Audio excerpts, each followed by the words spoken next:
really nice and all over the place. And we were counting down to say, 90 days we're going to have maize. Of course, it started growing and bringing out the corn and the air and all those things. We'll go and plait the air and, make them look good and say, well, we're waiting.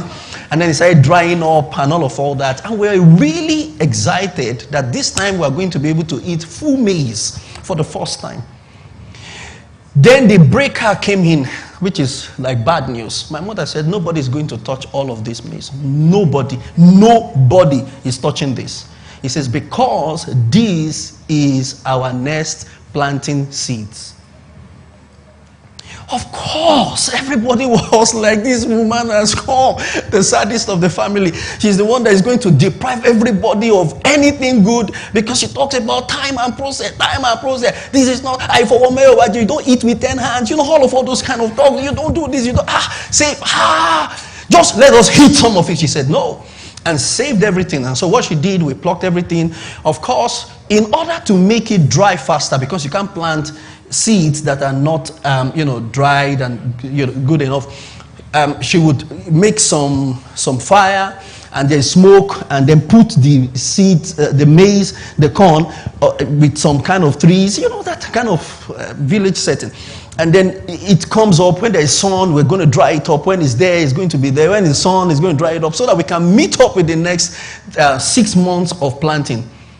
And then we had, I think maybe about 20 or something corn in the entirety. When we peeled it off, it gave us about 2 modules of maize. And she said, we're not going to plant it because now that I know, of course, now that I know what she's doing is differentiability of the working capital.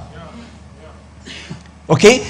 Because as far as we were concerned, you planted half maize, half tin of maize, and it has given us this much. We should eat what we've gotten. She says, no, this is still your working capital. You must be able to differentiate between this and your profit because this is not yet profit. So we took everything and saved it and planted it all of them, grumbling.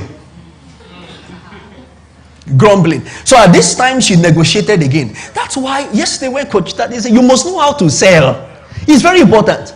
So she went to a neighbor and said, look, you have this field, you have this place, you are not using it. Can I use it? I will give you part of the harvest. So they agreed. So we planted more. And of course, as you can tell, the next planting season, we had more than enough. This time she said, there are some part of the corn that just bring forth, some parts. We call it olomoshikata. Here and there, they are not full, well developed. She said, that one you can eat. So we roasted those ones and ate them. But we weren't happy.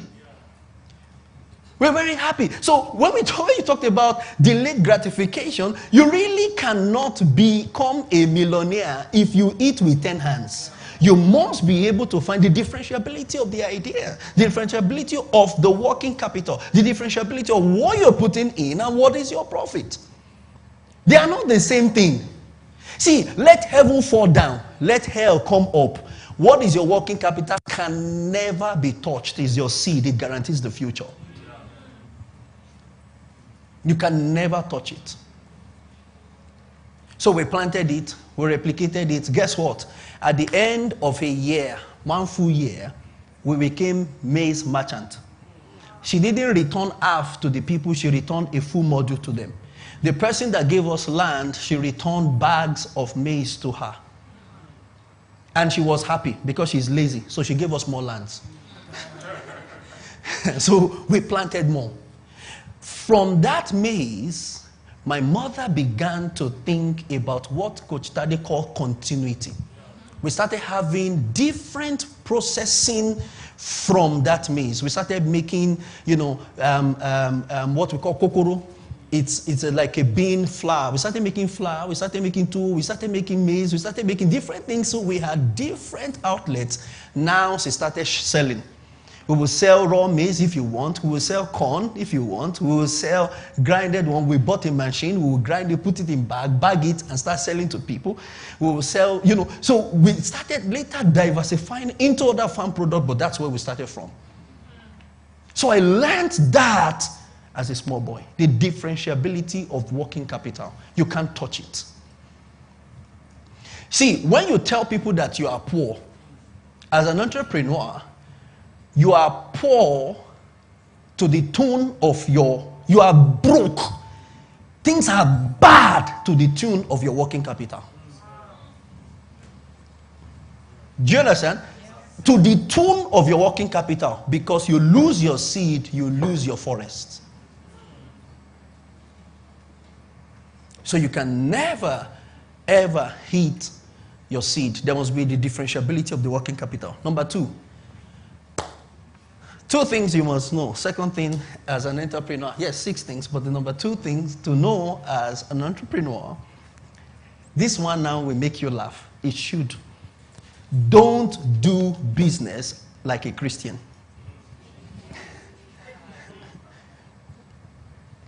Don't do business like a Christian.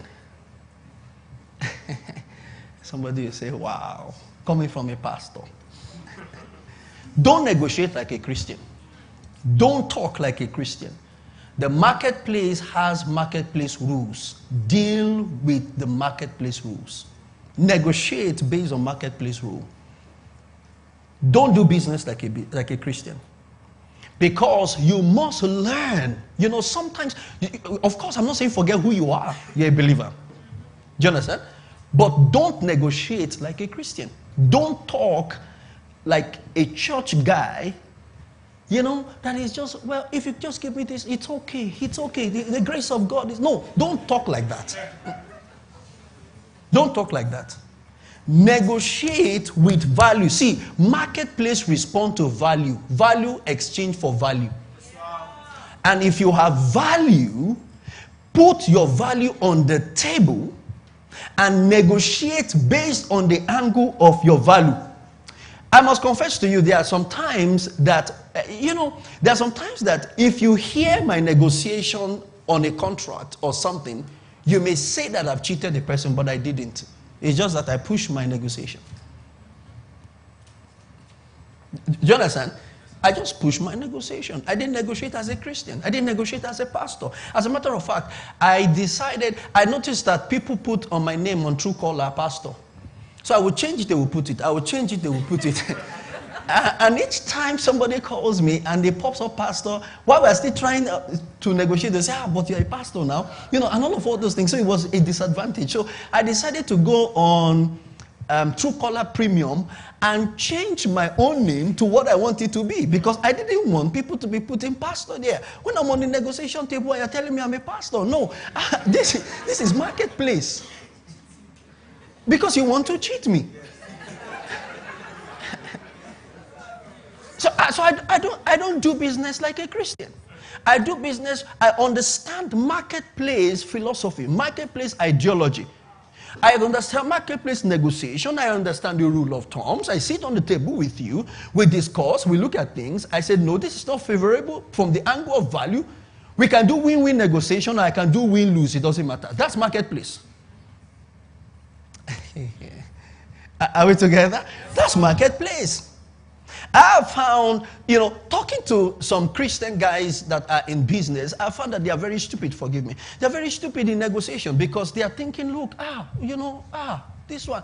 And based on, people are obviously cheating you, or you could have gotten more, but you're not getting more because somewhere in your mind, like, may I be Christian? No, you are a businessman there. Let me show you an example. In Genesis 41, I told you I learned a lot from Joseph. Look at Genesis 41, 55 to 57. Something happened there that is so transformational. Genesis 41, 55. It says, when all the land of Egypt was famished, and the people cried to Pharaoh for bread, Pharaoh said unto them, go unto all the Egyptians, go unto Joseph. What is said to you do. And the famine, he said, was all over the face of the earth. And Joseph opened all the storehouses. What did he do? He opened the storehouses. But what did he do? He gave them. They were Egyptians. Who? Don't forget, at the beginning of this story, is that he has deciphered that there's going to be a famine. And he now said, take a fifth part from the people. So what he's selling to them, he took from them. But he's selling it to them. Do you understand? They took a fifth part they paid as tax. This time he's now selling it to them. He says, and he sold it to them. Verse 57, and all the countries came into Egypt to Joseph to buy corn. Because the famine was so in all the land, to buy corn. He didn't give them. He sold it to them. He didn't say, well, you are first-class citizen of this country. He sold it to them. That's why you've got to learn selling. Look at 47, Genesis 47 again. This one is very interesting. This one I'm sure is going to interest Coach Tadi Cash because he's into lands and real estate. You know, I saw this years ago and it changed my life. Really, it changed my life. In fact, the reason why we went to India to set up a garment factory was I was reading Joseph. And Joseph said to Pharaoh, this is what Pharaoh should do. Pharaoh should open storehouses in the cities. You don't have storehouse in one place. It's in the cities. Now look at this, Genesis 47 verse 13. It says, and there was no bread in all the land, and there was famine there. There was very sore, and the land of Egypt and all the land of Canaan fainted for the reason of famine. It says, and Joseph gathered all the money that was found in the land of Egypt and the land of Canaan for the corn, which they bought, and Joseph brought the money into Pharaoh's house. Now, and all, verse 15, and when all money failed, that means money could no longer, people no longer had money. When all money failed in the land of Egypt, the land of Canaan, and all land, the Egyptians came unto Joseph and said, give us bread, for why should we die in your presence? For money faileth. Verse 16, and Joseph said, give your cattle. Transaction, give your cattle. These were Egyptians. Are you there? These were Egyptians that came to somebody and said, look, give us this. We are first-class citizens. He says, no, you buy. Now your money is not sufficient, but give me your cattle. Give me your cattle and I will give your cattle if money fail.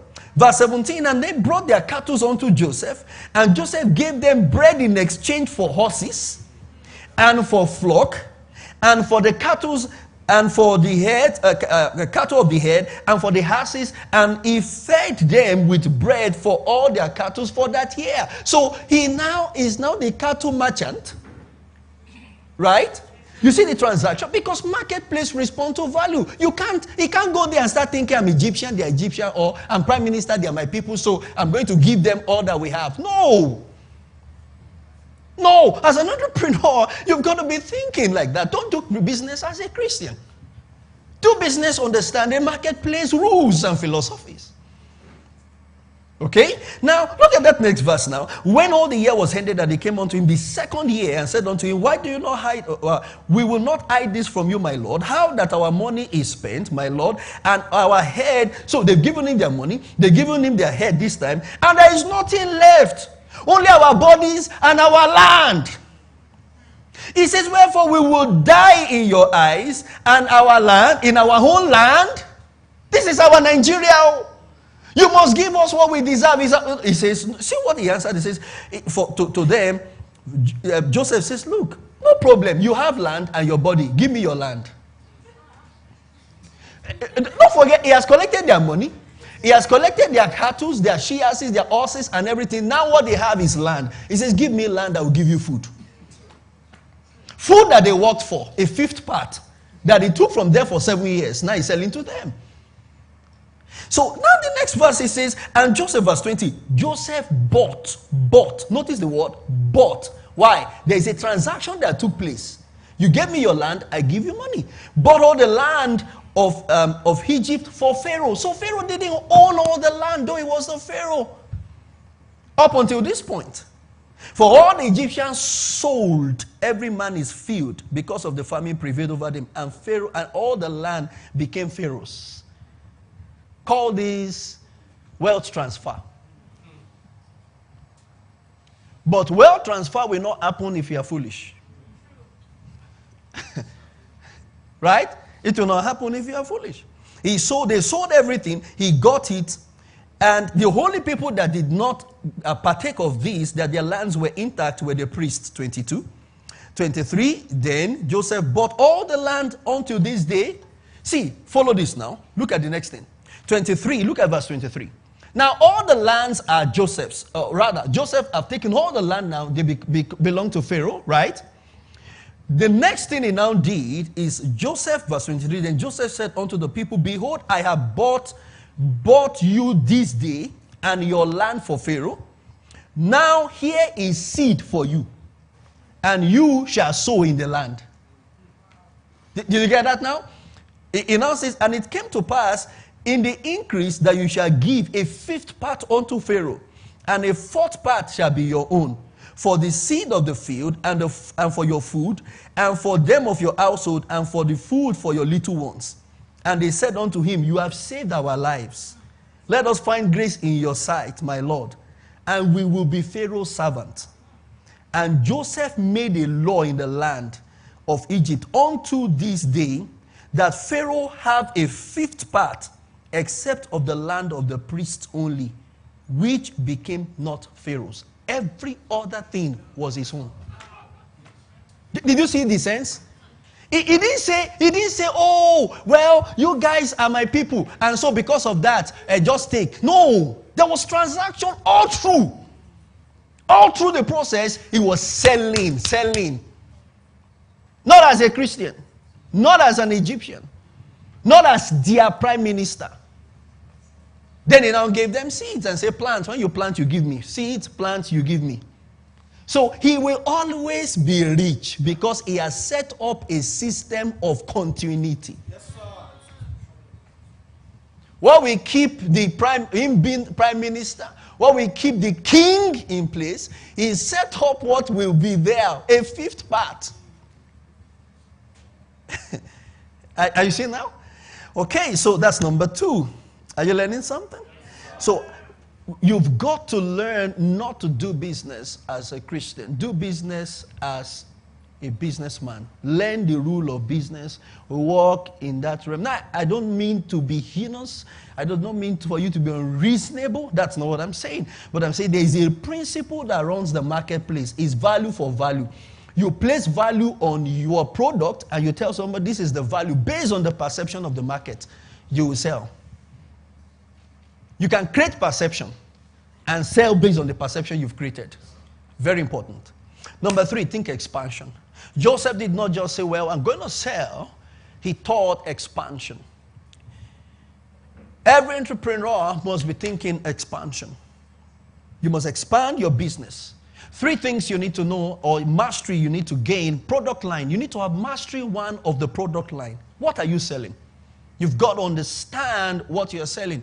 I discovered that many people will come and say, well, I just want to start a business. I say, what do you want to say? Well, I want to start selling shoes. What do you want? Well, I want to start selling perfume. Oh, what do you want? Well, I want to start selling clothes. They don't really have understanding, mastery of the product line. You've got to understand the product line. You've got to really understand it. So that when you talk to people, you talk boldly and courageously and you can communicate very well.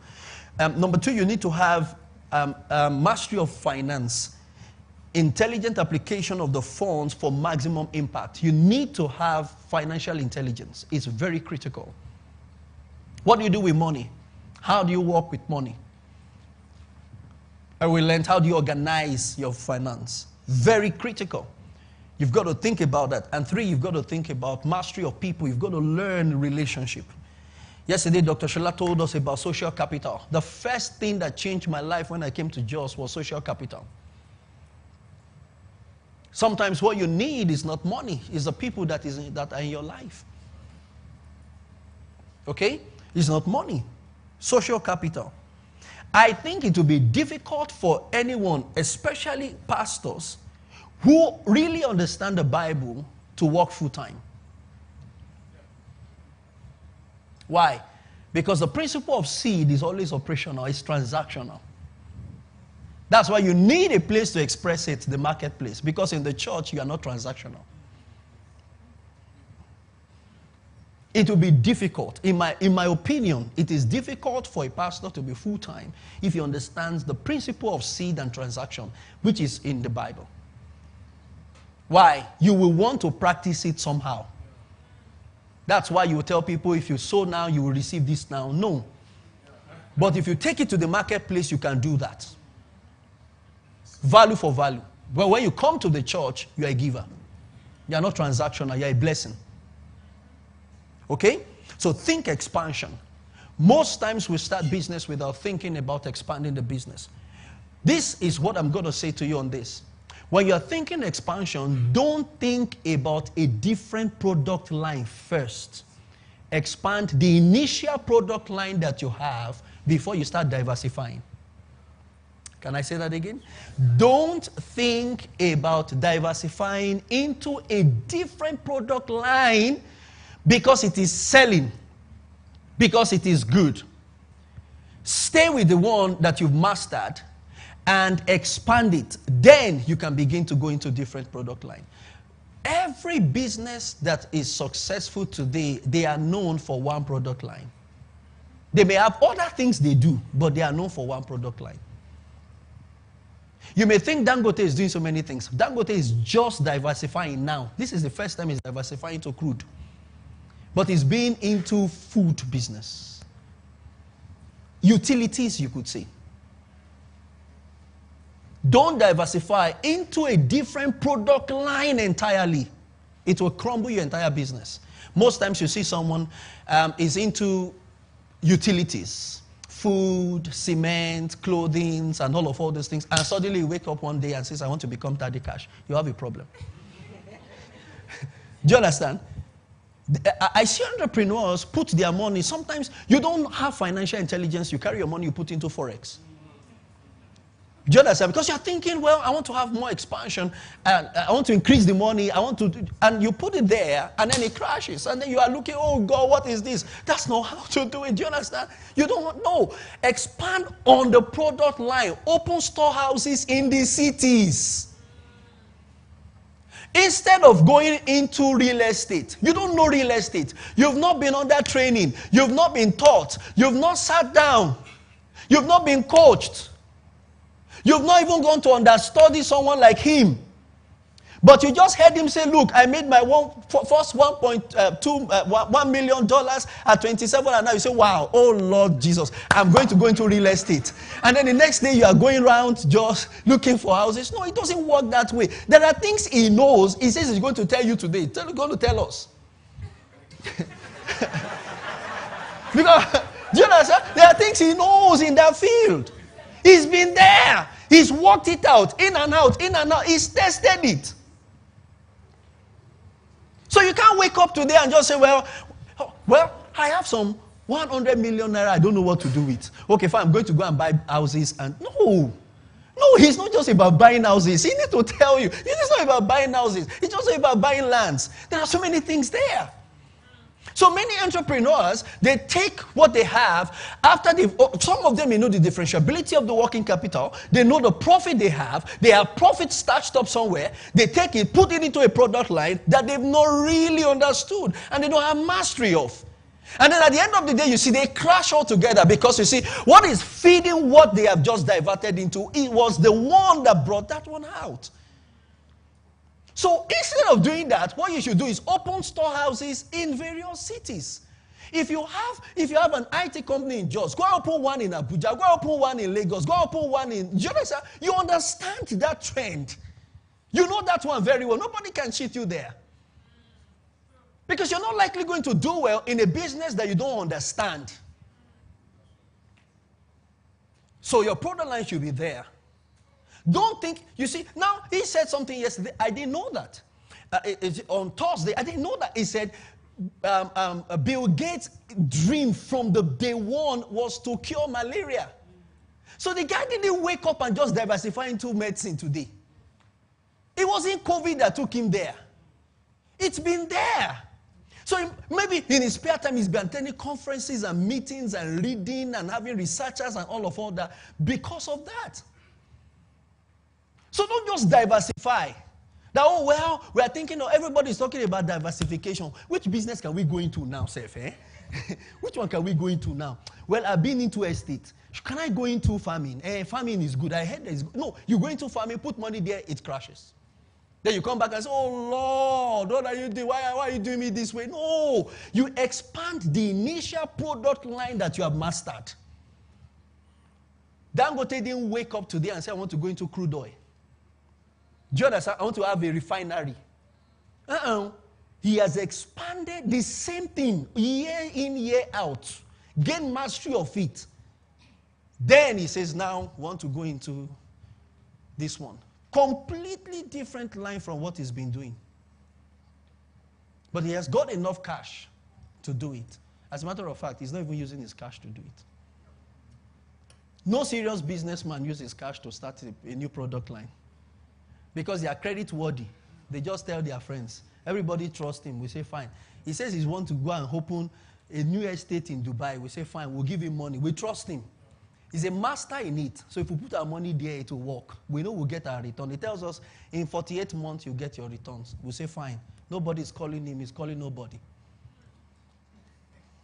That's how they do it. Okay, number 4. Pay attention to corporate structure and governance. I found out that people don't pay attention to corporate structure and governance. Again, I learned these from Joseph. Look at that Genesis 41:33 again.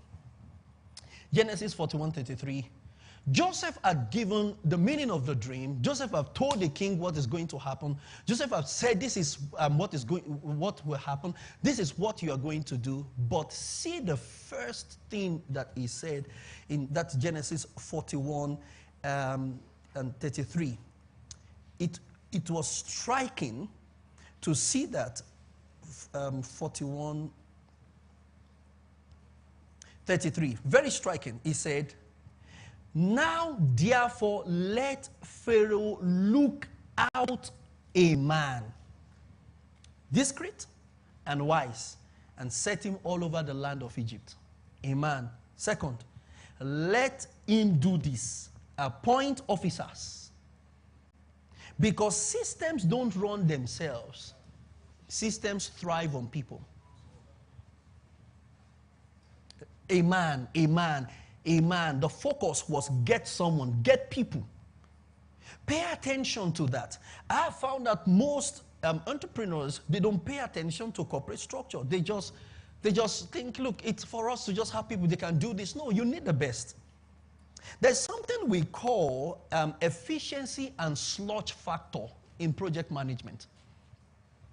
Efficiency is said that if you have 100 people that are smart and sound at something, maybe they are, engineers, solid engineers, your efficiency rate is 80%. It can never be 100%. Why? There are so many factors that are inherent in humans that will not make them function at 100% capacity.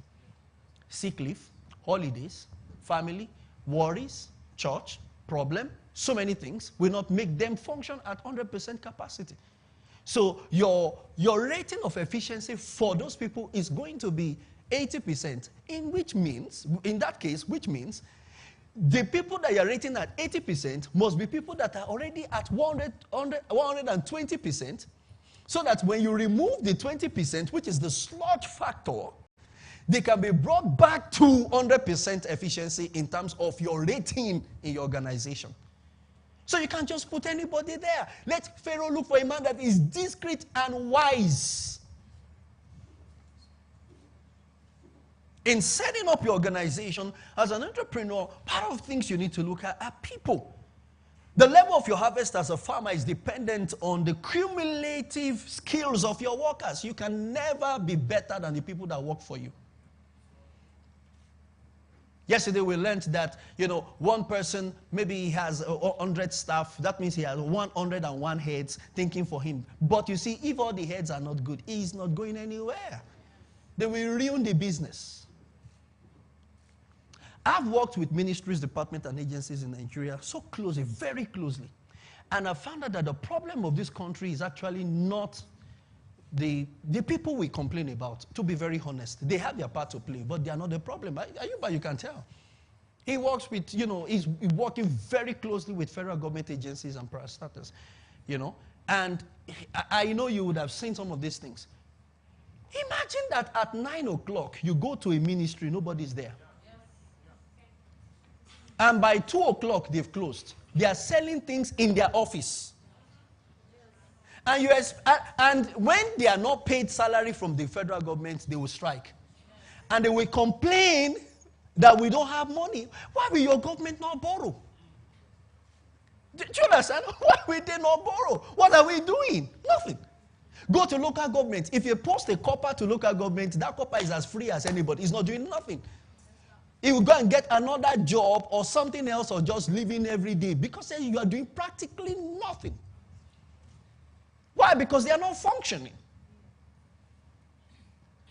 And you expect the local government to be the best. It can never happen. You've got to pay attention to, the corporate structure, governance, the people that are there. Your productivity is the cumulative internal resource that you have in your organization. You've got to pay attention to them. Put smart people there. Put intelligent people there. Put self-driven people there. People that, have communication skills, speed. I graduated with a first class. But I don't think I will always want to employ a first class at all. I don't know. I'm serious. I don't think I want to employ first class. I was sitting on the board. Why? I was sitting on the board, for a state in Nigeria to interview their staff. They want to do recruitment, and I was part of the recruitment process. And we asked someone, it was different sectors, IT, and all of their agencies. And we asked someone who had a first class from Uniben to shut down. I don't even know why I thought about it. I just say, shut down the computer. There's a laptop there, shut it down. She just went there and pressed the button.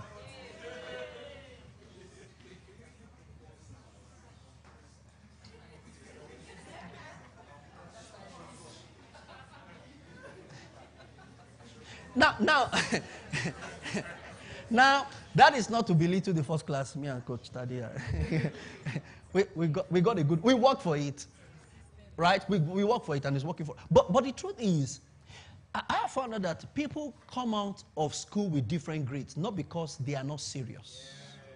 There are other factors responsible. Some people are taking care of their siblings, their mother, their brothers, a whole lot of things. Attention is there. They have divided attention. So there are some cases like that. But the point is, I have found out that if you do not put people that are passionate, skillful, intelligent, self-driven, emotionally intelligent, self-aware in your business will crumble. You'll be calling every time. You practically tell them everything to do. You think for them. You will do the work. You can't travel and you'll be at peace. Do you understand? You have high blood pressure.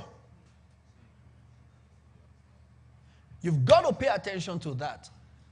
Even if it's one person working for you, even if it's two people, there must be people that knows what they are doing. Entrepreneurs must pay attention to that. It's not just, oh, wow, we want to increase the number of people in our workplace. No, you've got to look at that. And then 6, pay attention to the universal unit of exchange. 5. Is it 5? Yes. Okay, 5. Sorry, 5. Thank you. Pay attention to the universal unit of exchange. So I read to Coach Tade's Cash book, I must confess now. I read his book and I started asking myself a question when I read that book. What is the universal unit of exchange? From the book, I started asking that question. What is the universal unit of exchange? What is it that universally is accepted as a unit of exchange for value? What is it? The common denominator I found, because you see, value is relative. What you will pay for in Nigeria here, or what you call valuable in Nigeria, may not be valuable in Lagos. What is valuable in Jos may not be valuable in Abuja. What is valuable in Lagos may not be valuable in Jos. So it's relative. So what then is the universal unit of exchange, that is a common denominator, is your value, is your skills, your talent, and your character. Anywhere you go to, it is recognized. Anywhere. The universal unit of exchange, your skills, your talent, your character. When people see skills, they pay for them. When they see solid character displayed, people appreciate it and build systems around it. Sometimes ago, I was telling people, I saw a job interview, remote job, and they're going to be paying a whole lot of money. And the criteria they're looking for, not in Nigeria, outside, is somebody that has integrity, human relationship, that is faithful and accountable. That's what they're looking for. And that can then speak English, Spanish, or German, any one of the three. Why? Because we are lacking in faithfulness right now at workplace. Everybody just wants to get something. Everyone. So I was really grateful when Dr. Shola John was talking about paying attention to service, and that your mentors are not, they are not ATMs. And then you can't be getting angry. Say they didn't tell you thank you. Do you understand? They didn't come and thank me. Are you serious? I was so excited when he was saying that. I was like, Lord, I hope these people are hearing this, because they want to hear this. Do you understand? Nobody needs to tell you thank you. Just grow. Just shut up and grow. Just watch. Just observe. Just get the best. People will build systems. People will commit resources into your hands when they can trust you. You don't put your money in a bank you don't trust to. Yes, So skills, talent, and character, very important. And then the sixth one for today, men. Sixth one for today. The last for today that you must pay attention to. Amen? Amen. I'm deliberate, I know. Amen. I want to get your attention. Amen. The sixth, timing. Yes. Timing. Timing. So I did a survey. I sent out a questionnaire to 100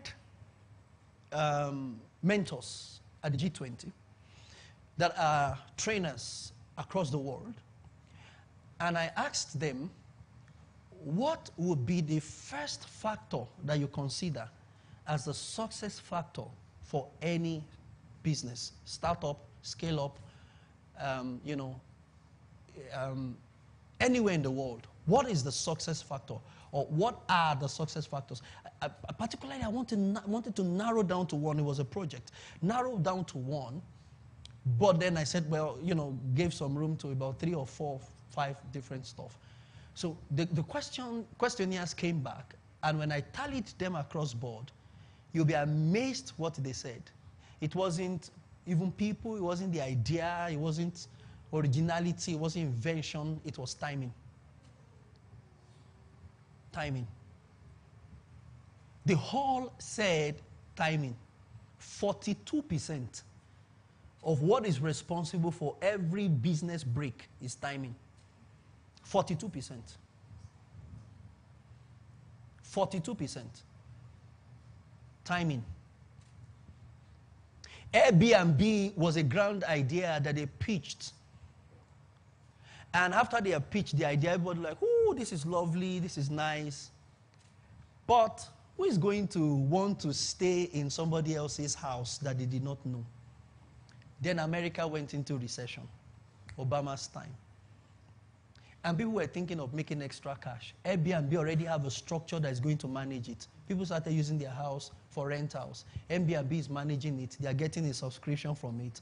And boom, the guy got another series of, investor and all that, and they break into the market.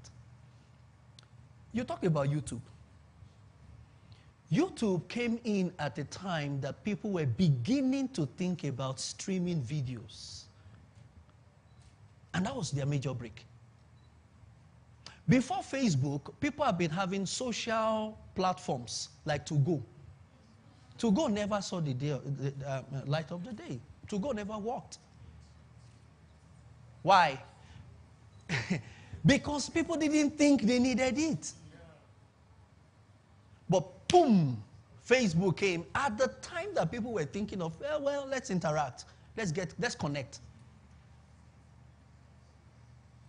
Gmail. Yahoo was in the market. Yahoo, you need to read what they call the peanut butter manifesto.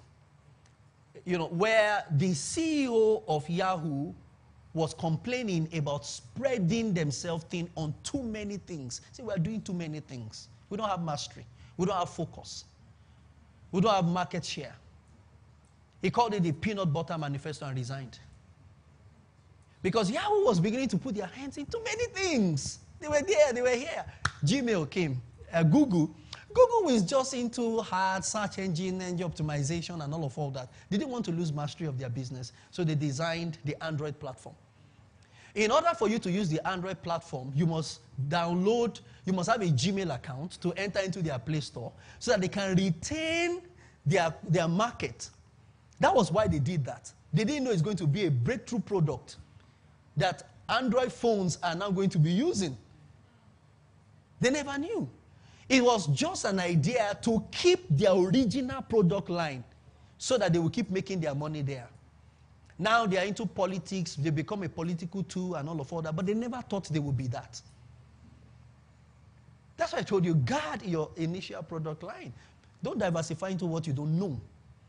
Don't be excited about real estate if you have not learned real estate from the master. Timing. Timing is critical. You can introduce an idea to the market too early. People will not buy into it. Sometimes you watch the market. You do market analysis, you do market research, you do market basket analysis, we call it the MBA, where you check why is this class of people not buying from all these people. Sometimes you can create your own market using what we call the market basket analysis. People don't like this, they don't like this, they don't like, they don't like, they don't like that. What do they like? You find out that about 1 million people like the same thing. You create the market for them and sell to them. Timing. Timing is so critical that if you take an idea prematurely into the market, people will not buy. That's why corporate organizations, they do what we call beta testing. So they will introduce a product and just put a little out there and see the response, the reactions, the cost, everything. If people don't like it, nothing lose. Now, how many of you know about this car called Honda Element? Good. One of the most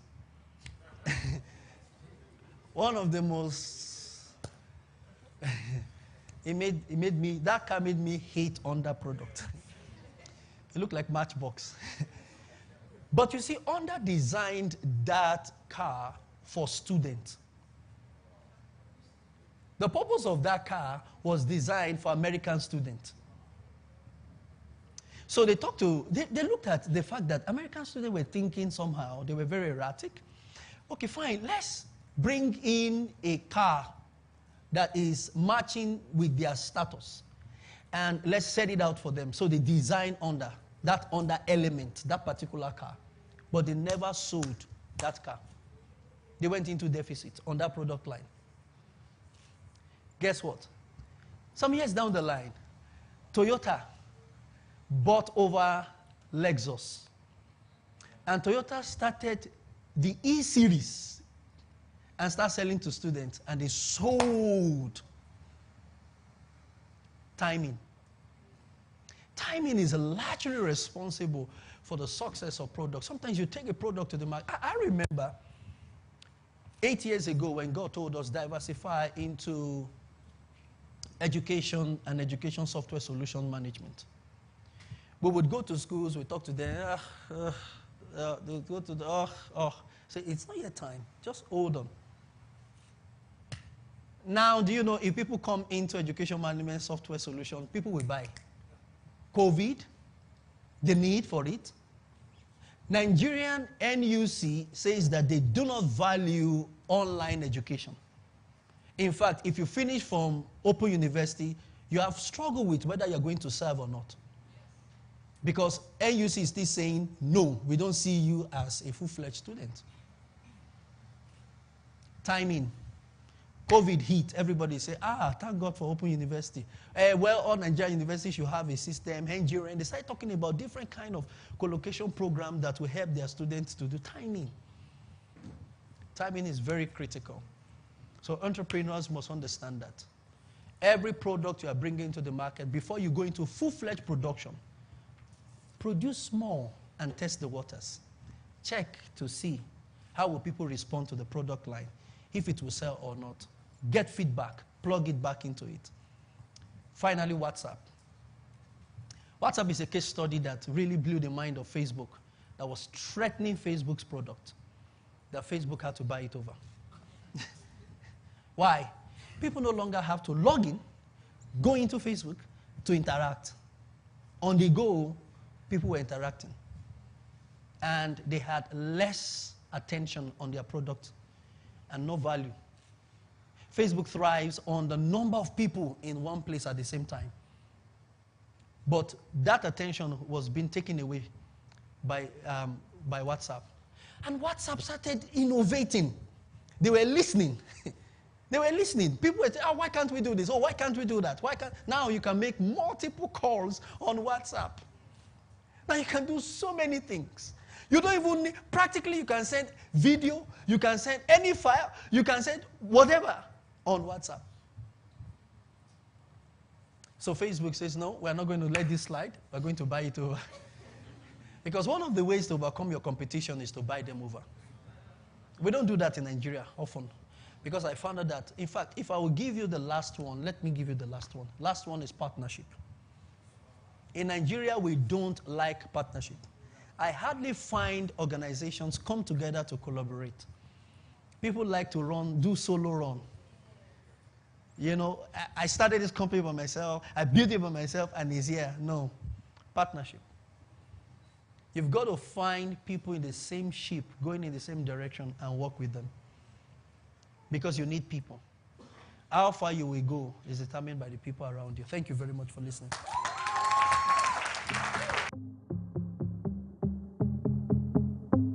I belong in this family. I think that was a very, very amazing speech, and I think it is worthy of a better round of applause. So please put your hands together more. I mean, that was amazing. That was really amazing. I didn't see him coming to an end that fast, but that was amazing. Please, another round of applause for him. All right. So I know that you can have your seats. So I know that you were listening and you were digesting, and at the same time, you probably are having questions in your mind that you would want to ask. So as it was mentioned earlier, do well to send your questions to the link that has been passing so that your questions will be answered. Your questions will all be answered today, as was said. And he mentioned partnership. Partnership is actually very, very important. And as he said, in this part of the world, especially here in Nigeria, people don't really see partnerships as very important, but it really is very important. And just so you know, Leverage is also partnering with some organizations to make this possible. And one of them is Affiliate Travels and Services. And they have services like air ticket bookings, hotel bookings, package tours, school placement, destination management, among so many others. So everything, travel, luxury, and tours, they are involved in them. And you can reach out to them calling the number 0812-326-580. 0812-326-580. Another partner for the Leverage 6.0 is M2 Click. They are into digital innovation, and some of their services include brand innovation, product branding, client management. They have products like website design, UI, UX design, IT training, and consultations. And you can get across to them calling the number 0815-607-8212. 0815-607-8212. And so we also mentioned that there'll be okay, you can actually take pictures, you can engage with this whole thing and tell people about what's going on here, because you can't be stingy. Tell people about what's going on here because you don't want to glean from this alone. Tell them that we're streaming live, and you can also engage this whole thing on the Facebook page, Instagram, the New Covenant Church Jos. So you can also engage online, tell people about this so that everybody gets to know about this. So at this juncture, having listened to quite an interesting talk about entrepreneurship, which is very important, we'll be digesting, and at the same time we would like to call on someone who has put a couple of pieces together for us to listen to, a spoken word artist by name Damaris. Ladies and gentlemen, please put your hands together for Damaris as she comes up for her spoken word artistry work. Her spoken word artistry work, I would say. Please put your... Oh, is it a he? Oh, okay, I was confused now. All right, ladies and gentlemen, Damaris is here. Please put your hands together for her one more time. Fathers and mothers worship together.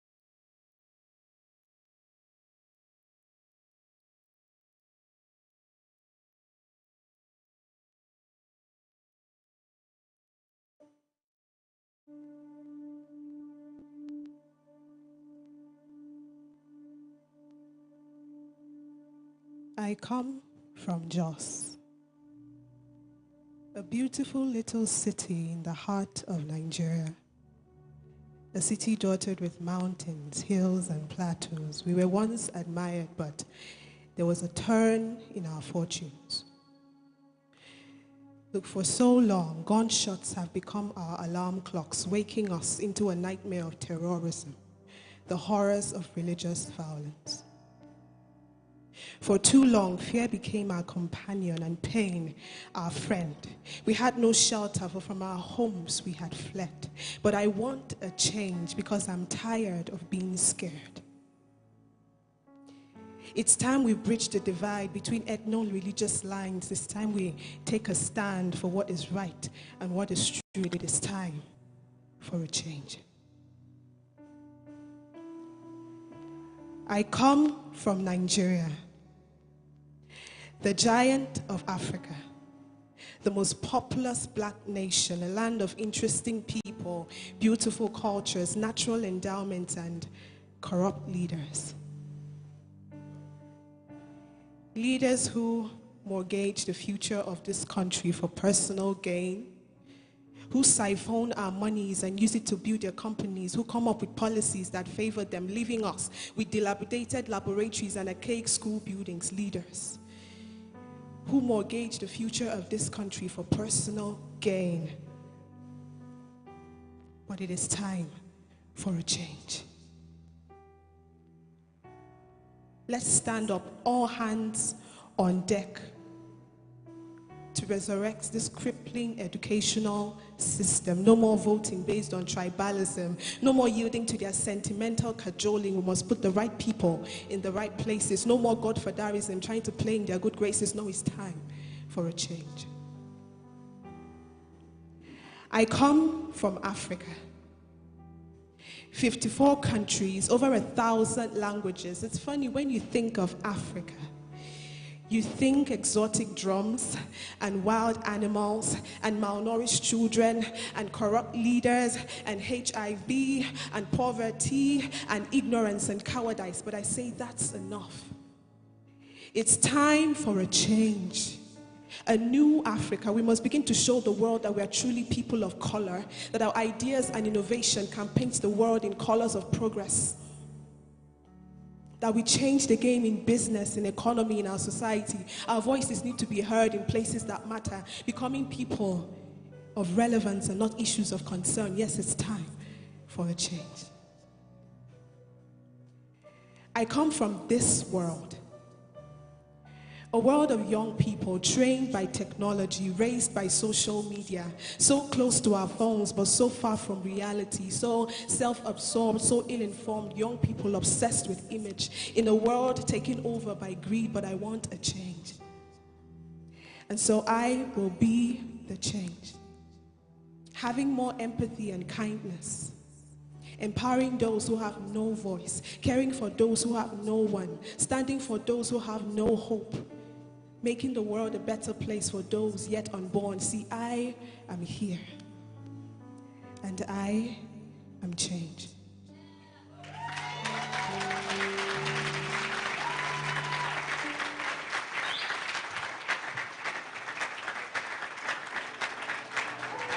Please show Damari some more love. She deserves some more love. That was a well put together piece about Africa. It makes me want to be more Africa. Like, I love Africa, but I still want to be Africa. People of color, it's so nice. Actually, Damaris, that was a very nice one. Thank you very, very much for that. And so now, without so much waste of your time, we'll move on to the next presentation for today. And that'll be done by your fave, of course. I'm talking about Coach Tade Esan. So again, let's meet him. Let us meet Coach Tade Esan, aka Tade Cash. Please, let's meet him.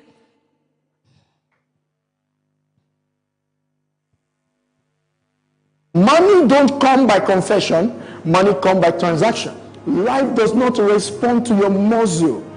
It only responds to the level you are functioning from. It's not enough to work hard.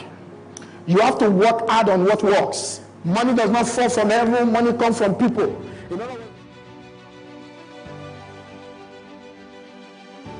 Coach Tade Esan. He is also popularly known as Tade Cash. He is a world-class cash flow entrepreneur and the king of rental income properties and cash flow investor and educator. He is the co-founder of more than 5 cash-rich businesses. He believes that assets should help create predictable and consistent income that funds our lifestyle. Tade Cash shows individuals how to take charge of their personal finances and create a private economy that is flourishing no matter the state of the national economy. He shows individuals, companies, and nations how to unlock their hidden assets that will create consistent and predictable prosperity for them. He believes that no company or individual is sound financially if they don't have predictable cash flow. He also believes that life is not about money, but money helps to fund our lives and our dreams of making a difference in the world. Life should be phenomenal, and income should not restrain our expression. Through his programs and processes he had created, he helps you to create value and high-income assets that can work for you for a lifetime while you live your life's purpose on a grand scale. He is the creator of Short and Sell, the Money Mastery Program, and have also written several books including Shut Up and Collect the Money, The Money Mastery Revolution, Build Asset, Not Just the Business, and The Wealth Genotype. Tade, through his coaching company, is building a network of coaches that can help you achieve financial freedom within 3 years. His seminar tours are carried out by real-world entrepreneurs and investors. Prosperity is a system, not a secret. Economic freedom is a necessity, not a luxury. He also created a program that can change the personal prosperity of anyone within 60 days of practice. Mastering Prosperity Habits, MPH. Prosperity is a habit and not luck. This habit is universal and it can be seen in the prosperity of individuals and nations. He is a thought leader on matters that pertain to economic freedom of an individual. He appears on many platforms around the country and many TV and radio stations. With a standing ovation, let's make welcome Coach Tade Esan. Okay. My Okay. Thank you very much. Thank you. Thank you. God bless you. Thank you. I have your seat. Thank you very much. Pastor, thank you for sharing that wonderful. Are people still sleeping at home or something? It's cold. Wow, that's good. It's not cold today. Oh. All right, so thank you very much. It's awesome. It's very, very awesome. What Pastor shared this morning, it's... What's that? Okay, thank you.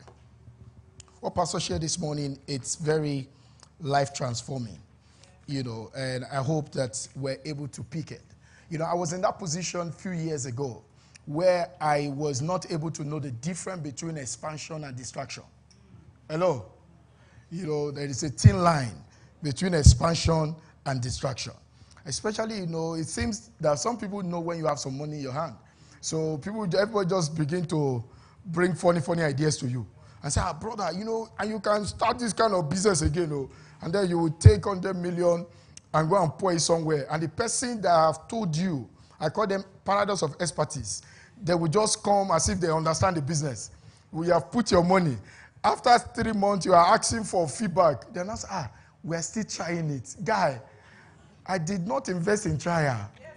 And at the end of the day, the money you will have used to expand into a new territory, you have put it into wanting to diversify. You now realize that you have to focus on your focus. And so that's very, very important.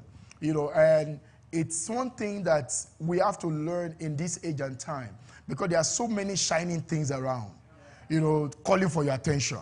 And everybody try to tell you, oh, do this, do that. But the truth is, nobody truly make a lot of money, like what I'm going to share with you today. Nobody truly make a lot of money trying to jump from one thing to the other. No, nobody become rich that way, and it is very important. All right, so let me clear the hair. So I remember that somebody said something this morning in terms of question. The brother said he was taking somebody home yesterday, and the person said, he's not going to start his business now because based on what I said. I know I was confused when I heard that word because I did not say it. I did not, that's what the person caught. I did not say anything like that. Because the only thing that you start at the top is grave. Every other thing, we start from the ground to the top. So I did not say that you have to start big. I say you have to think big from starting small. That means if you started small, think big about it. Because nothing becomes big if you don't think big about it. Yes. So even though you are starting a business from one room, you have to see the whole world, even from that room. I learned that from Jesus Christ. He said, when that woman poured the oil on him, he said, that which is done here today, wherever this gospel is preached, it means that even that thing that was done in that little place, our master was thinking big about it. That means it's all about thinking big about something. The reason why so many people don't have diary and journal, because they never think that one day their life will become an history and a story. Everyone that sees his life as something big always have a journal to document something. Because you know that one day somebody will benefit from that. The biggest asset I have in my life is diary. By the way, it's like it gives me orgasm when somebody gives me diary. I'm serious. It's so amazing. My house, if you get to a section of my library, it's full of diary. Like, if I get it right, more than 200 diaries that I have. The truth of the matter is because nothing, if you're under God, nothing happens by accident. Yes. So if you understand that, you are deliberate with everything in your life. By the way, some of the things you will leave as an inheritance for your children is diaries. Yeah, journals. That means of your documentation. Look at what Pastor was saying this morning. Some of these things have to be fully documented. Because the truth is, diaries, pictures are assets. Because most of the time, that's why when you go to places, they took us somewhere yesterday. I was taking the pictures. My guy was taking the pictures. I have to document it, amazing places. So what that means is never take anything for granted. When you meet people, take pictures with them. In your library, there should be pictures of everywhere you have been, the people you have met. You know, sometime in the future, it may be that is a picture that your children will show to the person. Do you know this man? They say, yes, I remember. Do you remember this place? Yes, that is my father. I don't need to say something there. That is my father. You know, because it's very important. So this morning, without no further ado, I want to share something with you, and like the promise I made yesterday. But I want to share something with you I call the mystery, the mastery, and the history of money. The mystery, the mastery, and the history of money.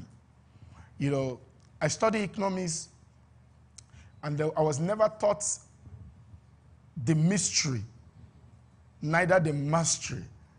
I was only given the clue to the history of money. So that's why even my professor, sometimes, they were confused. Because money, they had not. But little history, they know much. So it was so amazing. So this is it. Because if you don't know the history, you cannot unravel the mastery. If you don't know the mystery, you cannot also unravel the mystery. The history can't unravel the mystery. So a lot of us, we grew up never understanding how money truly works. You know, despite the fact we spend all our life working for money, and some of us have seen our parents, we're growing up, we saw our parents working for money, and some of us, we saw our parents bastardizing money. They talk badly about money. How many of you grew up hearing your father, your parents says, money does not grow on the tree? Yes. Have you ever heard that before? How many of you ever heard a thing like, do you want to turn me to money? Yes. How many of you ever heard that before? You know, when our parents are seemingly frustrated, they will just say, you know, ask mommy, daddy, what about the money? He said, but I've told you. Do you want to turn me to money? But it's because they are sincere. They may just be sincerely wrong, but they are very sincere in their approach. So there are history to money. And because a lot of us, we don't understand the history, we don't understand that, we seem to be limited. Now, when this journey of money started, the first set of people that ever got into the space of money, the first way people make money is what we call the agricultural age. You know, and in the agricultural age, the only asset is land. Hello? So whoever owns land is the wealthy people at that time. So people, you know, that is when the word like a breadwinner was initiated. Because people have to have muscle. You have to be very strong. You have to go to the farm. You have to cut the trees. You have to do all of those things. So at that time, that is when the word like landlord was initiated. Because whoever owns the land is the Lord. So people go to farm, people do all sort of things. So at that time, in the history of mankind, at the point, all that we have is just agricultural age. But do you know that there are some people that are still living in that primitive age till now? All that they just want to do is that they want to have a small farm somewhere. And some people, you know, in the 21st century, I still saw Nigerians will say things like, there is so much money in farming, let me go and own my own farm. And so people will go and buy acres of land. They want to start doing the same kind of farming. But you know, the truth of the matter is, the true money of its age is not in the farming. Yeah? Either you take it or you take it. The true money of this age is not in the farming. It is in the... No, the pastor said something about his mom. And you know what? That was a very amazing thought if you could get the missing structure in what he said. How the mom was able to go from just having a small stuff and turn it into a processing line at that time, and different inventories were created, and money was being made. Do you know that the people that owned that land weren't making the money she was making? Yes. Have you noticed that? You know, so there was a time in human history that all that people do is that they will just land. Because God will never give you anything in a processed form. God will always give human in a raw form. So when I get to this city, I saw mountains, I saw hills, and I will see, you know, they took us somewhere yesterday, 10 Commandments. And the only thing that got me most fascinated in that place is when they took me inside and I saw how the architect, designed the inside with the rock with the house. If you frequent South Africa like I do, you will realize that in some province in South Africa, you will never knew you were at the top of the mountain because of the way they structured the road. They built the road that you will never knew. Until when you are at the top of the mountain with your car, you will not know that you are at the top, at the peak of a mountain you are driving. Why? Because it is not resources that make a nation great. It is resourcefulness that make anyone great. That means you can have all the resources in the world and be very broke. You can have, Pastor said something today, the universal unit. I call it a coin, a new coin. I just developed a coin as Pastor was sitting down there from the universal unit of exchange. You know what my coin is? STC. Hello? I have a new coin. It's called STC. It's called skill, talent, and character. It's a new coin. And I think everybody should have that coin under your cryptocurrency platform. It's STC coin. You know what? Because the truth is, do you know that thinking is a skill? Hello? By the way, all other skills depend on thinking. That means if you can't think, forget the skill that you have. You will not go to amount to anything. That means it is not what you think, it is how you think that determines whether you are wise. That means if you don't know how to think, you can know what to think, but you will not be wise. Because a resources can be before you, and you are looking at it like this. And somebody else is before you, and is making money from your resources, and you are still broke. That's the truth. Is that not what Joseph did to them in Egypt? He knew how to think about their own resources, and therefore they were still buying what they own. That look unfair. But life is not fair. Life is just exact. Hello? Life is not fair. It's just exact. There is nothing fair in this life. Because even the salvation that we have is not fair. Hello? It's an unfair advantage. When we are now be called his own. Hello? In the midst of the multitude. Is that fair? Brother, tell me, is that fair? There's nothing fair in this life. If you are looking for what is fair, check your color. Nothing is fair in this world. So if you are looking for it, nothing is fair. So the first stage of it is agricultural age. But in the agricultural age, it's only few persons that became rich. Because not everyone in that age, you must have muscle, you must have weapon, you must be able to kill people to be able to possess the land.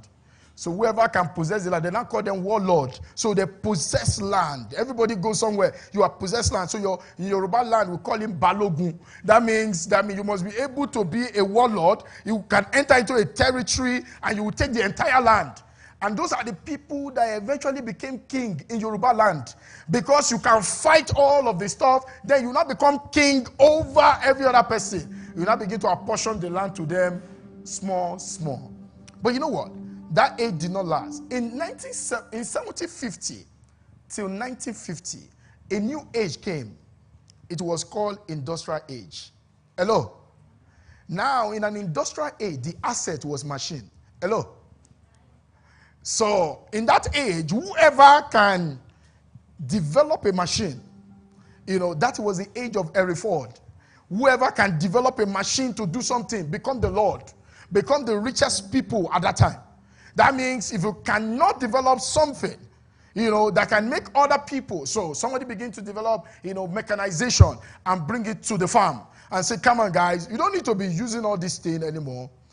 I can do this. And that is when what you and I call education, as we know it, was now birth. Because they needed to create a university that can now train you on how to use the equipment so that you can now go and work in different places. So people that develop the equipment fund the schooling. Hello? Did you get that history now? People that develop that equipment fund the schooling. That's why till tomorrow, in America, the wealthiest people, they are the ones that fund the top university that you see. Because they need more people in their factories. These people need to be trained properly. Therefore, let's make it well organized. So let's start a school for them. That is why there are two kinds of education. The education of the middle class and the education of the rich.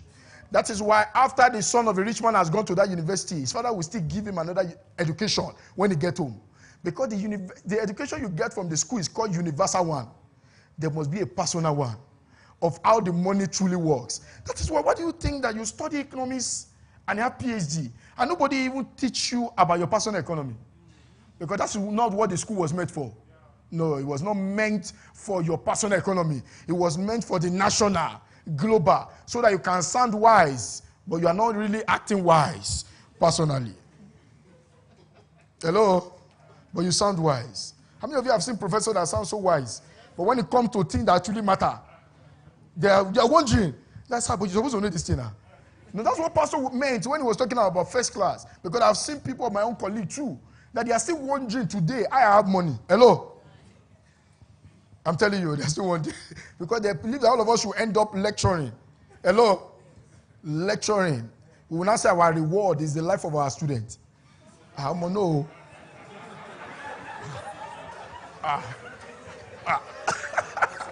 No. My reward is my life. Hello? My reward is my life. So our reward are what our students have become. Thank you. That should be an addition.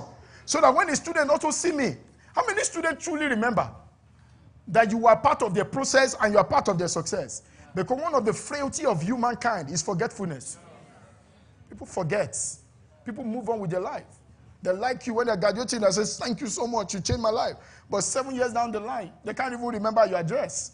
They can't even remember where you are. So industrial age brought into that space. So let me tell you, Nigeria has a lot of opportunity because there are so many things that have not surpassed a particular place.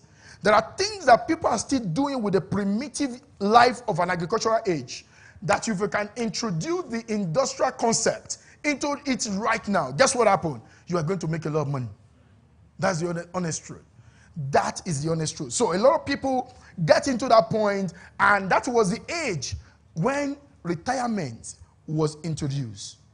How many of you know that retirement was just 105-year-old this year? How many of you know that? Okay, don't know. You thought it has always been forever.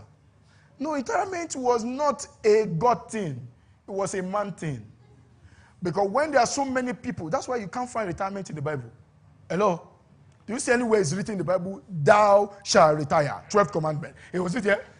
That thou shalt retire. Because you cannot retire. God does not design you to retire. Because retirement is a form of a death sentence. Don't you understand? Clinically, it has been proven that when humans stop working, it die clinically. Because human find his worth in doing something. That means that's why you cannot just, that's why, have you not noticed? It happened to my own father. The year he retired, the next year he had a stroke. You know, because human is meant to work. Human is meant to be doing something. The moment you stop doing something, part of your brain is telling you are dead, oh. You are dead, oh. That's why many people die in COVID, not by COVID, but by redundancy. Hello? That's the truth. Many people die in COVID, not by COVID itself, but by redundancy because they are doing nothing. Like, you just wake up in the morning, you sleep. You are tired of eating. You are tired of pressing your phone. I mean, during COVID, when they postponed the time, I hit my wall in my house. That's when I told myself I had to calm down. Do you understand? I was waiting for the president to announce that we can go out now. And when the president said, no, we're going to extend this thing more, I didn't know. I went to my wall and I was eating it because I was tired. I was tired of sitting in one place. That's when I realized that house arrest is not a luxury. Hello? And they say, the man is under house arrest. It's just enjoyment. You have been active all your life. Suddenly somebody just says, sit in one place. Don't go anywhere. You not say, well, they didn't lock me up. They just have to sit in one place. They understand human psychology. That human is not meant to be in one place. It's meant to be migrating. It's meant to be thinking about an idea. So industrial age brought about retirement. So people started saying, die. There are many people that we have promised these guys that they have to work. We'll give them work. But now there are many of them that are coming out of this university. We don't have job to give them. So let's put age limits on them. That's why I tell people, thinking big is not a luxury.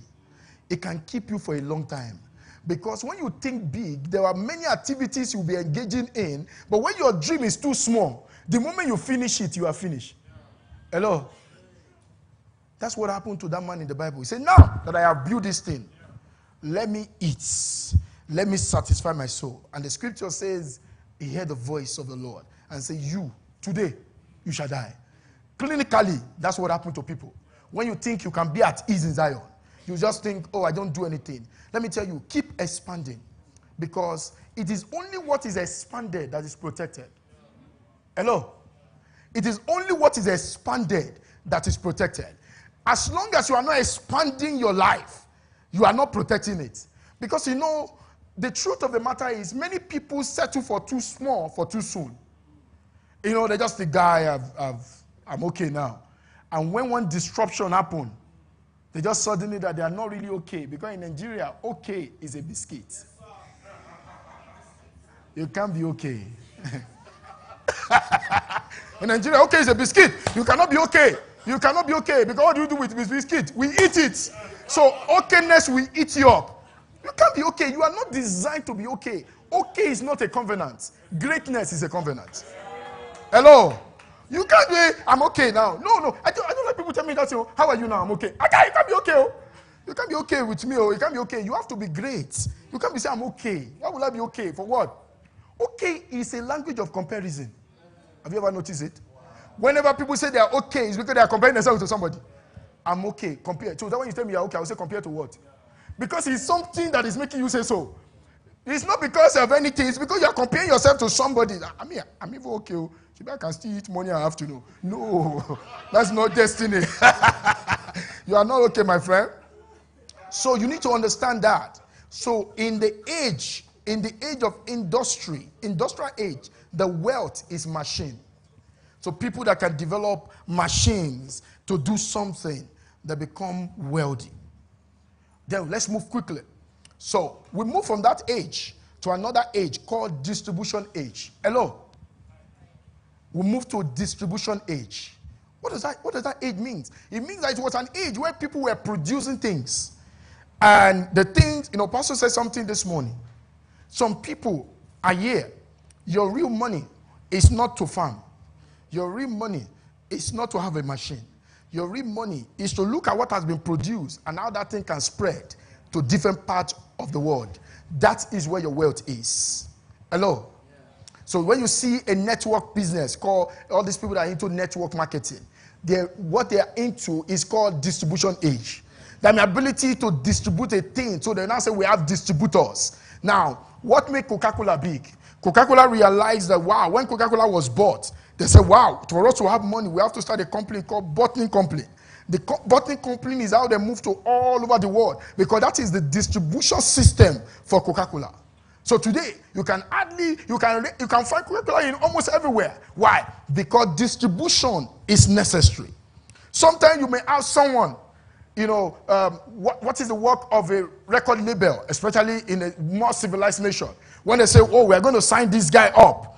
He's a musician. We're going to sign him up. What they are engaging in, their wealth, is that to want to distribute your music and make it spread to different places. Now, whoever owns that door of distribution owns the wealth. Hello? Joseph got that mentality. It's called toll gate mentality. He said, guys, if you can do this, give us 5%. That means, guys, go and do the work. Just give me 5%. That's why government are not money maker. They are money collectors. Yes, sir. Hello? That's why I wrote a book called Shut Up and Collect the Money. Because collecting money is a skill. That some people don't know how to collect money. Yes. They know how to do the work. They don't know how to collect money. It's true. One guy brought an idea to me one day. He said people should come and do this thing. Can help them to do something in America. Blah, blah. And everybody were coming. They were coming. And when they come, we will share the idea with them. And they will go back. They will say they want to think about it because the money they are going to pay is about 5 million for that. And I told the guy, I said, you see, you are just wasting your wisdom. I said, let's collect the money for the advice. If you want to come for this advice, it's 100,000. Guess what? People were coming. They were paying the 100,000 because I knew they would not come back. Hello? So we just collect our 100,000. Do you know that? We collect the 100,000. We are collecting 100,000. What we are really selling is the 100,000. Do you understand?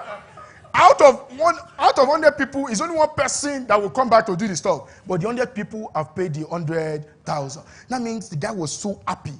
Like, really? No, I never. He said, I've lost a lot of money because I would have been collecting this 100,000. I said, it's because me, I know how to collect money. You see, it's a skill. Yeah. It's a skill. You must know how to collect money. And that's why I love what Pastor said. Sometimes some of us think God has blessed you already, but you are thinking too sentimental about it. Emotion and prosperity are not on the same shelf. You can't find it. Emotion, no. You can be kind, but don't be stupid. Hello? That's why niceness is not part of the fruit of the Spirit. Did you just hear what I just said now?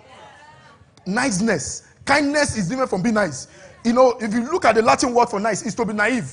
That means when you say somebody is nice, the root word means you are naive. You can be kind, but don't be too nice. Because people will leverage on your niceness. They go in their mind, you think you are nice. In their mind, they think you are stupid. Don't you understand? How would somebody owe you money and he's showing up in your front and he told you there might be no, I just pay somebody else. And you say, don't worry. Hello? What kind of life is that? Somebody is owing you money and he say, brother, I'm not going to have paid you. If not that Sister Sarah came this morning and I was owing her, I needed to pay her. You said, brother, don't worry, I will pay you. I know you're a very nice guy. I will. You say, okay. Because the moment you don't want to be misunderstood, you will perform below standard. Hello? The moment you don't want to be misunderstood, you will perform below standard. Because you think, no, I don't want. No, it has nothing to do. Kindness is different from niceness. Be kind to people. Let people know you are kind. You know, this sister is a very kind person. But when it comes to the truth, she stay by it. You can't be owing me money and I'm seeing you are buying different things. No, now, what kind of life is that? Don't let us go there. Okay. Now, so, at that age, the people that own outlets, hello, in the distribution age, the people that own outlets, they are the ones that have wealth. Like what Pastor said, the expansion, stores in different cities. That means the people that own, look at it now. Do you know that Amazon is now fully in Nigeria? Amazon is now in Nigeria. What are they doing? You know, do you know that PayPal is renegotiating its way back to Nigeria? Because nobody can deny our population. Hello? They may deny everything, but not the number. Because the number is wonders. You know, so if you may not like anything about us, but that number, with plenty. With plenty. Don't think otherwise. With plenty. So if you don't need to like us. Well, with plenty, we have the number. The scripture says, in the multitude of people is a king honored. It says, in the lack of it is a prince reign. In other words, if we want financial honor, come to us. We are plenty. Now, do small calculation for me. 10,000 times 1 million. How much is it?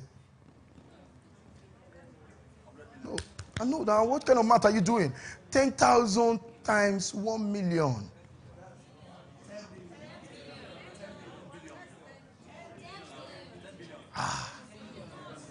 $10 10,000 times 1 million. Is how much? 10 billion. It's error. You have to be error because those calculations are not designed to do just for money. So the truth is, it's 10 billion. So I tell people, let me tell you. Now imagine in a nation of 200 million people, you ask your Lord and say, Lord, where can I do something that will just serve 1 million of these your people? Once a month or once in 2 months. Just 1 million. It is not 10%. It is not any percent. It's just 1 million. But guess what? Do you know what 10 billion will do right now? Now, that is what it means when you begin to think beyond just, you are thinking into a distribution age. And like, okay, what can I give to people? How can I turn this Irish potato into something that can reach out to? I know, I love Irish potato. So, as I'm just seeing it here, today they want to serve me again this morning. I said, no. I don't want Irish potato this morning. I asked them, but is there Irish potato? Only Irish potato will be eating in this place. But you know, no, don't serve me Irish potato. The guy said, do you want Irish potato? No, I don't want. But this is it. Value what you have. Think about how to spread what you have. You see, when I traveled to Malaysia, I saw one thing. They say, from Malaysia to the world, And that language struck my head. So from just to the word. From just to the word. In other words, you have to look at it as how can we spread this thing? You know, I tell people, 1,000 naira from 1,000 people give you 1 million naira. So that's why I tell to people, a million naira must be your minimum wage. You know, it affects people when I say it. If you live in Nigeria, just minimum wage would be 1 million naira. You see, government set minimum wage because that's what's convenient for them. You must set what is convenient for you. Hello? Don't allow anybody to set your minimum wage, because whoever set it, favor himself. You think somebody will say your minimum wage is 35,000 or 18,000. What kind of minimum wage is that? You set it yourself. You see, that's why somebody is a teacher, and he said, I can help people to do homeschooling. And then they develop an app. One of my friends now, he now lives in the UK. Guess what? This guy developed an app just to teach people. He's not a teacher. Teachers now bring everything to his platform. This guy now have more than 200, he has 50,000 subscribers now. They're paying him almost 5,000 naira every month. Hello? Just for teachers or the children to just check things online. Let's what? It's a distribution age. That's why that guy is tapping into that distribution age. Now, distribution age, you don't need to have a particular talent. Just know how to aggregate people's talents and spread it to the people that need it. That's why sometimes when you meet truly wealthy people, you're asking yourself, what particular talent do they have? Have you not ever asked yourself? Like, talent, what talent does this man have? Because you are telling me everything you want to do, somebody else is doing it. So you're watching, but he knows how to aggregate people to do what he wants. Let me tell you, acknowledging your weakness is strength. Do you hear me now? Knowing your weakness is strength. Knowing what you cannot do is strength. But because some people, it's ignoring their weakness that is killing them. You are trying to do what you cannot do. Because when you acknowledge that, guy, I can't do this thing, the next thing you ask yourself, who can do it? And then you will humble yourself and outsource your weakness so that somebody else can do it. So in a distribution age, ability to look at your business today. So when I understood that, I began to say, okay, where else can we move our own real estate to? So I moved it to South Africa. I moved it to Ghana. I moved it to Gaborone. I moved it to different African countries. Guess what? And because we have resilience in Nigeria, so when I get to some of those countries, they're looking like this. I said, come on, man. You guys don't get it. And before you know it, they were following us everywhere. Like they want to do business with us. Why? Because some of the things you thought is a weakness in Nigeria. When you get to some African countries, you will be shocked. You will be a lord. Some of you, your challenge is that you are thinking abroad. And when you think abroad, you think Europe. Hello? Africa is 54 countries. Did you hear what that lady said?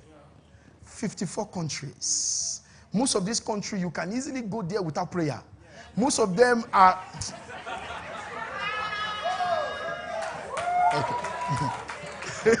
Okay. Most of these countries, you can go there without prayer. There was a time in my life, I just died one morning. I said, I told you I like traveling. I just asked my travel agents, I said, book African country for me. I just want to be traveling. They just book out. I thought, where is the visa? The guy said, no, sir. As you are getting there, they will just be stamping it for you. And as I was entering the country, they just stamping the visa. I was like, oh, really? Everywhere, just going. I think at the time, 5, 6 countries, I would just be going. And then I just suddenly realized that these places are lovely. And with the kind of intelligence that you have, God may not want you to sit in one place, but He wants you to see many places. Because there are some ideas now that will not be bet until you see some things. Oh, you don't get it. You see, because there are some vision that needs seeing. That's why even God have to ask Abraham to step out and gaze at the sky. Before God can tell him the covenant he has over his life. He said, look at the sky. And he looked at it. Because there are some things you can't see from your room. You have to come outside. Hello? You have to come outside. So Africa is big. Outlets everywhere. So that business that you are starting today, think big about it. If you don't have all the money, begin to map it on your wall. Take the map of different places that in the next 5 years we are going to be in this country. If you can you can afford it, get maps of those countries, put it on your table. Let us see that this country we are going to be there in the next 5 years, 6 years. And guess what happened? You are changing. Because this is what happened. When there was COVID in Nigeria, there are some countries that were still giving their business people money. Vis-a-vis Gaborone in Botswana. They were asking business people, come and take money. Guess what? If you are there and you are here, you know that the COVID may not affect you like that. Hello? Because you are still getting engaged somewhere else. And people are going to be looking at you and say, is it not the same business we are doing? But what happened is that it is only what is expanded that is protected. If you want to protect your idea, expand it. Think expansion. Think expansion. How many places can they listen to my song? Let me tell you, how many places? Stream it. Let them see it in different African countries. You'll be shocked. What some people don't appreciate in one place, they can appreciate it in another place. Some of the things you have now, some people, do you know that there are some, I was in Ghana about, I think 1 month or 2 months ago. Do you know there are some singers in Ghana that Ghanaian hates and they are popular in Nigeria? The Ghanaians were telling me that this one, there's someone like, this one. I said, oh, this guy is big in Nigeria. They say he can be big in Nigeria. Now, the truth of the matter is, if that guy has not expanded to Nigeria, his career would have finished. If you say, I'm a Ghanaian, I'm a patriotic Ghanaian, and I have to be here, there will not be anything again. So you need to think expansion. Think expansion like Pastor said. And that is the one. So distribution age. Now, a miracle begin to happen. In distribution age, a miracle began to happen after then. From 1978 to 1994, something happened. We stepped into what we call technology age. That was the age that makes people like Bill Gates, Michael Dell. Those guys were able to tap. You know what? That research that was said, timing. So those guys were able to tap into that age. Now technology began to step in. Technology began to step in. The Bill Gates of this world, the Steve Jobs of this world. At that age, they were developing technology. Do you know that in 1974, somebody said that in 1974, that he prayed that one day, I had an advert, it's on my phone. It said, one day, they hope that human being will be able to use smartphone. Hello? Just in 1974. They were designing it and they were showing people like, one day, when I saw it, I was laughing. But the truth of the matter is, it was an age. Technology age. Now, there are some businesses today that you are starting. You don't have to say, I don't like technology. Hello? Except you like poverty. Say, technology is not my thing. God, it doesn't have to be your thing. It's the real thing. So you have to do something with it. And that is why you see, some people, they believe that I have to do it myself. And that's why most people are limited. This is how I say it. Do it yourself is damage it yourself. Do it yourself is kill it yourself. Most things, you don't have to do it yourself. You just have to initiate the idea. And then you have to look for who can do it with you. Because there's a difference between how and who. Hello? Yes, most of the time, the reason why most people are procrastinated is because they're asking the question of how to do it. But I don't ask the question of how to do it. I ask the question of who can do it. Hello? Who asks the customer before they need me? Hello? Do you get the question? Yes, now you have an idea. You can ask yourself, who asks the customer for this product before the customer needs me? That is why I can go and partner with them because they already have the customer. I don't need to be praying for the customer because they already have it. We're just going to share the profit together. But when you start thinking, how do I get the customer? Let me tell you, the knowledge you don't already have, when you ask the how, your brain will shut down. Yeah. Because your brain cannot process it. It does not understand what you are saying. That is why most people procrastinate, not because they are lazy. Because they keep asking a how question. The how question does not make you rich. It is the who question that makes you rich. Who knows the person? You want to meet a rich man. You say, who knows this rich man that I know? Hello? You don't know, if he knows the person and I know him, all I need to do is to connect with him, to connect me to him. But when I'm saying, how can I meet Bill Gates? You will answer that question until Bill Gates became 100 and die. You will never meet him for the rest of your life because you'll be frustrated. So technology. People become rich in the age of technology. So this is what happened. And so a lot of times, take all the people that have become rich in this age. In the age of distribution, if you remember, in America, there's a man called Walmart. That's how those people became rich. They were in the distribution age. They were opening stores everywhere. They were opening stores, big stores everywhere. Today, about 6 of the children are billionaires. Because the father passed the word down to them. They open stores now in South Africa. They have one of the biggest malls.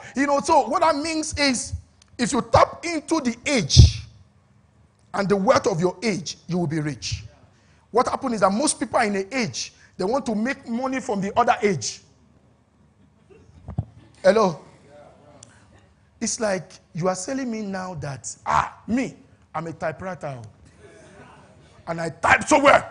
I'm the best typewriter in the world. What will happen to you? It's hunger you are jogging with. You're jogging with hunger. You're just because Because that age has passed. That means it's no more. It's no, you see, you may like it, but it can't help you. That age is gone. It's gone forever. There's nothing that age can do for you right now. But that's what happened to a lot of people. They are so sentimental with the age that has passed. They think, no. He said, I want to open a store. I must just open a shop. I've saved some money. I'll just start a shop in one corner where nobody passes. And then I say, what about putting it online? He said, no. That online thing is not my thing. I don't want to be there. But you know what? So that's what happened. 1994 to 2004, a new age came to us. It's called information age. In that age, guess what happened? People make more money from sharing the idea of their business than doing the business. Hello? Okay, didn't get that point. So you started a school, and the school is running. And then you, in the information age, you decided to now write a book on how to run a school successfully. You can sell 1 million copies at $10. Hello? And you have made $10 million. And you can't make that money in running that school. Because in the information age, people are now looking for information everywhere. So the skill that you now have, guess what happened? You are now turning it into what other people can get. In the information age. People make more money in the information age sharing the idea of their business than doing the business. Hello? That's why you see some people online today. All they sell is just information. The business they have never done before. But they are making a lot of money. Because it's information age. How to develop your voice. Hello? Though you sing, but how to develop your voice. How to get qualified for a tournament. Hello? And people will now, you see young singers, they will now subscribe to it. Information age. And that age will now make you more money. Because it's an age. And in that age, it's timing. That's what everybody is thinking. Now, in other words, the moment you interrupt that process, guess what? Everybody comes to you. So in that age, you can't say you have an idea. You just want to keep it to yourself. Because you are killing yourself. Because the key person of influence in that age of information are the people that share what they know. They become the key person of influence. People now see them as the experts. The people say, wow, this person is so good. Oh, she's sharing ideas with us. And they are paying you for it. Do you know that the first king of information business is Solomon? Hello? Do you know that Solomon never gave anybody wisdom for free? Yes. Go and read your Bible. Oh, okay, you have not read that one before. Solomon did not give wisdom for free. Oh. If you come from Sheba, you must bring something. If you like, there is no. If you must bring something to Solomon. Solomon learned from Joseph. Solomon, they are so key on it. Like, guy, you must bring something. Oh. Everybody kept bringing something to Solomon because Solomon shared wisdom. So that's why he said, buy wisdom and sell it not. If somebody say buy, that means you want to sell it. Hello? He said, buy wisdom and sell it not. It's not the best. He said, buy it and keep it. So that you can keep coming to buy. It's a continuity business. I have more wisdom. Wisdom 101 is available. Wisdom 201 is available. Wisdom 202 is available. Don't worry. We have inventories of wisdom that can help you. So that is it. Information age. Some of you need to begin to think about this age right now in your different areas of life. Somebody has raised good children. You can write a book on it. Information age. How to raise sound children. 1 million copies can be sold. Amazon will sell it for you. We will advertise it online. We will sponsor it online. When you have not done that, you will not create another seminar on it. You will call intensive masterclass for 50% times X of the money of the book. So people will still show up from all over the place. Guess what? And they are happy to show up. You see, it is only you that undervalue your wisdom. Hello? Most of you are so blessed by God that you don't see value in what you are blessed with.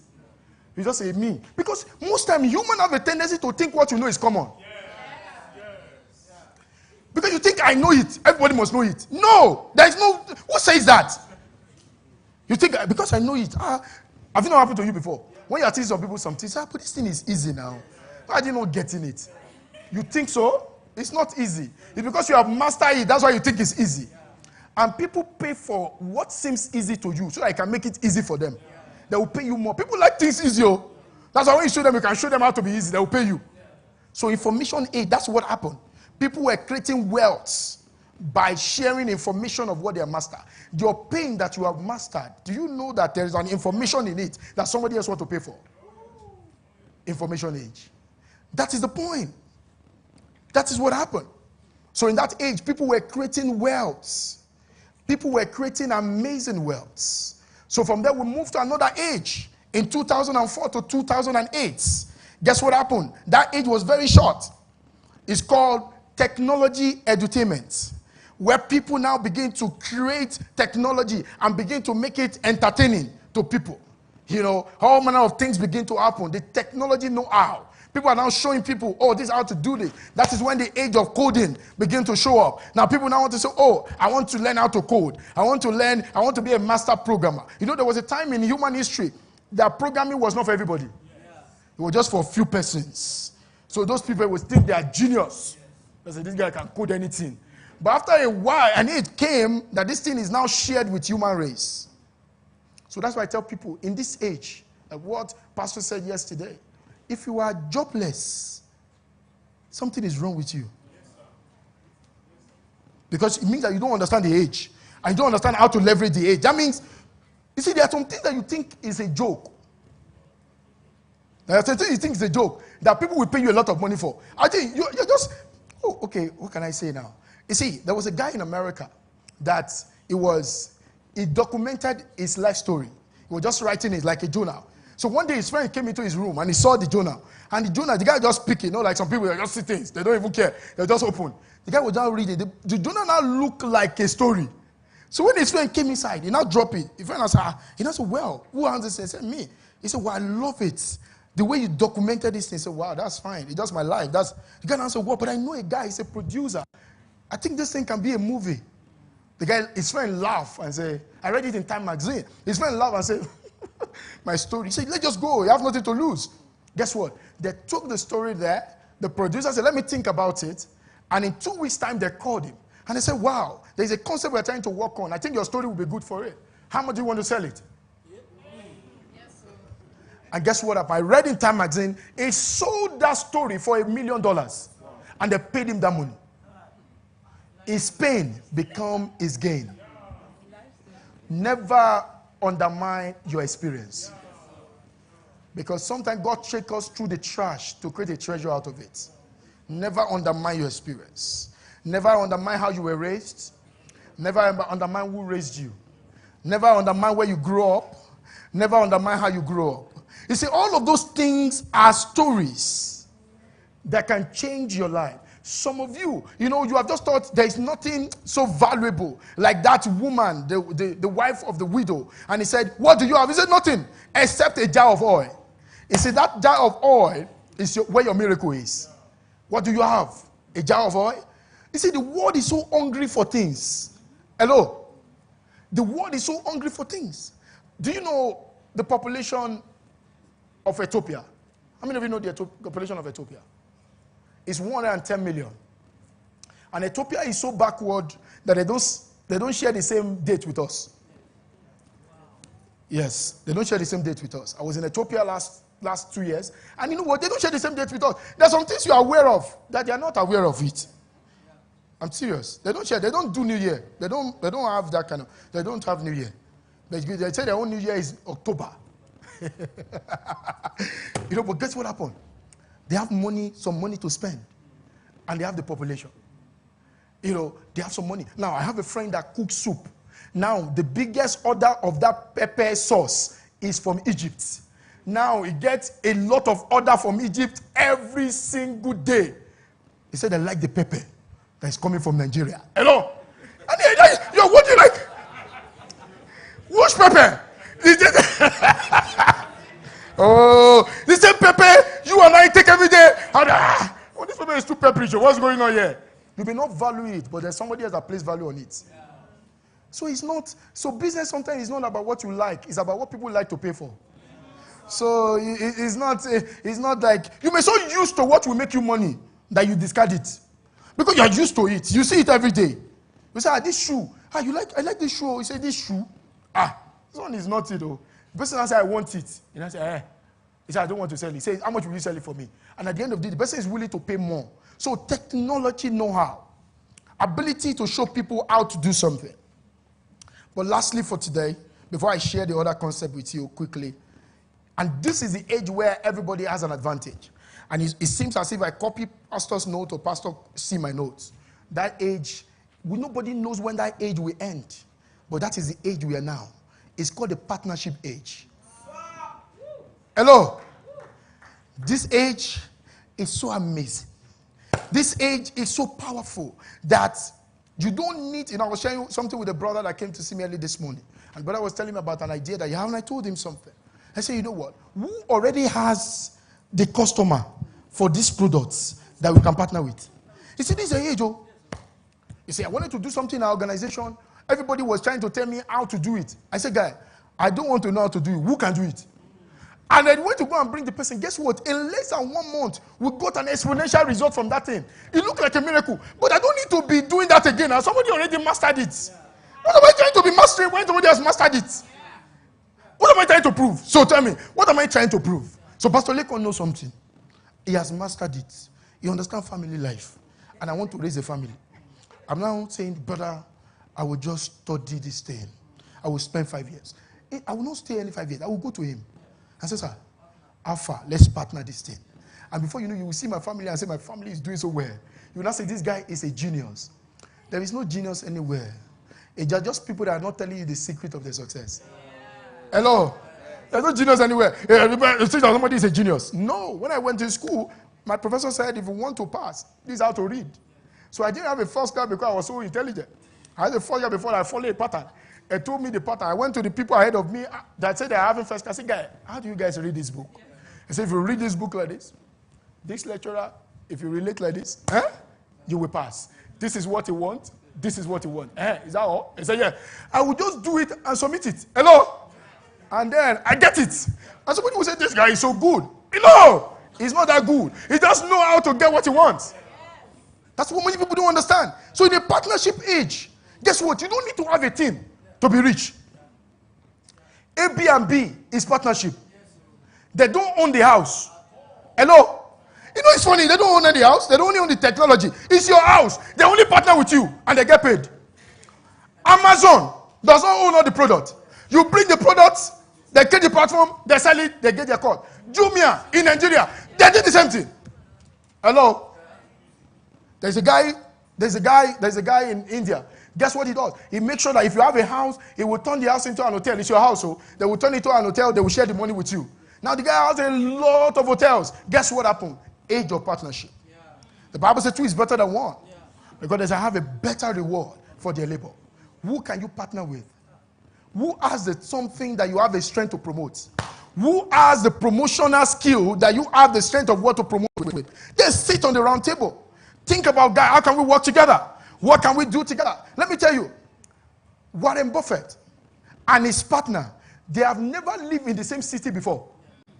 And they have been in business together for 60 years. Do you understand now? One live in Oklahoma, one live in Nebraska, and the other one live in New Jersey. Now, the both of them, they only see once a year, and they have been in business together for 60 years. Age of partnership. That means people do their own strengths. Some of you, the reason why that business is struggling is because that business is being driven by your weakness. Yes. It's not because that business does not have potential. Because you are thinking, no, it's my thing. 10% of 10 billion is better than 100% of no billion. Hello? Don't be a CEO of emptiness. Hello? You see, let me tell you something. Your first business is not going to be your last business. You see, you need to understand this thing. Your first business is not going to be your last business. So why? You see, the first business I started, I did not make so much money from it. But guess what happened? I used it for mastery. I now understand the game. So when I was stepping out for the next game, I knew what I was doing. You see, you cannot exchange wisdom for just arrogance. You can say, don't worry, I'm old enough to know what to do. Guy, you will fall so big. You will fall that you cannot recover from it. Partner with somebody. Look at the partnership. Look at the spirit. Look at what Pastor said. Look at the character. And you know what? Put all of those things together. And so, let me tell you, some of you, When I started business in Gaborone, I partnered with a Botswana person from Nigeria. I've not seen the person. We were partnering from Nigeria. The first time I would see the lady, she was the one that arranged all my trip. I went there and then we started business. Hello? I know nobody in Botswana. We only met on social media. And I taught her some things to do for our own real estate, and she did it, and it works. And she said, wow, this guy is good. We'd like to partner with you. When we go to Botswana, she was the one that said, no, to presidency, we will go there. They said, no, don't worry. We know how to sort all these things. It's not a big deal. Because it's our country. I can't be running around and saying, no worry, we will go there. We have strength. And I told you, strength is overrated. You begin to run around. We have strength. We can do it. You see, there's still a line between persistency and stupidity. Because you can be persisting on what does not work. It's dangerous. You just say, I will persist on it. You see, there are many things. The online, if you know how to search online, you can connect with people in other nations from your home. And you begin to have a legit business conversation with them. That they will invite you. I've been invited to India by people. I've been invited to different parts of the world, to Germany, to all manner of things. People that are willing to do collaboration with you. There are people that want to even do business in Nigeria. They're just looking for people that they know that they are legit. He's not asking them that his father has a refinery and they're looking for money. You don't get that gist. But don't worry. But the point is that is how you begin to think. When you are in church, you are with people. Think about partnership. Think about your strengths and their strengths. Most of all, we think so much about people's weakness. And that's what that's not your business. Your business with them is their strengths. I mean, become a strength finder. Begin to look for strengths. That is how people build organization. That is how our Lord Jesus Christ built discipleship. Have you not noticed them? He picked them based on their strength. Yeah. Even Paul, when the master head unto himself, when you look at, this Paul, you people are seeing that he's a persecutor, but I'm seeing a chief promoter. He said, guy, stop all this nonsense. Come on. let's do business, my friend. What's wrong with you? And you have to capture him. Because if I don't capture this guy will just be killing my people. But this guy can work for me. He can work with me. The gospel will not have spread if the master did not capture Paul. He captured him. Because he knew that he's a chief promoter. Every business needs a promoter. Now, the difference between Steve Wozniak and Steve Jobs. Steve Wozniak is the computer guy. Steve Jobs is the promoter guy. Steve Jobs is not a tech guy like that, but he's the promoter. He knows how to package it. That's what Pastor said. He knows how to bring the perception that you will not buy. But Steve Wozniak is let's design it. Let's do it. Bill Gates realized that guy, I'm the rough guy. I need another guy. So he looked for Steve Ballmer.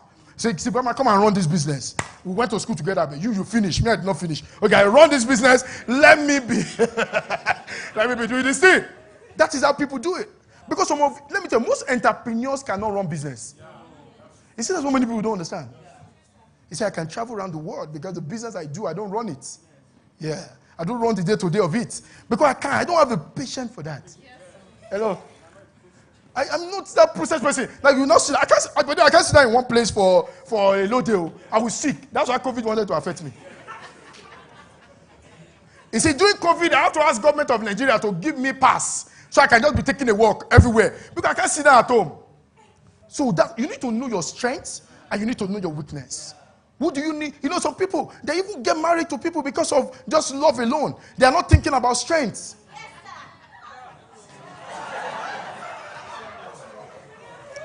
My wife is so organized. I mean, like, she's extremely organized. That sometimes she fought me. You say, no, now, you can't put shoe there. I'll say, I'm sorry.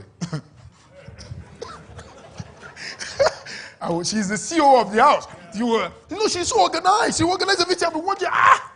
Because the first time I met her, our family house is very small. But when I entered the room, it was so organized. I was like, yeah.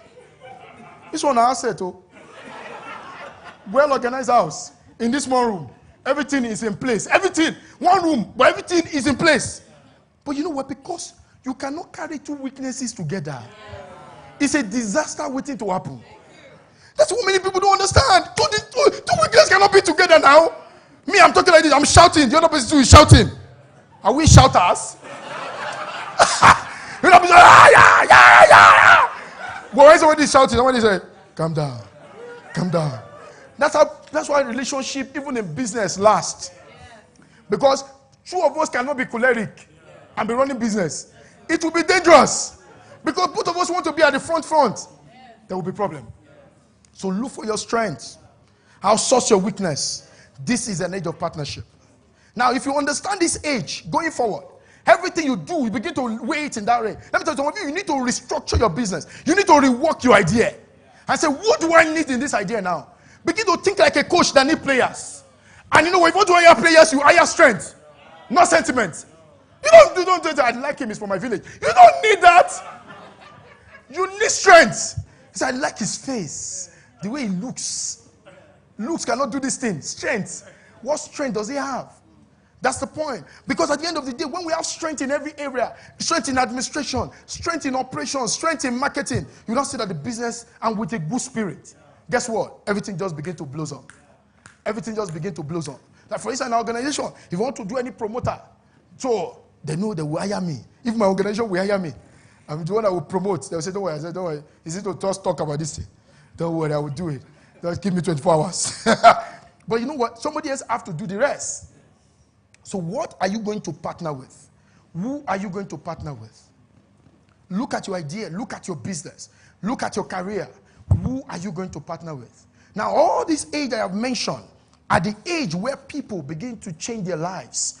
And this age, God has created this age for all of us. Now, it is good to know that you are not aware of this age before this age passes. Because what happened to a lot of people is when an age has passed, that they will now become aware that, I wish I knew that time. This is an age of partnership. And I believe God have you in mind. That's why we're also here today. To look at everything and say, guy, let me restructure things. Who do I need to work with? Who do I need to partner with? How do I need to go about my idea so that everything can change? Let me tell you, in 1 year, everything can change. I can assure you, in 1 year, everything can change. That you will fulfill a scripture that says, when the Lord turned around the captivity of Zion, they are like them that dreams. You'll be looking at yourself and be wondering, now maybe this. Brother, you see, let me tell you, some people will tell you, there's some money that God will bless you with. That you will be smiling on the road. It's not everyone that smiles on the road that is mad. Glory to God. Just be walking down. Just say, glory be to God in the highest. Amen. And they say, what's wrong with Brother T? Every day we see him these days, he will just be smiling. Or you'll be talking to yourself. Lord, let me be this. Somebody say, brother, what is happening, brother? Every time I see you now, you're doing your hand like this, brother. I can't understand. Because it's God. And God is saying, he has put in treasures in earthen vessels. This is the age for the fulfillment of that scripture. That means don't look down on anybody. I'm telling you, don't look down on people. You will be shocked.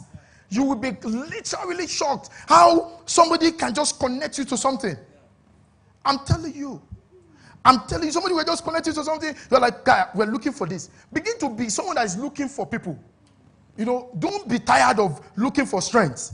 Don't be tired. Don't be tired. Because some businesses, that is what limits them. Everybody can start a business, but not everybody can run it. Now, not everybody that starts a business too, sometimes people get tired. And that's why people diversify in the form of distraction. It's because they get tired of running that business. So that's why people should add something else to it. At that moment, you need a partner that can maintain process. Some people can do one thing forever. Yes. That is their makeup. They are makeup like that. Nothing but them. They can just do one thing forever. You are not like that. So don't think that because you are not like that, this thing should stop now. No, that's why they will say, brother, what are you doing now? They will not call themselves serial entrepreneur. They are serial distractors. They say, no, I'm not doing that anymore. But where is it? It's not enough that you are not doing it anymore, but does the business still exist? It doesn't exist anymore. That means you are distracted. It means that because you are not there anymore does not mean the business should stop. It's because you don't understand that there is another strength that's supposed to run that business now, not you again. Yes. But you think because I'm not running it, I should close it down. How many things will you be closing down? Ask yourself, how many things? And you start this one, you close it down. You start that one, you close it down. After a while, nobody will even believe in you again. Even people that are funding you will say, that guy, he can't see anything through. If you start now, he will stop. No. There's a school in Lagos. It's called Green Spring. The school is it started in 1987. It's one of the most expensive schools in Lagos. But guess what happened? Some people will see that school now and want to copy it. But that school has started for almost 37 years. Yes.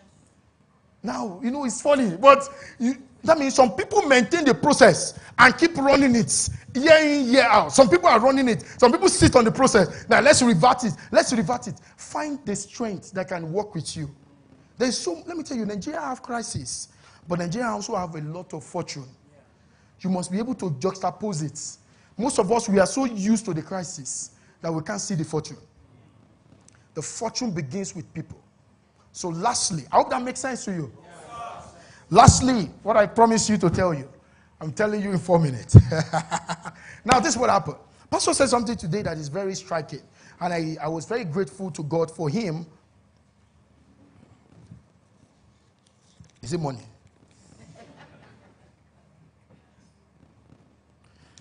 Okay, so Pastor said something that is very striking. And what did he say?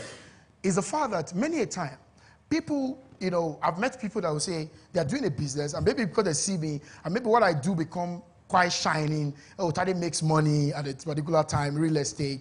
They don't want to, maybe stop what they're doing and also do real estate. No.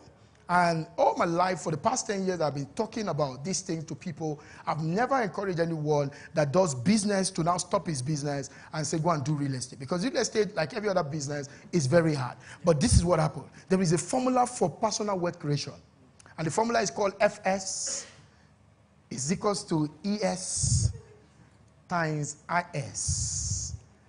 Simple maths in 2 minutes. FS is equals to ES times what? IS. So what is FS? FS is financial success. Financial success is equals to earning skill times investing skill. Hello? Okay, we'll explain that. Financial success is equal to earning skill times investing skill.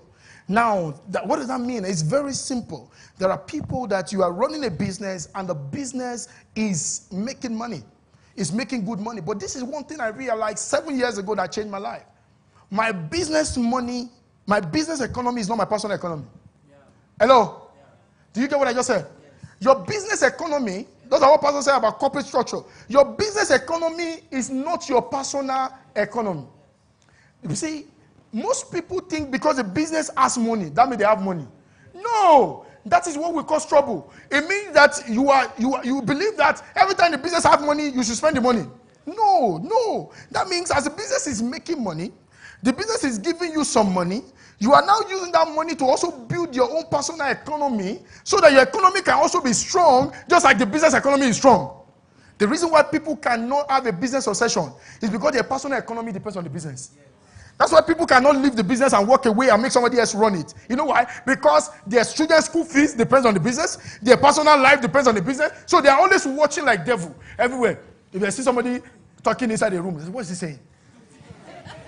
You see, because you have never built a personal economy. So you need to build a personal economy.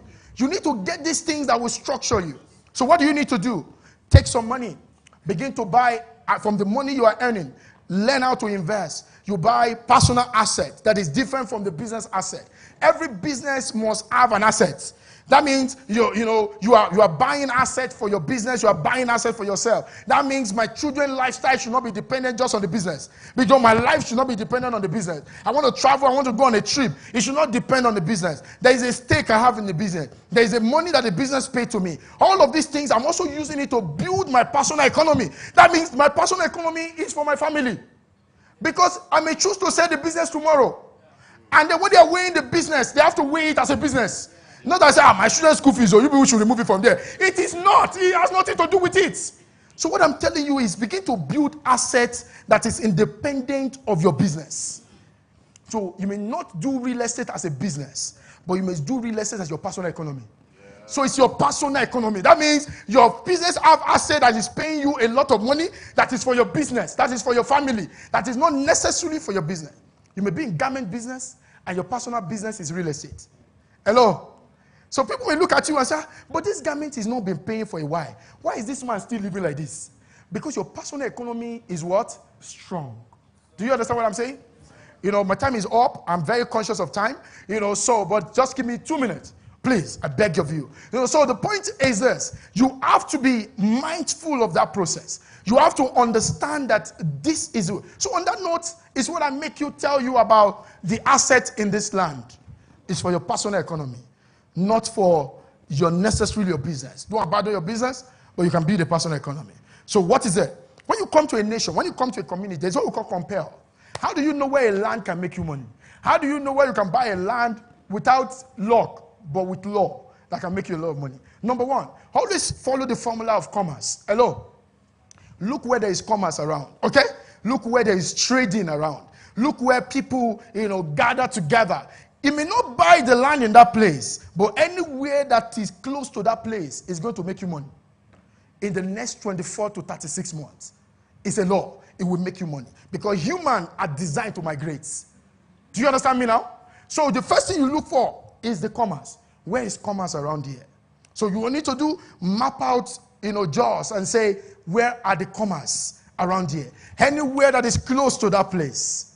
Guess what? There is money waiting for you. That's number one. Number two, look at where are people migrating to. It's called migration. Where are people migrating to? Value migration. Where are people going to? Around here. Or where somebody tell you, I'm leaving my house, I'm relocating to a particular place. I'm leaving my place, I'm moving to. Why are people moving there? Something is waiting for you there. But most time we hear news, but we don't know how to interpret it. We just see it as normal thing. Why is everybody going to that place? Why is everybody going to that place? There is money waiting for you there. The third thing is that look at where there is population. Where is it that a large population gather? So I was being told about a place yesterday called Rainfield, right? Yes, Rainfield. It's not far from where I was. So, and as I was going, I started looking at what can I see here. So I'm looking at the business around. They took me to the old airport, the old airport side. So I saw the old airport. Now the truth of the matter is, you may not know it because you are so used to the environment, but all of those things gathered together can foster your better personal economy. Because any asset that is close to that place can make you a lot of money in 24 months to 36 months. If you do it and it doesn't make you money, call me, I will give you the money back and I will buy the land from you. Is that a good deal? So lastly is employment. Look at where the employment is. Anywhere that is just a radius to that place, the asset there is going to grow. Now this is what happened. Land does not increase in value. It is human that brings value to land. Hello? Do you understand what I'm saying now? Land on its own does not increase in value. So people will say land will increase in value. No, because they don't understand. Land does not increase in value. It is human being that brings value to land. So the moment people gather in a place, so we call it emerging markets. There is hot market and emerging market. Hot market is a market that is already popular. Everybody already know that this place is high. But the emerging market is the market that is close to that hot market. Where your money is not in the hot market. Because the people that buy the hot market are people that are already rich. The people that will buy the emerging market are people that are about to be rich. So what you want to do, you want to position yourself at the emerging market so that when this market is fading away, it's moving to another place. But you're already positioned there. Just like Joseph. He has positioned himself. He has collected all the grain from the people. When they need it, they still pay him. Because he's going to sell it back to them. So what you do is that. And lastly is what we call the lifetime matrix. What is that? There are some places where people enjoy their life. Okay? Every city has it. It's called vanity matrix. Where, now any asset that is close to those places, it will sell. It will increase in value. Because human being is the biggest factor in appreciation of assets. So the moment a human being gathers somewhere, a human being do trading somewhere, a human being enjoy himself around somewhere, any asset that is close to that place. But you don't know the joy of it is that you are going to buy it for a lesser money. Yes. Now that lesser money is your advantage. Because by the time you are going to, someone was sharing something with me this morning, and after that I'm going to talk something to him about it. And the person was telling me how they're about to do something. I felt like, instead of you just doing this industrial stuff here alone, why not turn it to an industrial estate?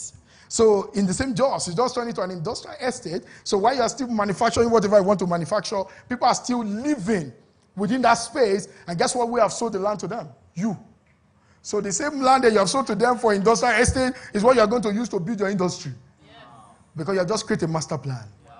That's how it works. I hope with this little word of mine, I've been able to convince you and not to confuse you. It is possible to become rich. God bless you. Thank you.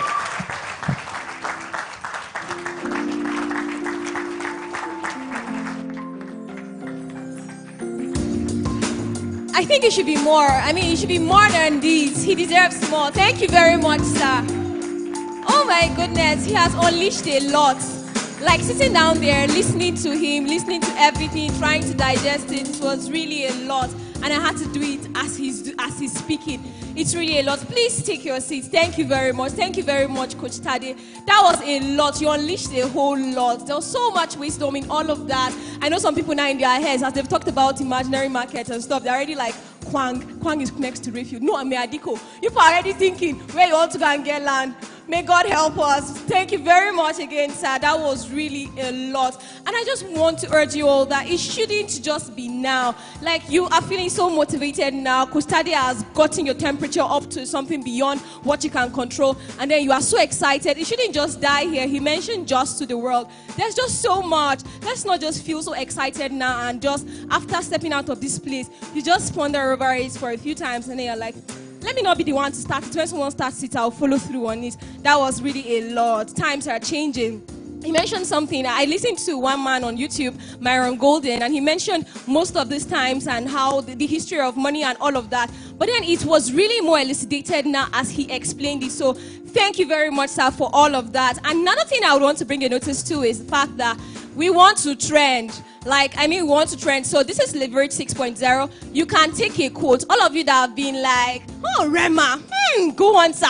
All of that. Put them down in writing. If there was video clips that you took from him speaking, you could also post it and just use the hashtag Leverage 6.0 and make us trend. This is something that should go around. And don't forget to tell people that this is being streamed live. So anybody from anywhere in the world can actually connect to this and be a part of it. And you can also drop your questions, because I'm sure that some of you have certain contradictions, so many things you would want to understand better, or for more information, you can actually drop it on the link that has been passing here, bit.ly/leverage questions. So you can drop your questions there and all of that. So now we will be going into something else. Okay, it sounded like we were going into something. There'll be a presentation by orchestra. It's a music presentation, and it's just to keep you all alive, because I know you've listened to a whole lot now, and then you're trying to soak it all in, and you're trying to understand better. So, ladies and gentlemen, please put your hands together for orchestra as he comes up, or he or she comes up for his musical presentation. Is orchestra available now? Ladies and gentlemen, orchestra for their presentation.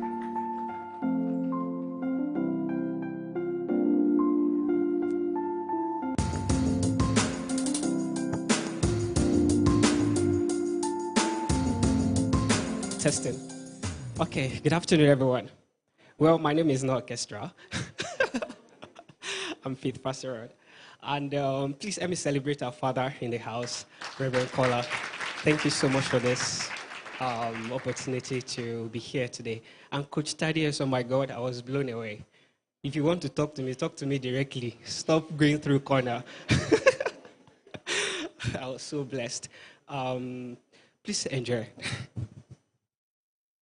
I'm sorry, I'm going to be doing this with David on the piano. Please let me celebrate him.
Come a round of applause for Faith Fasseron.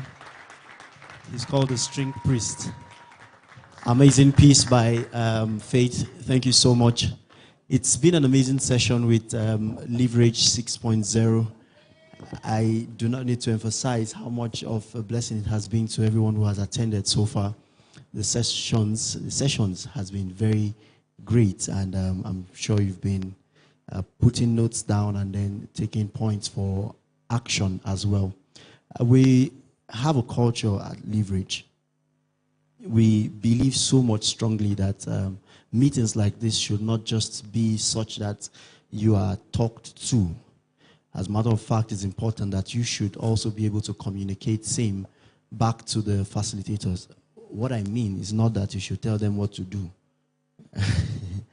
but ask them more directly how the things you've heard can be implemented with yourself, with your business, and the other things that you do. All right, so we'll be taking the question and answer sessions. We could set up for that. We'll be taking the question and answer sessions, and that is going to be very interactive as much as possible.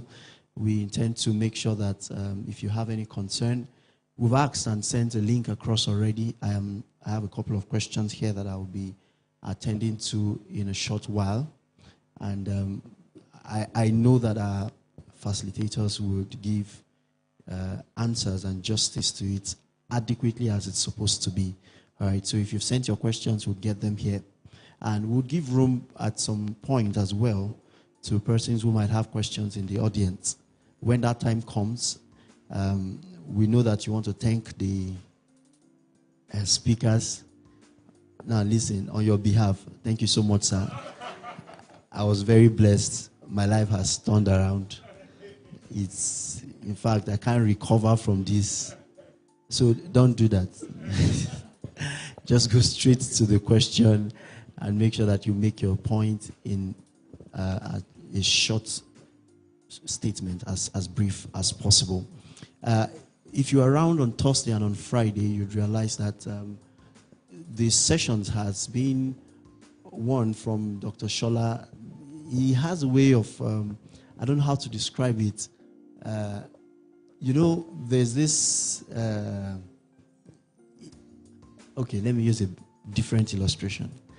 You know, when your parents want to correct you, it look like they are playing with you, and then you want to respond to them in the same vein, and the next thing you just hear is a very hot knock. So Dr. Shola has a way of making you feel at home. You're very comfortable. You're all laughing together. And in the midst of the laugh, you just hear a very sharp knock on your head, and you'll be like, sir, you didn't have to be there. I thought we were friends, sir.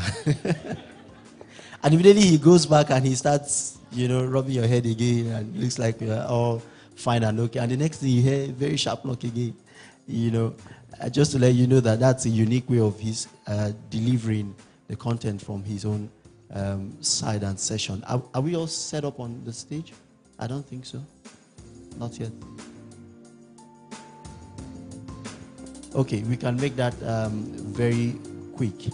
Also, just in case, Coach Tade mentioned that some people would adamantly say that all this internet age, technology age is not my thing.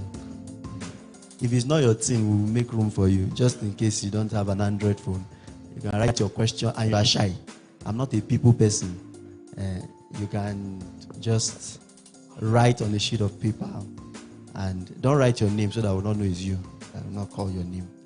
But then pass it across to the people that are going to be collating the questions, any of the ushers around, and we'll be able to receive that to attend to it.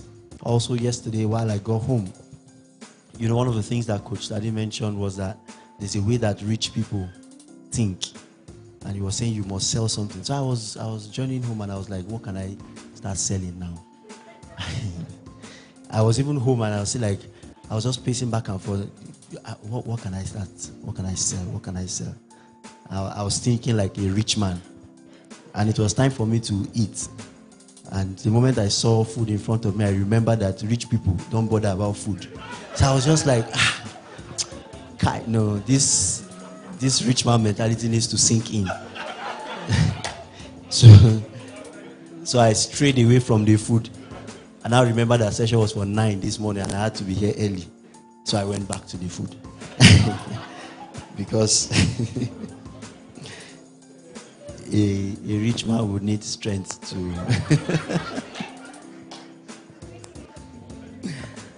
But Kai, you have a way of... a lot of persons are battling with headache right now. Like, where do I start from? You know, but of course you could take the pieces of... In fact, we're still contemplating right now if we should release the materials for these sessions.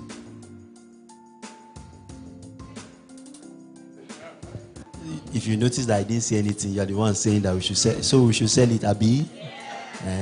Wow. Okay. Dr. Kola, they say we should sell it now.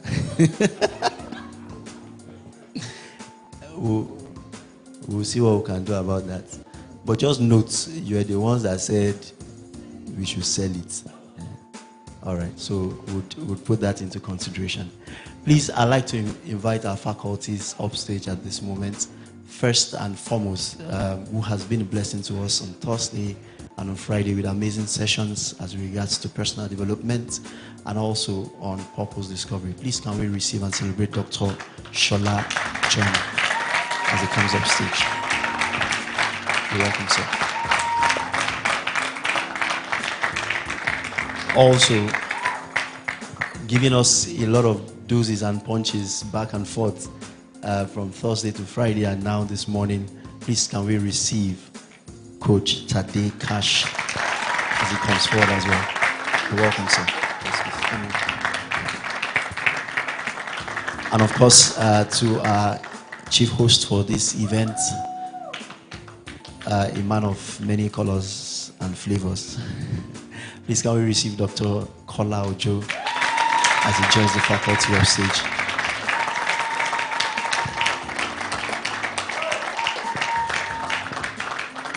Thank you so much. So for convenience, I would just come somewhere around here. I would not be answering any questions. So.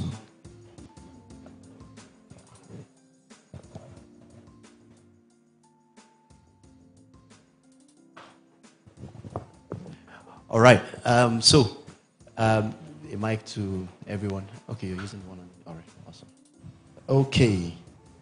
So yes, we will be asking the questions as they have been sent across here. The first person is directing the question to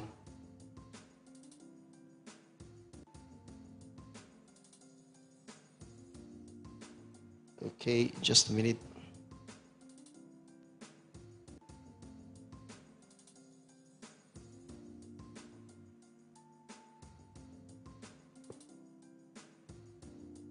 All right. The first person is asking this question is directed to Coach Tade Cash. You have a lot of questions, sir. All right. From the very first session, you mentioned that association is key and advised that we should choose wisely our relationship. So this is the question.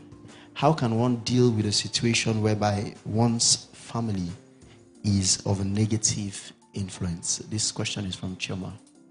All right. Okay, can you hear me?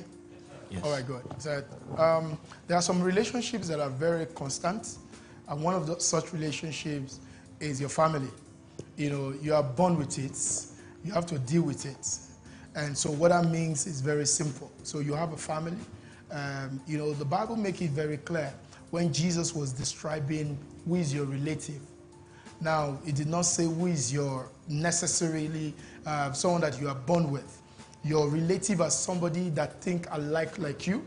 It may not be born from the same mother or the same father. But then there are people that you are born with. They are negative. You know, when you talk about our dreams in life, as paradoxical as it is, most time is a very instance when it is your family or immediate family that will quickly believe your dream. Because they are so used to you that when you talk about some particular dream, they will even see it as a joke. Like me, you're just joking. And sometimes we take those things personal. Some of them, they don't mean it, but they're so used to you. Like you are talking about, I'm going to be this, I'm going to be that. They know you. They see you snore. They see you eat. They see you do all manner of things. And then you are coming up with an idea. So how do you deal with such relationship? You have to deal with it in a very intelligent way. The scripture says you should be at peace with all men, especially with your siblings. Be at peace with them. Be at peace, You can give your ears to all of them, but give your voice to few. That means you don't, when you know that your immediate family are not buying into your ideas, you listen to them, but you don't talk to them about many things that you want to do. And so, because most of us, we feel the first kind of people we should talk to is our family. And at the end of the day, your family discourage you. You just take it like, if my family are not seeing it, that means it's not viable. But so you need to know that these people, there is a pattern. It doesn't mean they are bad. They are not just good for you. Do you understand? So what that means is you deal with them in a subtle way whereby, they will, after a while, some of them will come off it. Some of them will begin to realize that, because they will look at your trajectory. They will look at your pattern. When you say you want to do this, the other time they did not believe you, now you have done it. And you say you want to do this, they didn't believe it, you have done it. The third time, the fourth time, they even heard that you are doing something. They are the one that will become a cheerleader to it and tell people, when he said he want to do something, he will do it. So don't take it personal when your family members are negative. We all have different experiences, and so because they are born of the same household with you, does not mean you are going on the same journey in life. So if you don't get that, you'll be having unnecessary bitterness. And those bitterness are also designed to limit you. Because you are being limited. You see them almost every day. You see them everywhere. So for me, what you should do is develop more wisdom, emotional intelligence to be able to deal with them and know full well that not everything that is happening for you that you should be discussing with such people. Sometimes they will find out themselves. You don't have to sit down and say, let's say this. But there are some families that come up, that help you out in your life. But when you notice that there's this certain person, don't be bitter towards them. Just know how to deal with them. Because people don't treat you the way you are. People treat you the way they are. So get that and deal with it. Wow, thank you so much.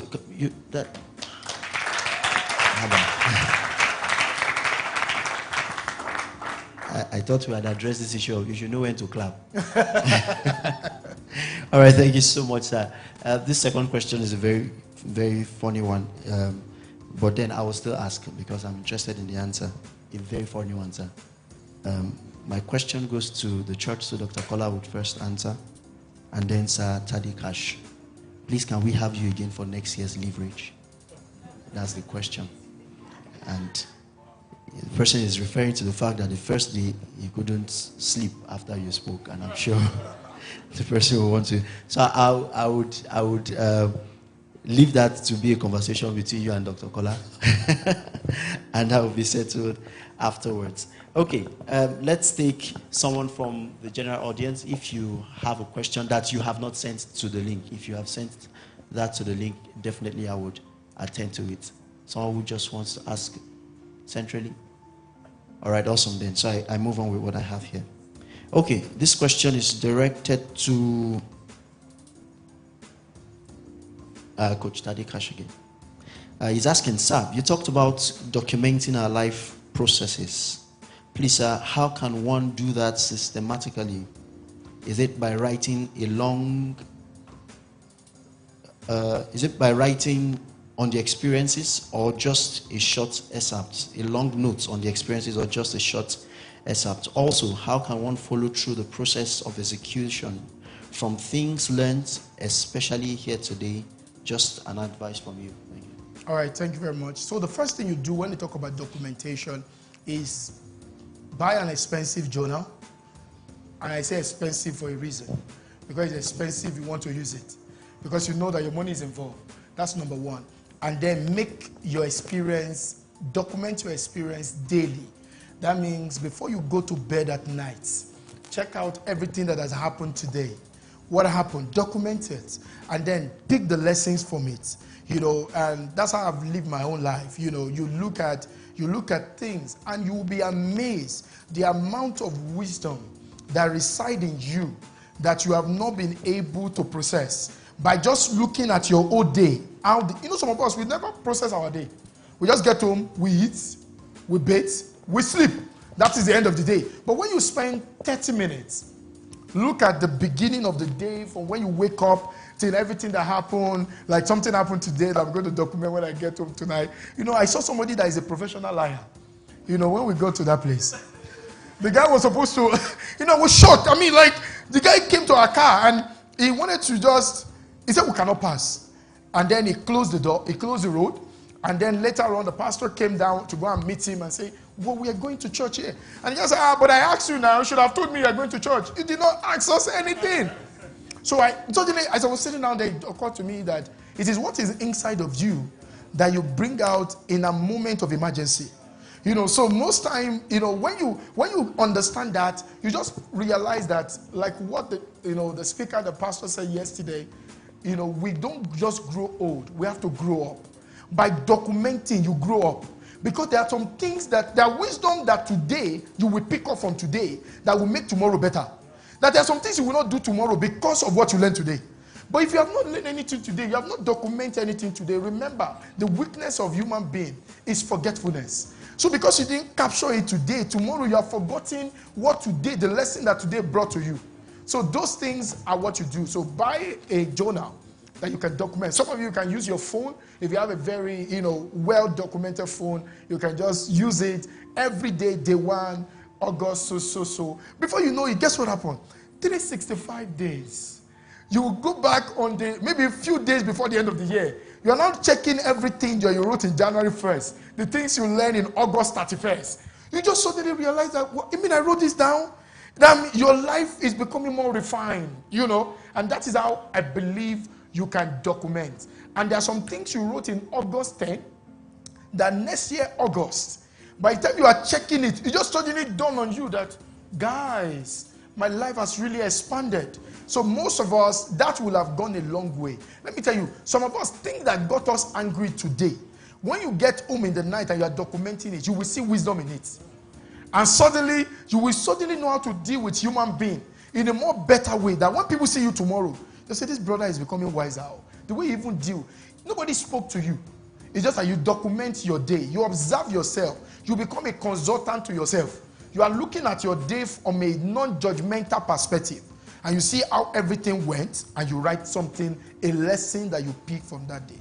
So that is that. Wow, amazing. Thank you so much, sir. So for those of us who are used to going to weddings and birthdays and you're waiting for journals, jotters, buy an expensive journal. That will go a long way to help. Our next question is to Dr. Shola John. From your first session on Thursday on purpose, this question says, what if you're good at many things and you can do quite a lot really well? How then do you know what you ought to do? Or better put, what to focus on?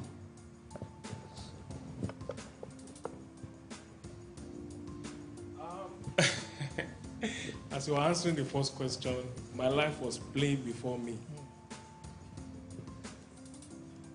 The last move, in the last 14 years of marriage, we've lived in about 5 cities. We got married in Jos, 2008.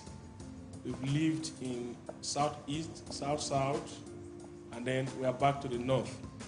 And going to the North was before the 2015 election. And my cousin came to town. We were in Benin then. God had already spoken to me and all of that. And then the transfer had come. Now, people were selling their properties in the North to go down South. God was instructing us to go to the North. It didn't really make sense.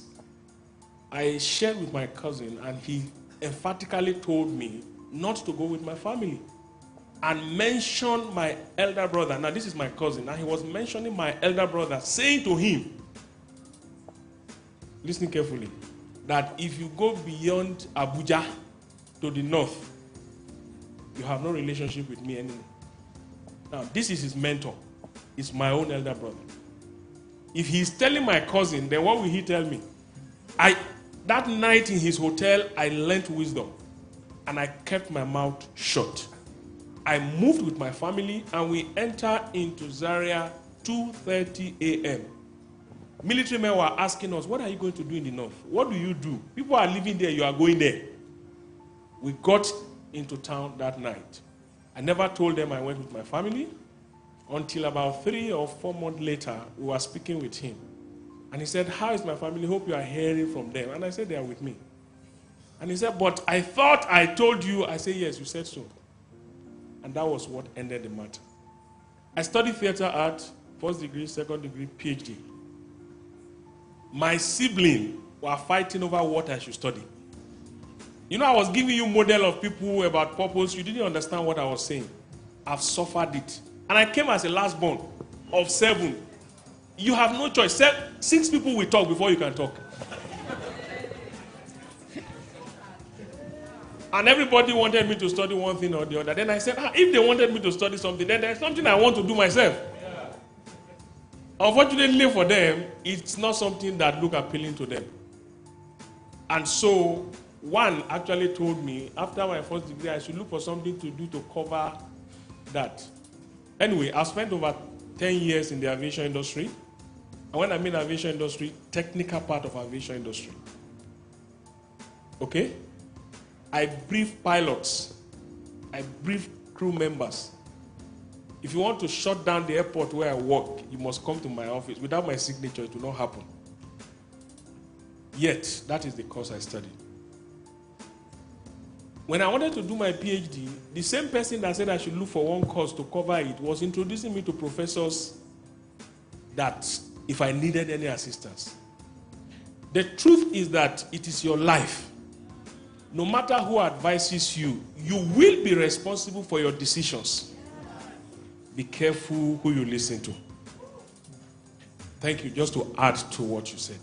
Now, you said I'm good about many things. Somebody came to see me. He's right there in the audience. We were talking briefly outside. And then we were talking about in Nigeria. You can't just say you are good at one thing and that is what you will do, especially as a starter. You will need to pick up a couple of skills at least before you identify where you are better. In fact, when I do assessment for people, none of us is gifted in one thing. We have multiple range of what we can do, sometimes up to 5. Then the question of value comes in. The question of interest comes in. The question of abilities comes in. The question of personality comes in. If the 4 does not match, you are not very good in that thing. I don't know if you heard what I said.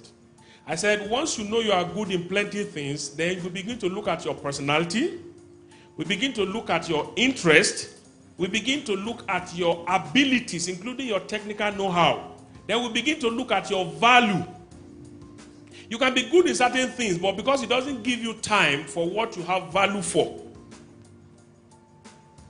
you are not as good in it as you think. If you don't tick the 4 boxes, please stay on the one that tends to tick the 4 boxes. I do a lot of things, and I'm sure the 3 of us will do a lot of things.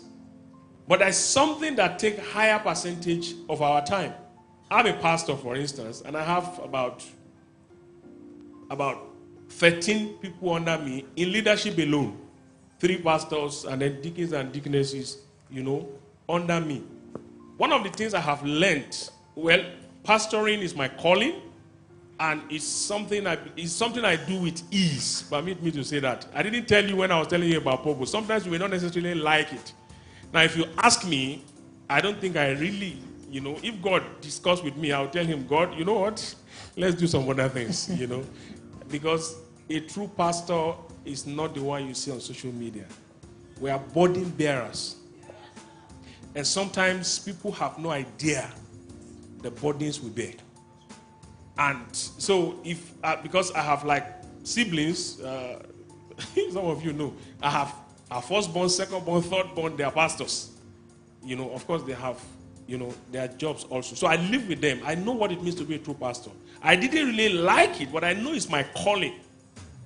Now, but here is the question. Pastor Kola said something yesterday. He said, if you are truly a called pastor who understands the scripture, you can't do it full time. Very true. I was also mentioning to you that I trained a federal government agency. I trained in each of these virtual sessions, I trained about 50-something people, 3 streams. I was spending, And for the 3 streams, they were paying me. They paid me well. I won't tell you how much. They pay me per hour. I won't tell you how much. If it's international, I'm also on the international, I'm a senior consultant with People Smart, France. They pay me in dollar if I have to do individual coaching. Individual coaching are the counseling people come for free from me in the church. That sometimes they may not even appreciate my advice. They pay me per dollar. We package it in such a way that they appreciate us with money and then they thank us again for coaching them. So, I am a pastor. But they don't pay me salary as a pastor. But I have a family to take care of. I want my children to have the best of education. I want them to also be able to speak with the who is who. So I need to work. Since I don't spend 24 hours pastoring, I monetize part of my skills in consulting, coaching, mentoring, writing. Some of you know that I'm on YouTube, okay? Sometimes when people ask me, you do many things, I say I don't do many things. I do one thing. I live my life. That's all I do. I don't do many things. I'm living my life and I'm enjoying it. How did I get into YouTube? I opened the channel in 2015 and I got bored with my life and everything I was doing.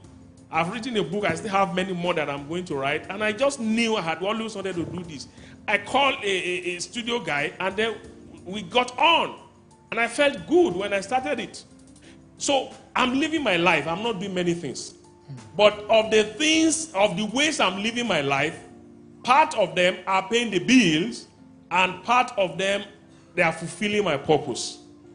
How do I get that done? I manage my time well.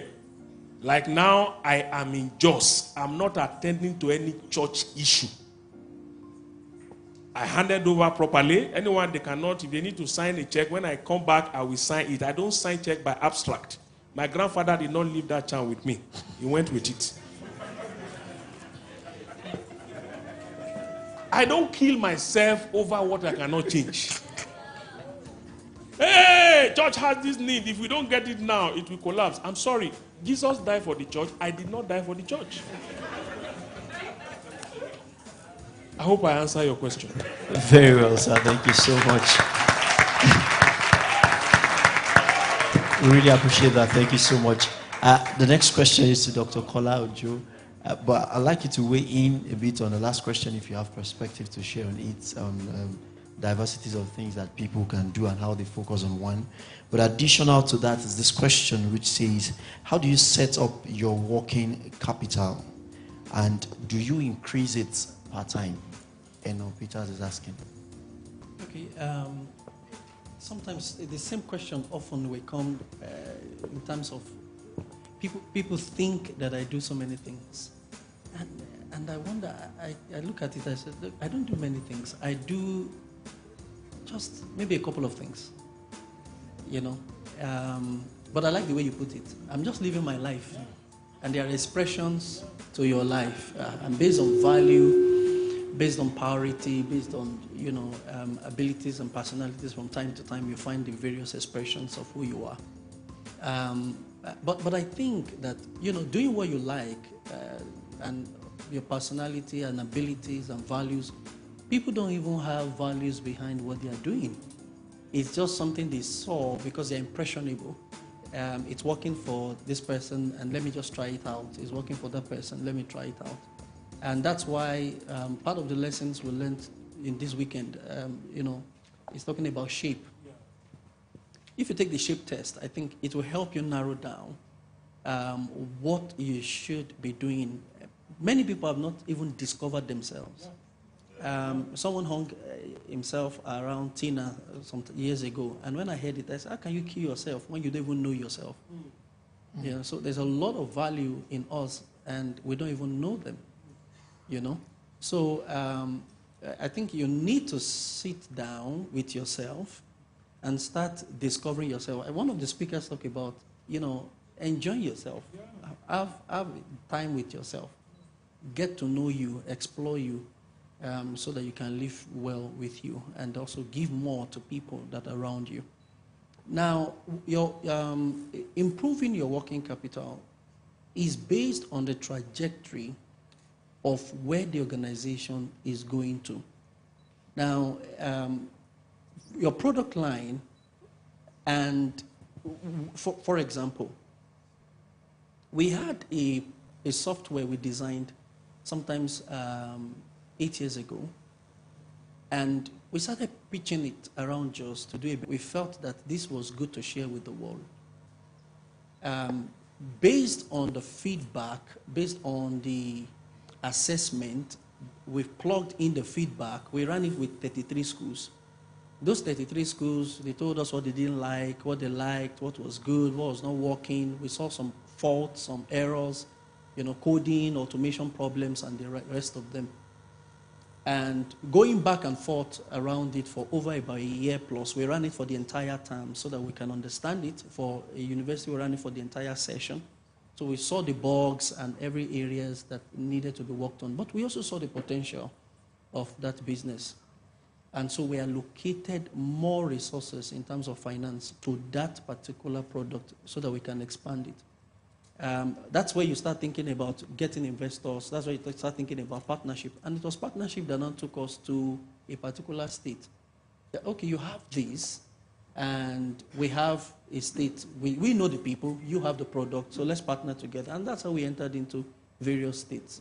But based on a lot of things that had gone on there, in terms of testing, in terms of product line, in terms of development, feedback, we were able to say, well, look, we're going to be allocating this kind of amount of money to move this project to the next level. And it really worked for us. It extremely worked for us.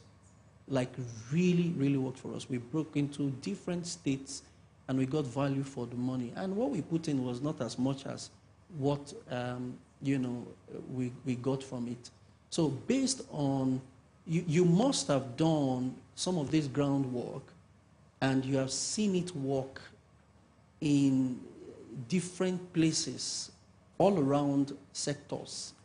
And sometimes it could just be the entire module of a software, because you can take an entire software and present it. You've only tested a part of it, not the entire part of it. And it will become a problem for you. When we were working on Ministry of the software, they told us we will need to overhaul only the budget part. And we became afraid, because if we start working on that and we put money into it, which is going to be a money, of course, federal government will not pay you to do a work. We put money into it, we know we are going to have a problem, because the ownership and the original design of the software was not ours.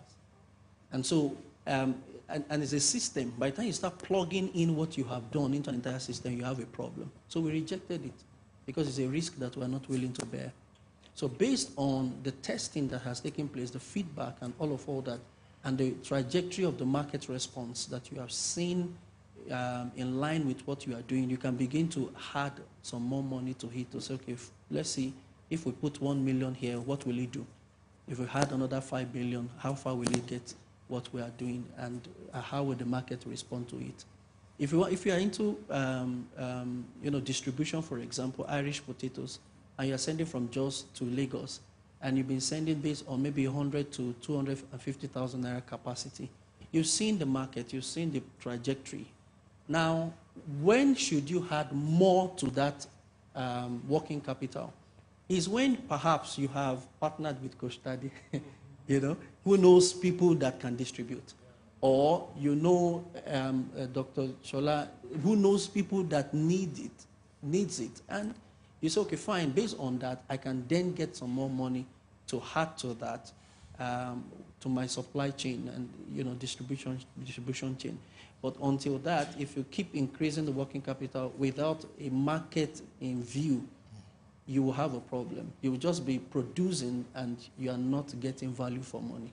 So the 3 basic questions we ask is, what is your idea? How big is the market? And who are your partners? Wow, awesome. Thank you so much, sir. I think with the examples, you should be able to narrow that down to your different businesses and find a way around it. I would move straight to Coach Tade Cash. There's a question here for you, sir. This person is asking, how do I develop my insight, that is how far I can see. This is referencing your statement yesterday, the second session you had about vision and insight. Okay, so insight, there are a couple of things that affect insight. One of them is understanding. You know, when you have understanding and also know how to borrow people's experience and brilliance, you can really increase your insight. So what do I mean by that? So this is what happened. A lot of people don't know how to listen. You know, a lot of people don't know how to listen. And so many people, when they are listening to someone, they are only listening to what they want to hear. They are not really listening to what the person is saying. So many a time, and that's why people even miss opportunities, people miss ideas. You know, I remember many years ago, I was in a meeting where Pastor Sam Adeyemi of Daystar Christian Center in Lagos, he had a conference in National Stadium. And I strolled in, the program has ended. I just strolled in, he just wrote a book there called Parable of Dollars. And I just strolled in into the meeting of a blessed memory, Sonny Ojagbase, a man that owns Complete Sport, was the one giving a vote of thanks. I just strolled in. I didn't listen to anybody, anything. That's the only thing I heard. And the man said, you know, there are some of you here. You can make money from this book that the man has written. Excuse me, that's all I heard. You know, and then I went out. Guess what? I did not have the money. I got back home. My brother's supposed to go back to school, Obafemi Awolowo University, and he has the money for his school fees in his hand. And I sold him.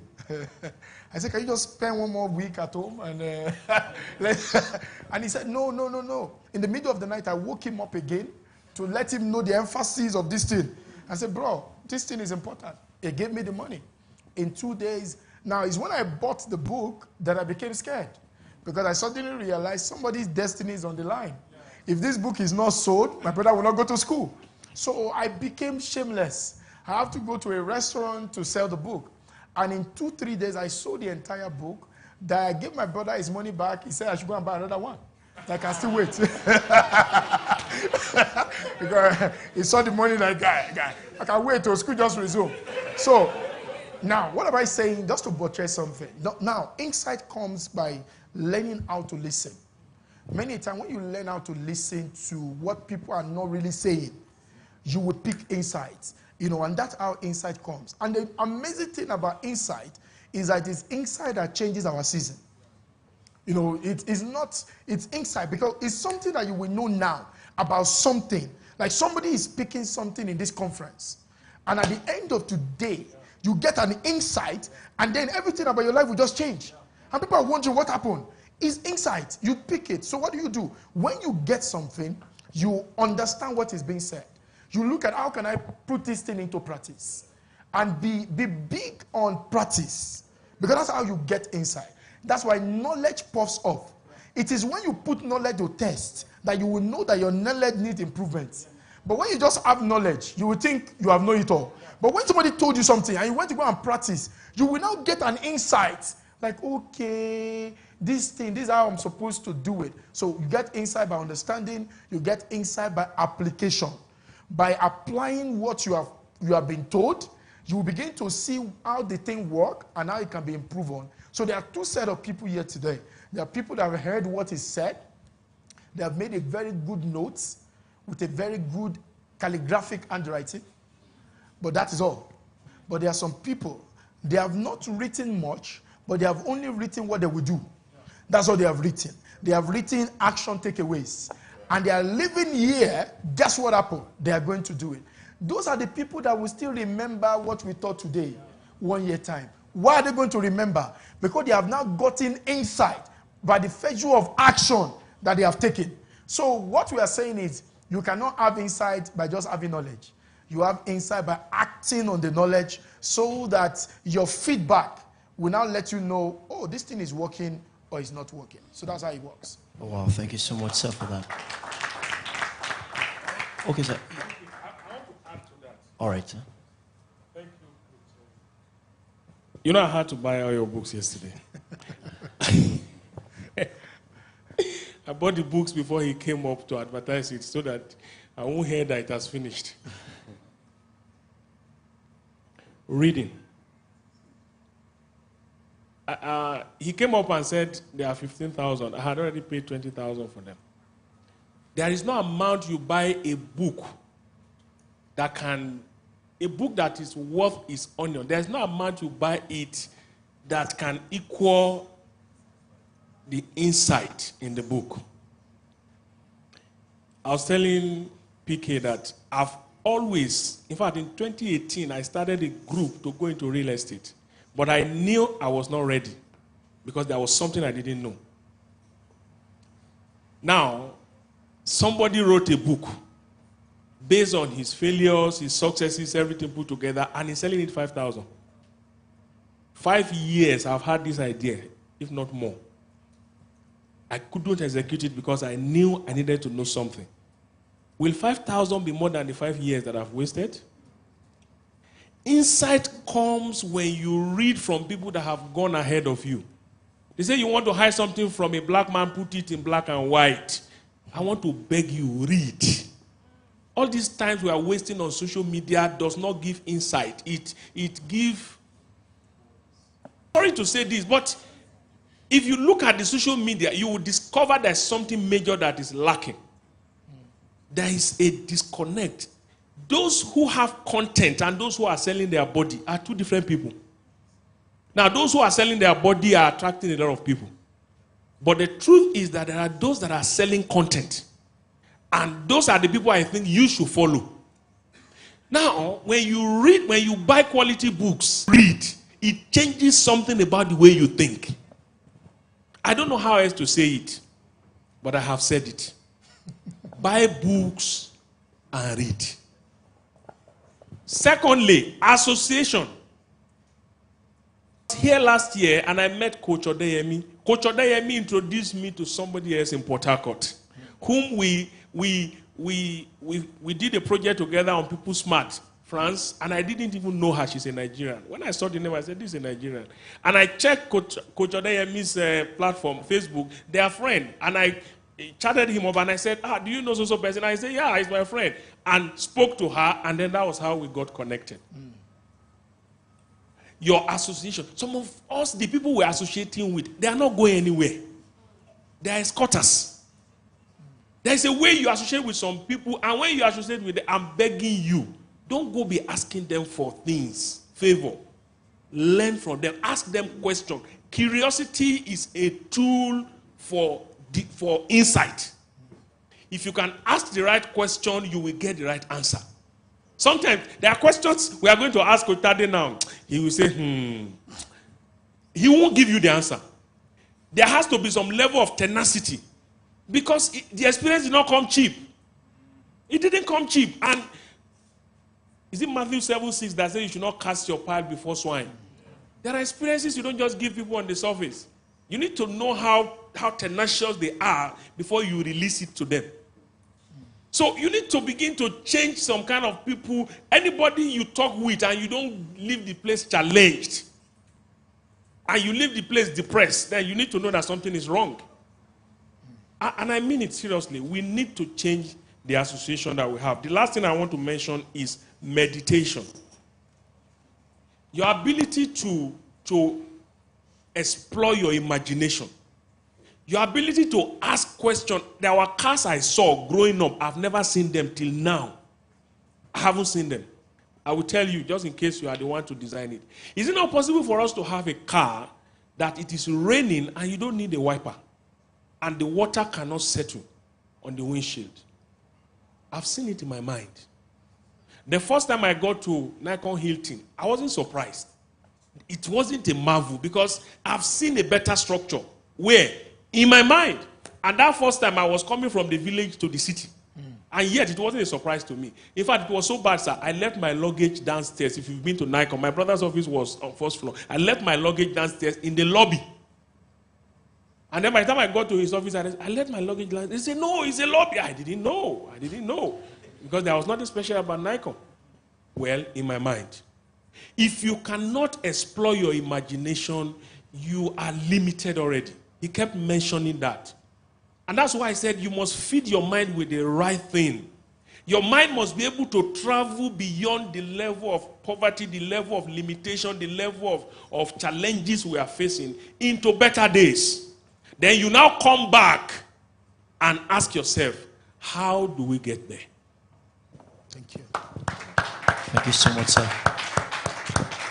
I just remembered when you mentioned Coach Odeyemi, he actually sent his regards. He's currently in the US, and so that's why I couldn't make it to this year's conference. I think he's been a speaker on our conference straight for 6 years. And unfortunately, by the time we told him about it, he was already out of the country. So, but he sends his regards. He was watching online from the first day. So he's been with us. Thank you. All right, thank you, sir, for making mention of that. Dr. Shala, very quickly, a question here. I think that can just take a cue from what you just said. What exercise brings the mind to one place?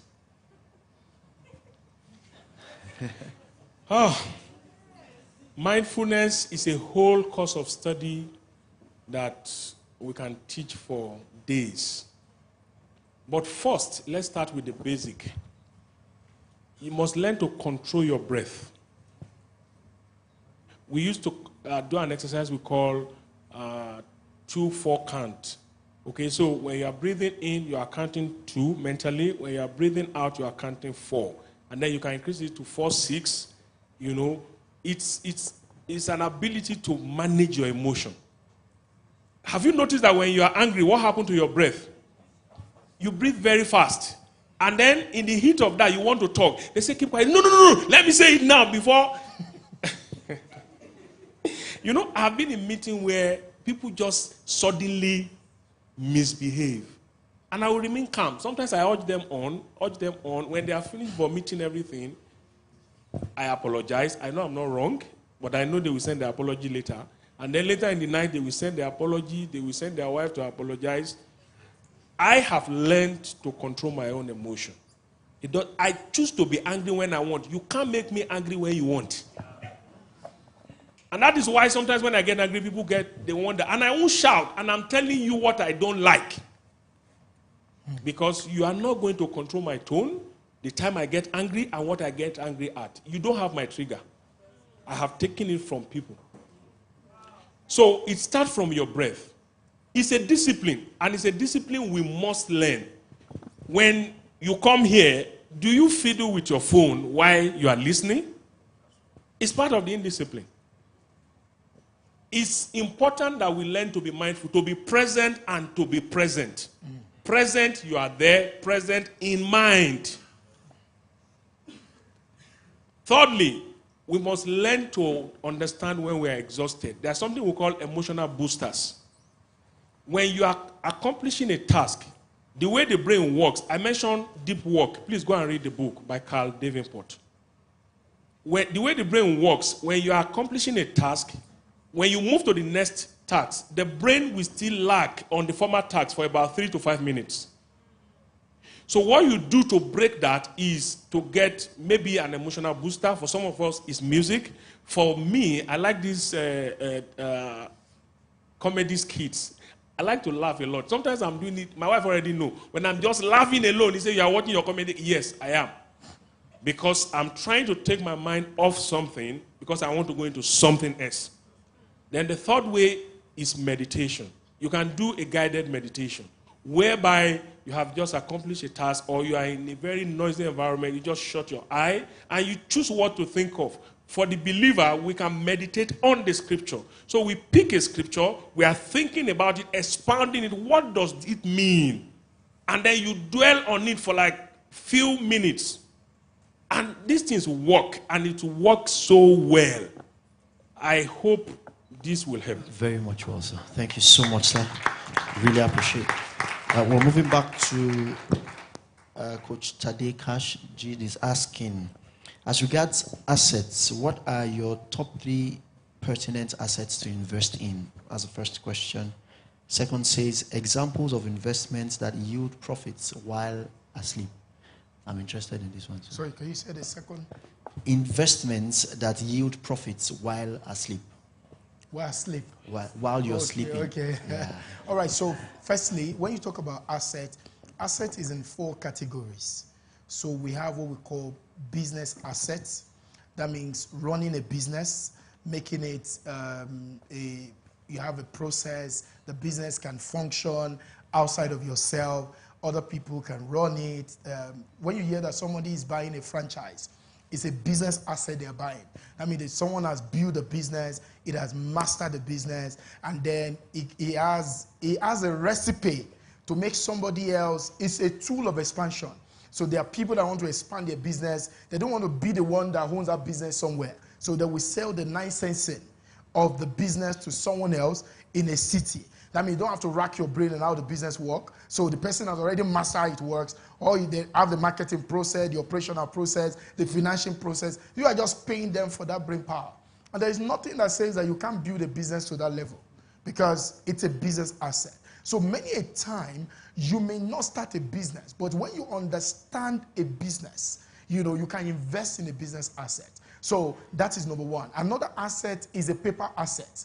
And that is what you call stocks, all right? Where people buy stocks, they will say, oh, I'm diversifying into, I'm buying real estate stuff. No, you are still buying a paper asset. You see, as far as the stock you are buying, you are not really diversifying. You are just buying multiple of stocks. That's not what they call diversification. It's just stocks of somebody that runs real estate. But under asset class is paper assets. Now, there are people that are very big on paper asset. And it's only few persons that truly make a lot of money from paper asset because it's complex. And the things that make value of a stock to grow is beyond you. So many a time, a lot of people say, oh, I have 50,000, maybe I should just buy this stock. 50,000 naira stock can never make you rich. So the truth of the matter is you have just made the company richer, not yourself. And the third one is what we call real estate assets. Now, for me, for instance, I function in business assets and real estate assets. That's the business I do. I buy business, and what I do is I run a real estate company that I also buy some real estate companies. So the point is, as a result of that, you can now look at it and say, okay, I'm making my money from here. There are people that make their money. For instance, Bill Gates does not make his money from running a business asset. He makes his money from paper assets by selling stocks. Hello? So he built a business asset, but that's not what makes him a billionaire. By selling the paper assets to the people, he becomes a billionaire. Now, the last one is what we call commodity asset. Now, in a city like Jos, there is so much. What's commodity asset? Farm produce, gold, and all of those. In exchange, we call it commodity asset. So there are people that have mastered the ability to take a commodity from one place. What's the name? Dangote make most of it. He build a business asset on commodity. Do you understand now? So people get rich. Nobody gets rich on one asset class. They get rich on integration of assets. That means you may build a business now that will now make you money by selling a stock. Or you can own a business. For instance, I own a business that do real estate. You see, I do two integration of assets. That means I own a business. He has a staff. He has, different branches. And then what we do in that business is real estate. That means an integration of assets. Now, this is what happened. I am not good, for instance, Pastor is not good on all the asset class. But there are some asset class is so good on. So what happened is you look at the asset class that you have understanding on. If you want to make an investment, it has to be on that asset class. So I can maneuver real estate, for instance. I can tell you, I don't need to wait for an appreciation in an area. I know the formula that can make me force appreciation of an asset in anywhere. You know why? I understand that. So as a result of that, if you don't understand that and you hear that Tade has made money from real estate, you now think that is where the money is. You can lose your money and you will say Tade is a scam. Because you think, that thing he said does not work. I tried it too. You don't have my know-how to make it work for you. Because I have a knowledge secret you don't have. So what happens is when you want to make an investment, you need to be clear about these 4 asset class. Everybody is different. There are some people that are big traders. They can trade. They are on commodity. They are very big on commodity. They know how to buy this thing and sell it in another place. They know what to sell. So they build a business around that. So most time you may not make. So what's the work of an investor? An investor invests in assets. That's what investing is. It means that you may not start the asset yourself, but somebody else has mastered the assets, and they have credibility that you can depend on, and then you are investing into that asset with them, so you make money from it. So when it comes to return of an asset, it is all about knowledge. It is not, for me, for instance, I don't invest in a open marketplace. I invest in a private placement of a thing to know that, okay, this thing, you understand it? Okay, let me put this amount of money because I want to understand what you are saying. Or I have somebody that fully understands that thing and I can count on it. So when you don't understand that, people can easily come to you and tell you, oh, this thing is making money now, let's put money into it. You don't even understand the basis of what they are saying. You only heard there is money. And then you put your money and your money just fizzles away. So you need to know. Some people are not comfortable with business assets. They don't even understand how business works. So, for instance, if you want to be a business person, you need to understand marketing. You need to understand all of those things. How do they do those things? So, if you don't put all of those things together, it will not work. So, I made most of my money. For instance, I don't make my money from speaking. My speaking is profession or fame. This is what people get to know me. But this is not how I make my money. I make my money from real estate. I build real estate. I build houses. People pay me rent in thousands of people every single time. When I'm sleeping, I am making money. In other words, when you want to invest and make money while you sleep, you must be able to invest in something that is dependable, that is predictable, and you can maneuver it even when it's not working in your favor. But when you don't know how to maneuver it when it's not working in your favor, you cannot make money when you are sleeping if that thing is not run by a system. Because it is a system that someone else is running on your behalf that make you make money. Because somebody must run the system.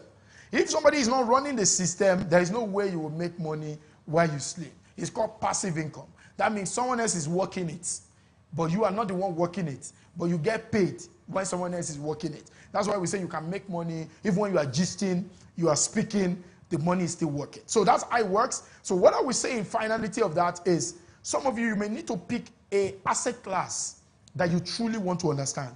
So if it is business, you want to understand business, So let me advertise to you now. That's why you need to pick that book if you have not picked it. The Money Code, The Close or Loose, and that other book. What happens is it helps you to understand business dynamics and all of that. And that's how it is. Business is a profession. And that's what many people don't know. Business is a profession. Sir, you agree to me that there are some people in the world that all they do is to buy business. They don't run business. So their profession is they buy business. They don't run any business. I know one of my mentors, I have 200 businesses he has bought. He does not run one. He has 200 businesses that pay him money every time. His work is to buy business. And doesn't buy it with his money. He just understands business. He will bring somebody else. That is what I also love to do for the rest of my life as a retirement plan. Do you understand? And so what do you do? I buy business. So that is what you need to understand, and it is going to help you. It's a skill set. Remember, skill, talent, and character. So what skill set do you want to build that is universal? Building a business skill set is also a skill. Some of you is stuck, you want to understand. Don't fall into the idea of forest. Because I tell people there is a thin line between forest and forest. Hello? You can't... If you don't get it, forget about it. He said the point is, if you don't understand that, because forest is also a technical skill that is beyond most of us. But you see it on the surface, you thought, they say we will make money. Guy, those ideas are beyond what you think you know. But you know what? Those $100 and $1,000 that you think you have, you are just wasting it in the real sense of it. Because what if we make a bank, a old bank, to set up a trading center, and all they are doing is forest? And they sit down a whole day. You know why? It means that it's beyond what you think you understand. So that is what you need to understand. If you want to understand forest, you need to devote time. Nobody make money in forest with instant gratification. Forest is not something you wake up in the morning and say, tomorrow I will become rich. No, it takes a while of studying, of mastering, of simulations, of all of those things, of understanding how this thing works. You must understand global economy if you want to do forest. That means in your house, you have TV everywhere. You know what is going on. Because that's what they trade. They trade currencies of nation. That means they know where war is coming and know that this thing will fall tomorrow. They have inside information of things that you don't have about. You tell I will just sleep and wake up and my $1, $10 will turn to $10,000. You're wasting your time. So understand things, and with that one, because knowledge minimizes risks. The moment you increase knowledge, risk is reduced. Increase knowledge, risk is reduced. When ignorance increases, risk increases. So if you increase your knowledge, your risk will reduce. So that is it. Thank you. Amazing. Thank you so much, sir. That was very detailed and a good response to the questions. Dr. Kola, I have a question here that is directed to you from Victor. He says, what is your position on running a crowdfunding platform using a multi-level marketing model with little money as startup for subscribers, but well automated and with a good compensation plan from moral and professional point of view?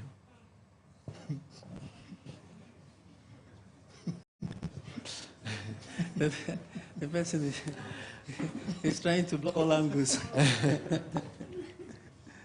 Well, people do a lot of crowdfunding, especially in the US, and they use the money for a lot of things that they fund around the world. There's something we call private placement funding, which is at the back end of private placement funding is usually a crowdfunding in quote, where the big boys who have been in business for years and they have some loose cash, but then there's a target. There's a target of that crowdfunding. They put the money together and they use it to fund projects. Now, in recent times, they started funding projects in Africa. China, for example, at the backdrop of what they do, that you think they're giving money to Africa, a whole lot. At first, America didn't see into that, but China took advantage of it. America is still thriving on the strength of the dollar, which is the global currency for exchange. And right now, that autonomy is at the brink of being broken by cryptocurrencies, Bitcoin, and all that developed in Japan. So China is doing crowdfunding from their big boys. The government is, like I said, government doesn't sell anything. Government doesn't have anything. Government is rich based on how rich the people are. It's just like a church. A church is as rich as the people in it. You know, so China gets money from their rich big boys with a target. Then they crowdfund and take the money into nations. They borrow Africa, and Africa is indebted so much to China, including Nigeria, for projects, you know, capital projects that if you don't pay them, you know, there's a lot of conditions around it. I got really very interested in strategy, so I went to NIPS. And one of the things that I saw that they warned a very terrible people. You can go there for 1 month for negotiation, and they spend 28 days doing nothing, doing something that does not make sense, taking you around everywhere, showing you things and wowing you, and at the end of the 2 days, they'll tell you to sign with a lot of bulky documents. So crowdfunding is actually an idea that, you know, is everywhere, but we don't see it that way. But it's with an intention, you know, eventually. But for multi-level marketing, my fear usually with multi-level marketing, which is my bias, is the fact that there's usually no sustainable structures built around it. For most of them, not all of them. We've seen different multi-level marketing companies that have thrived, but usually the pyramid of the multi-level marketing seem to take from so many people to empower just some people few at the peak of that. And usually when that goes on for a while, because there's no system of equal redistribution, the people at the base will start protesting, and now the protest is they don't have more money to give to the people at the top. So it crumbles. So instead of multi-level marketing, a very good structure which economists and technological economists have come up with now, and financial economists, is to have what we call the cluster marketing initiative. You are not taking money from people to empower some people at the top. Rather, you are you are taking, okay?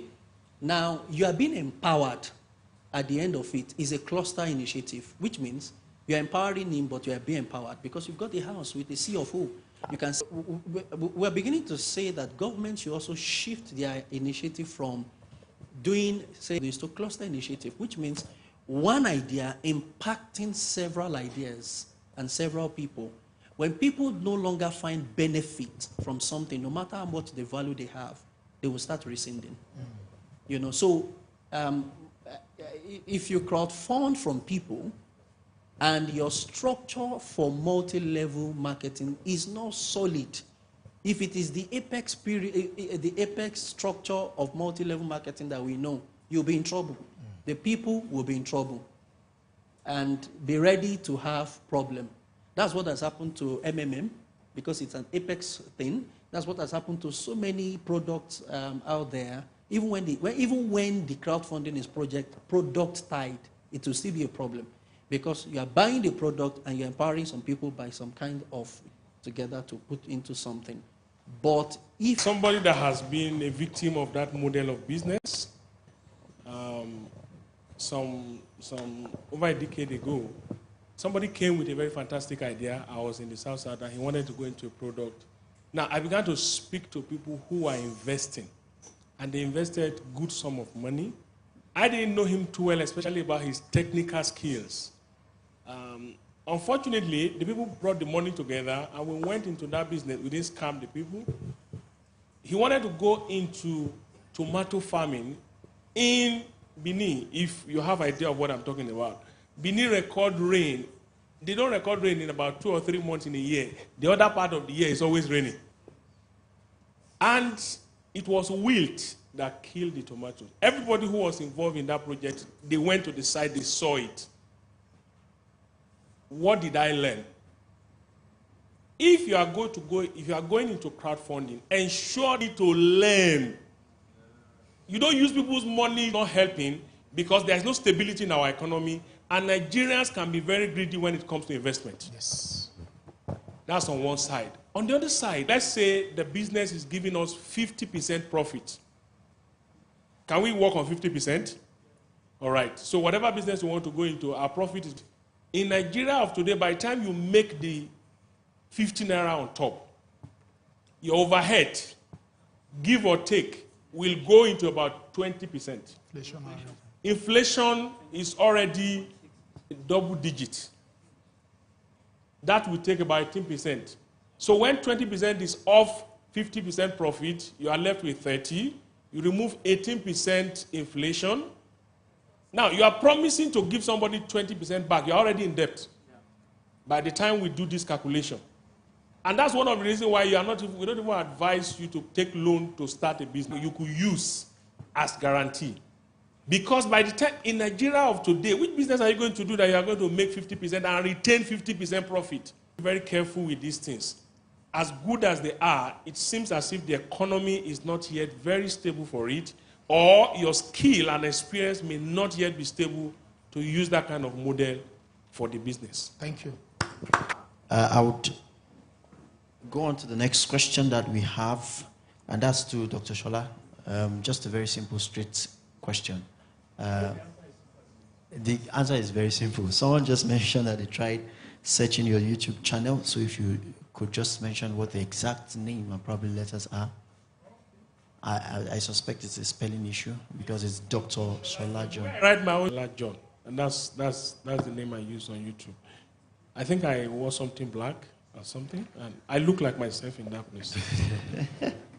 All right, please, for those searching, it will be good if we can engage our platform, subscribe, and make sure you turn on the notification button. I'd also ask Coach Tade. I know he is also on YouTube and has a couple of things going on there. If you don't mind, sir. Okay, so you can follow my YouTube channel on Tade Cash, and so that's it. That's Tade Cash. Yeah, Tade Cash, and you would find it there. Please, let's all engage on this platform. Parker is asking, and that's to you, sir. He's asking, talking about leverage. Can we leverage on what we have been taught in this training to have like 15 persons contribute 1K each to raise 15K for your books? as some people may not have the 15,000 naira right now.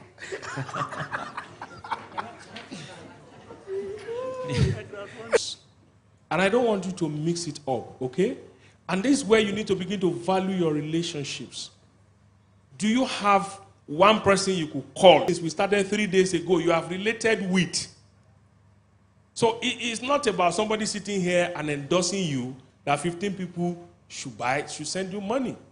It is how have you been managing the relationships God has been bringing your way. If you are up to 15 years old, I'm saying this, it sounds friends that are learning the disease of school book. He said no, that they have a group called Gorito. 3 friends, this is a boy that is less than 15.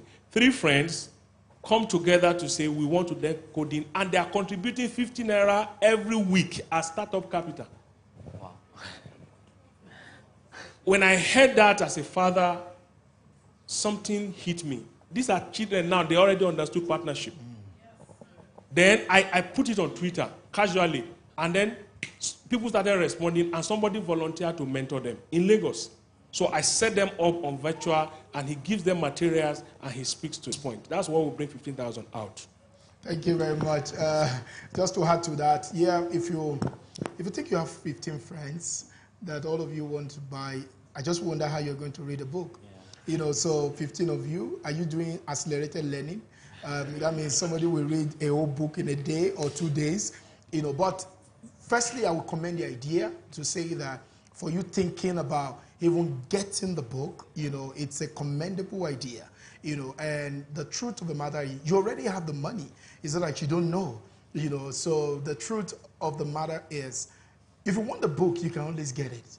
So most importantly, but I won't decode that. If you want the book, you can always get it. But the most important thing, how badly do you want it? If all about, if you have come to this meeting, and for me, you know, the reason why I obliged to attend this kind of meeting because these are also kind of meeting.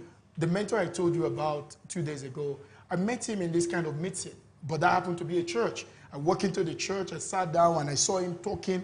But I knew that my destiny need more than a seminar. My destiny need, you know, an engagement. My destiny, you know, because some of us, it's like because we are not taking our destiny seriously. You know, we take it casually that it will work out somehow. You see, things don't work out somehow. So take it to work. You must get to a point where you are sick and tired of just getting by. You know, until you get to that point, you will realize that there is a doors that will not open. But when you get to that moment, it's like the angels of heaven will just conspire and say, God, this your son is ready. And something must happen. Because you are everything. That's why people here today, everybody here take what we have shared differently. And what you take is based on your hunger, not based on what we share. It's your hunger that determines what you are getting. Like you are looking at your life, okay.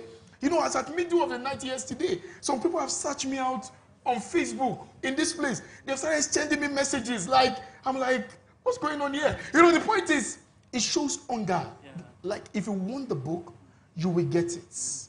If you want the book, you will get it. I won't say more than that. Yeah. Okay. All right. If you want the book, you will get it. All right, sir. Thank you so much. Just to still lay a bit of emphasis, the books are still available. If you want the book, you will get it. All right, sir. Dr. Kola Ojo, someone is asking, you made mention of the shape test. How do I take the shape test on myself? That's a question from someone. I think that question is for shape test. Well, you mentioned this. Well, it's one of the model you can use to know your purpose in life. And then the S stands for your spiritual gifts. And then the H stands for the heart, your passions. And we said spiritual gifts, they are gifts. First, you have to know God before you have it. You have a relationship. You remember the first day we talked about, it's not who am I, it's whose am I. Then, once you know God, we are all gifted. Interestingly enough, we are all gifted. God has given us different spiritual gifts. So you know your spiritual gift. Then, if you need the material, I can forward it to the coordinator, and then they will make it available to you. Then you can just do a test. Then your heart is your passions. Okay? What are you passionate about? Is it about a set of people, about a cause, or whatever? Then the A is about your abilities. Okay, we all have talents, natural talents. And the P is your personality, and the E are the series of experiences that you have had that are tailored towards what you are to become in life. So it's a simple test you can undertake, at least to have an idea of who you are.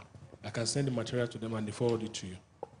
All right, sir. Thank you so much. Back to Dr. Kola again. Rita is asking, what does it take to be a mentee? I would take this to be your mentee. Are there going to be personal classes on how to be a good entrepreneur and on how to grow your business? Well, I think the person, since she's asking, she can see me Nicodemously. Yeah, so that we can talk. She's the only one interested in the answer. Oh, okay. All right, so if you're listening, you have a free Nicodemus session with Dr. Kola. All right, sir. Coach Tade, this question is to you from Rita. She's asking, how do you manage people who always tell you to reduce your price as what you do is good? I would want to merge this question with one that came, and they are pretty similar.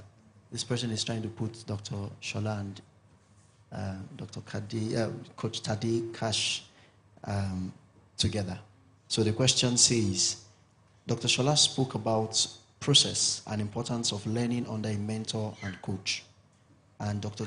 Tade emphasized you must at some point trade your time for money, but don't trade it for little money. And he also cited the Igbo apprenticeship model as an example. Most times within these periods, people are underpaid for the actual work and efforts they put in. So how do you strike a balance between these two statements? All right, so for me, before he answered, first and foremost, when you talk about trading your time for money, either you like it or you like it, all of us trade our time for money at one time or the other. But this is what happens. When you are trading your time for money, you are in the process of learning. You know, it's a process of learning. And so most people, they are so obsessed with earning that they don't learn. So as a result of that, they get carried away. You know, so many a times someone is, and you know, I love that word yesterday. I've not seen it like that before, where, you know, I remember the man I told you is my billionaire mentor. When I was under his tutelage, I think directly, guess what happened? I never thought about him. I heard him talk about big money all the time. But it never crossed my mind any day. I didn't even read it in any book that I should ask him for money. I never, like, even the little money that I have in my pocket, every time I'm showing up in his presence, I always buy him a gift. That one day, he told me, that Tade, you are always good to me. Anything you want, put my name on it, even though if you cannot reach me. Now, that is bigger to me than any money I would have asked him. Now, this is the man that Dangote will not make a financial decision without contacting him. So, imagine, he's telling me that anything I want to do, even if I can't reach him, I should put his name on it. Now, that makes more to me than any money I would have asked him. And he said to me that, and he now opened up to me that, Tade, you are the only one that will come to me and you don't ask me for money. That most of people of your age that come to me is money they're asking me. You know what? He could sense it. Because you see, what do you really want? Because one day, God really led me. I went to him and I told him, I never knew what I was saying, but I said this to him. I said, sir, I don't need your money. I need what make you the money. And you know, when I said that to him, he laughed. He rolled his chair like this, and he was laughing, and he did not say anything. He just continued his speech. He did not say anything. Just say, okay, Tade, I will see you tomorrow.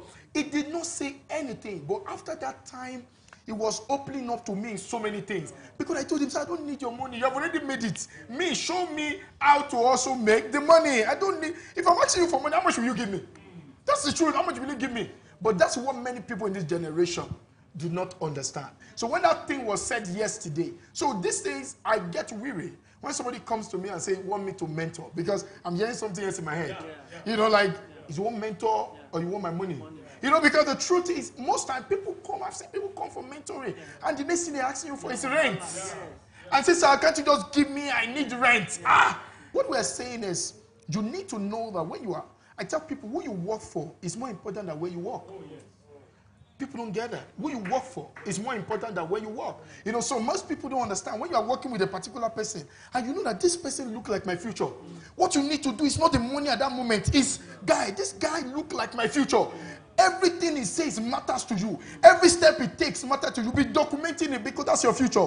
But when you think how much is he paying himself? Guy, because that man, the day that your life will be liberated, it will just be saying some things in passing. That is the truth. It will just be saying it in passing and will say, wow, now I got it. Because the truth is, that is what made this generation don't understand. This generation fashion, they celebrate fashion, not wisdom. So everybody look at how fashionistic you are, not the wisdom that make the fashion. So when you come to that point, mentoring is for wisdom, not for my money. So when you are trading your time, when you are working in an organization, the most important, when you are an apprentice, why are you an apprentice in the first place? The apprentice you are doing there is because of the wisdom that make that person. That's what you want to get. So sometimes your mentor can be rude. But you know what? When I was in school, one of the guys that had the first class, you know what he told me? He said that when you want to learn something, the person that is teaching you may be rude to you. He said, be patient enough to get what you want. Because when you have gotten it, nobody will ask you, where did you get it? But some people say, no, they can't talk to me like that. Guy, they will talk to you anyhow. Because he's the one that has it now. So he can choose not to answer you. You can even be calling him, he will not pick your call. You know, I've been calling you for 2 days now, you're not picking, I will not call him again. Guy, who needs the wisdom? He doesn't need the wisdom, it's you that need it. So trade your time. You are trading your time not for money. You are trading it for wisdom. So everything, the mentor is watching. His own guys are watching. Because the person that will bless you is watching you. So the day that you will be blessed, the thing that you will tell you, you'll be wondering. So what I'm saying is, when it comes to mentoring, when it comes to learning from people, truly go out to learn. This generation are looking for fast lane. They're looking for what a man has spent 20 years to acquire. You want to get it in 6 months. So the reason why you're getting close to him is just for him to tell you the secrets so that you can make your own money and go and start your own business. You know, let me tell you, you are before your mentor and you are trying to be boasting of your idea. I say, you know what, we are working on one idea now, okay? Before your mentor, he's looking at you like this. Excuse me, he will never share anything with you because you are already arrogant. So he's already looking at you. You are saying, and the mentor said, calm down. And he said you should calm down. The next tomorrow, you're already working the idea and you're coming to him to tell you something he will never tell you because you are arrogant. You are telling you will never boastful before your mentor. Never be showing your achievement before your mentor. Even when he's trying to age you and say, wow, you're not a big boy. Only disannounce it. Sir, before you I'm not. He said, why? He's testing you. That is what many this generation don't understand. He's testing you, and most people just feel, man, my mentor should know too. I've arrived. If he doesn't ask you for it, don't say it. Because it will shut you down. It's now a gate that you need to enter. And then you are standing and say, I can enter the gate without you. Okay, enter now. And let us see. So timing is key. You are before a mentor, learn it. Learn it. Let me tell you, no true mentor will not show you the way up if you are willing to learn. But he will not just show you on a platter of gold. He's already testing your character. He's testing you. He will say some things. Sometimes we will be rude to you. I mean, I've been rude to some of my mentee. I purposely become rude. I want to see whether you have the heart for it. I will even say some things in person and say, you say you're not a big boy now. I saw what you're posting online. And some of them will get angry and they will walk away. That is the beginning of the oblivion. And after a while, you don't hear anything from them again. And somebody is still standing. They will now see the other guy in a few years' time and say, this guy is not a big boy. He's a big boy because he was before somebody. The Bible says, he that walk with the wise shall be wise. He said, a companion of fools shall be something about G12. And they are saying something. Let me tell you, he may just say one thing. That thing may be your breakthrough when you are presenting an idea tomorrow. But what about if it doesn't give you access? Last I will say this to you. Access is assets. Embrace it.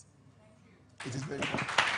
So, Amazing. Thank you, sir. So, you know, what he just said now, I hope that we heard it and embrace it because, you know, being a pastor as well, not just, you know, in the business world, you see how people come, you go and speak somewhere, some people will just queue and I want you to mentor me, I want you to do it, I want you to do it. And after 1 week, someone called me 2 or 3 times, I didn't pick his call. Because, you know, I didn't take the call. Then I saw a load of message. And you say you're a pastor. And I've been calling you. You know, and I'm wondering, are you serious? You know, and Coach Odeyemi will often say this to us, that don't ever ask anything from a mentor. Don't ask for money from them. You know, don't ask for money from them. Why? Because there are too many people in their life asking for something. I'm telling you, asking for something. Some days you can spend on where you are seated. 10 million naira is off you. This one, that one, that one. Nobody is giving you. Yeah. Do you understand? Nobody thinks that the mentor needs anything. Yeah. Nobody thinks you need something. Everybody is taking. So there are too many of those kind of people already in their life. So when you now come, they just see you as one of those people. So already there is a wall. There is this wall of defense that we always carry. Because everybody wants a piece of you. Everybody wants something from you. But when you see people who just want to serve, who just want to learn, who just want to know, regardless of your attitude. Like he said something fantastic, which I was saying again this morning. You don't need a commendation, appreciation of your, see where I am. No, you don't need it. You want to learn.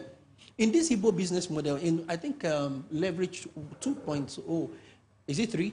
I talked about the Igbo business model.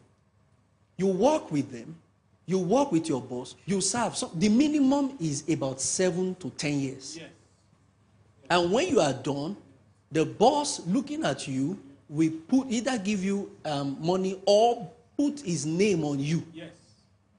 As a seal. As a seal. And you are set up. He will just tell two of his the suppliers, give him some goods, don't worry. If he doesn't give you the money, me, I'm there. And that's how they are made up. See, what you want to get is far more important than he's looking at me like this. I greeted him, he didn't say anything. I sent him a message, he didn't reply. I even sent him a recharge card, he didn't even say thank you. You know, all those kind of things. Do you understand? It's not important. And I really want this to sink in, because this is what we're experiencing. This is what we're experiencing. I had a bishop who was very close to Pa Helton.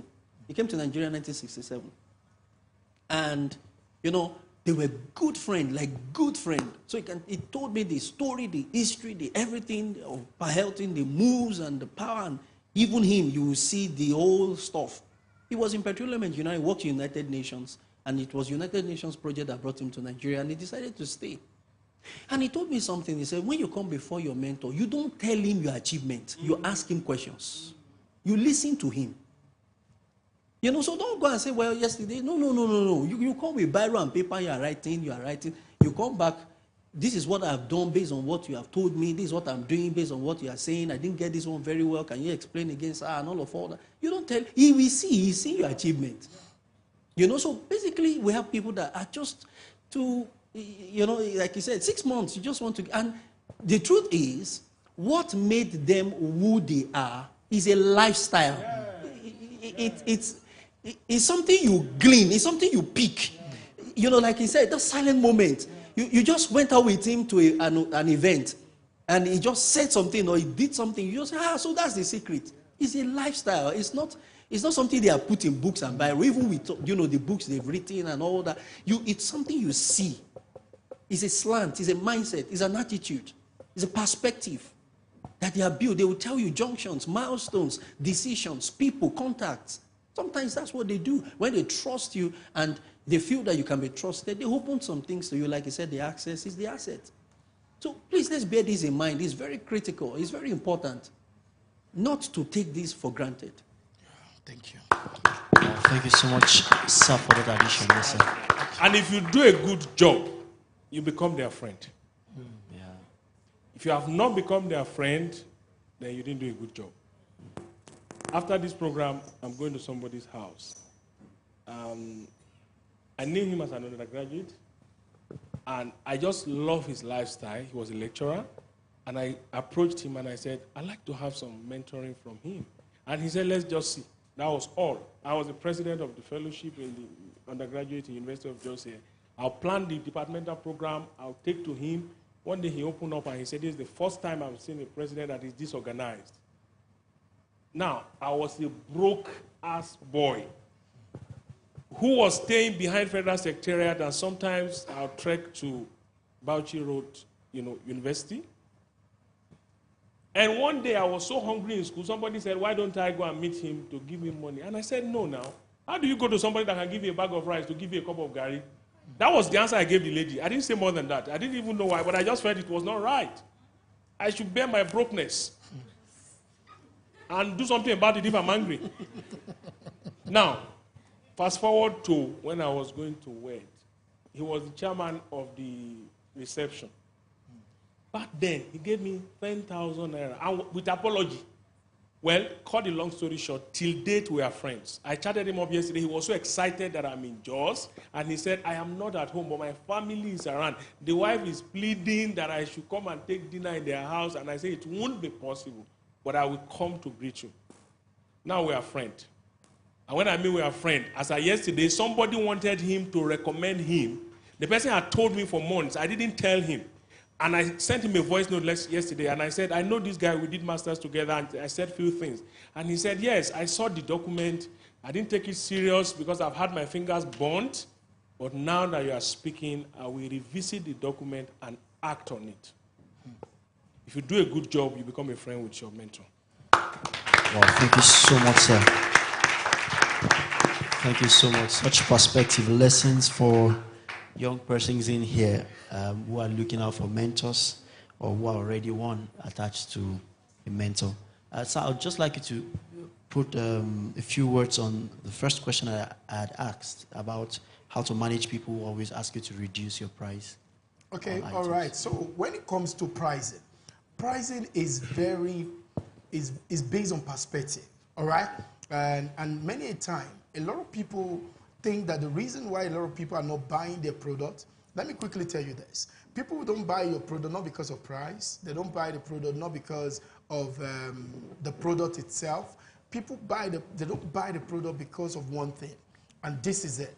Because you have not been able to differentiate from a point of pain to a point of solution. So that means you think that the reason why, would negotiate with pain, yeah. If you're in pain, do you negotiate for the price to cure the pain? Who does? Nobody. Nobody negotiates in the point of pain. When you are in pain and then somebody said, I'm going to cure this pain, if you give me, no. Guy, can you sell this thing for 15,000? Nobody does that. But this is what happens. Most of us think the reason why we are not selling is because the price of our product is too big. Now, most time that is not the answer. The answer is, number one, the perception in which of what you are selling, most time is wrong. So you are trying to do selling as if it's begging. Hello? Selling is not begging. Selling is saving. Selling is saving. Selling is helping. So when you can bring a solution to the table to let people know that, become like a doctor. You know, a doctor will first hear, what is wrong with you before he prescribes something to you. Most of us, we just bring our product to the marketplace and just think people are going to pick it. Remember, one of the things that was shared with us today is timing. So ability to know what is it that people want and how can I present it. If I tell you off the record, which I can't say because there is record, some product that some product that I've been able to sell, that if I tell you how much I bought it and how much I sold it, you are going to look at it. Because you see, the marketplace is not unfair. Neither is the marketplace fair. The marketplace is just exact. You see, it is people that determine the price of a thing. That means when they tell you, I'm going to sell this thing for 50 million, and as long as somebody says, I will pay, it's not too expensive. Hello? Yeah. As long as somebody says, I'm willing to pay, it's not too expensive. Even though you bought that thing for 10,000 naira, as long as somebody said, I will pay 50 million, it's not too expensive. Maybe somebody that knows about it will think, 10,000 naira, 50 million, who is going to pay? As long as somebody will pay, it's not too expensive because of the value that you have created. And don't be rigid with your pricing. Number one, whenever you are not selling, don't think it's because of price that you are not selling. Most of the time, it's not because of price that you are not selling. But most people just think, let me tell you, most organizations that reduces prices always go out of business. Hello? Go and check history. Check economic history. Most people, discounted stores, most discounted stores in America are no more in business. You know why? Because if you are reducing margin, you are marginalizing yourself. Hello? If you are reducing margin, you are marginalizing yourself because your real take home is your margin. If there is no margin on the business, if you like self volume, What is the profit of a zero? Of 1 million products you have sold at a zero profit. What is the profit? It's zero now, no matter the volume you have sold. So that is number one. Number two, in terms of managing people, let me tell you, people can best be managed with a system. Hello? Human beings are not that straight. Hello? If you don't get it, forget about it. You see, but the truth is, human beings are not that straight. So when you want to work with people, the more you start having more people working with you, you must have a system that regulates the behavior. If you don't have a system that regulates, if somebody will just wake up and say, this is how I feel like doing today. So there will be a lot of chaos in your organization, in your business. Somebody will just say, you see, in my organization, there's how you talk to people. We build it. You may not like, you can be rude in your house, but in our own place, we say please and thank you. You see, you don't like, so if you can't say please and thank you, you can't work here. So the point is, if you don't have those systems in place, what happens is that everybody will behave the way they like. So if you want to work with more people, learn to, and also learn to accommodate people's little madness. Hello? If you are not willing to accommodate people's little madness, you can't work with people. Because sometimes people become mad for no reason. Hello? You just say, why is this guy behaving like that? You can't even place it. Why is he behaving like that? Like, the guy just got angry unnecessarily. You have to accommodate little madness. You have to say it's part of the business. But this is it because, number one, no business can grow without people. You need people. You need all manner of people. Good people, sometimes little crazy people. You know, they will come around, but accommodate them, but regulate their behavior with a system. Let people know that there is a system here. Let me tell you, if you don't have a system, you will create a chaotic organization. Because everybody will behave the way they like. But when there is a system, if you cannot come into this system, you can't work here. Do you know that Jesus have a system of working with his disciples? Yes. There's a system. He even taught them all manner of system. A system of prayer. He said, guy, you can't just pray anyhow. There's how to pray. Don't just go and say, Father God, Satan. He said, there's how to pray. He said, because I just felt like calling Satan in this prayer. He said, no. There's how to pray. So there is regulation to this thing. They would have been praying anyhow. Like everybody will just pray anything they like. Jesus said, this is how to pray. Jesus Christ said, when you go to this place, this is what you should say. In sales, we call it scripting. You know, if you buy the book Close or Lose, for instance, I wrote it how to script it, how to talk to people, when you're talking to people on phone. You know, people come into our organization, they don't know how to sell. And then they are graduates, they don't know how to sell. All I do to them, I say, don't think it, just follow the script. I say, don't think, don't amend it. Anything I tell you, just do it. And you know what? In 3 months, they are producing millions. And these are guys that can't sell anything. I'll say, when you go on phone, follow this script. Don't change it, because you don't change the fundamental until you master it. And many people don't understand it. You're trying to come and change the fundamental of what you have not mastered. I say, don't touch it, Everything I say is what you should say. The way I said it. If I say when you are calling, smile. If I say when you are calling, raise your eye. When you have mastered it, you can now improve it. But most people have not mastered a process. You want to improve it. You will create a problem for yourself. So your business, create a process. Create a system. Let tell people, this is how we do it. There is a certain way of doing it. Follow it. Until when you have mastered it, don't make a suggestion to me. If you have not mastered it, don't say, oh, God, I'm thinking. Don't think. This is not time for thinking. Do it first. So with that thing, you'll be able to manage people. And when it comes to pricing, don't be afraid to set big price. Because you can change it if it does not work. But you see, don't make it too little. Some of you, when you negotiate, I love what Pastor said this morning. And the truth of the matter, this is what I tell people. When you are negotiating, always ask beyond what you can get. Hello? Always ask beyond what you can get. You see, if you ask below what you can get, you see, there's nobody that you give a price that you will not negotiate it. So why are you asking exactly what you want? So if you say, I want to charge you 50,000 or 50 million for a project, and I'm asking you 50 million. Now, you will not, you are not dummy now. You will not say, okay, I will just pay you like that. No, the guy will say, what about 30 million? And you know that you can take 40 million. But now I'm going to ask you for 75 million. I know you are still going to negotiate. And if you don't negotiate, it's a bonus. Hello? That means our company will make more money. So always ask beyond what you can get. So these are the negotiation tools that a lot of people don't learn. And some of you, the challenge you are having today is that you are working so well, but you don't negotiate. You don't know how to negotiate anything. People just tell you, Sister Bola, Sister Arietta, Sister Rita, I will pay you X and Y. You just say, okay, he's a church person. I love a pastor. Don't do business like a Christian. Be a believer. Don't do business like it. Because that means this is business. Business is business. You see, if I want to donate money to you, I will donate. But business is business. So that understanding of pricing and people will help you a lot. It takes courage to set price. It takes courage to set price. A lot of people, you have present everything. When somebody now asks, how much will we pay you now? You go dumb. Because you have never considered big money. You just told you now say, sir, what do you want to pay? Anything. Anything is no money. Because they can give you paper. Paper is something.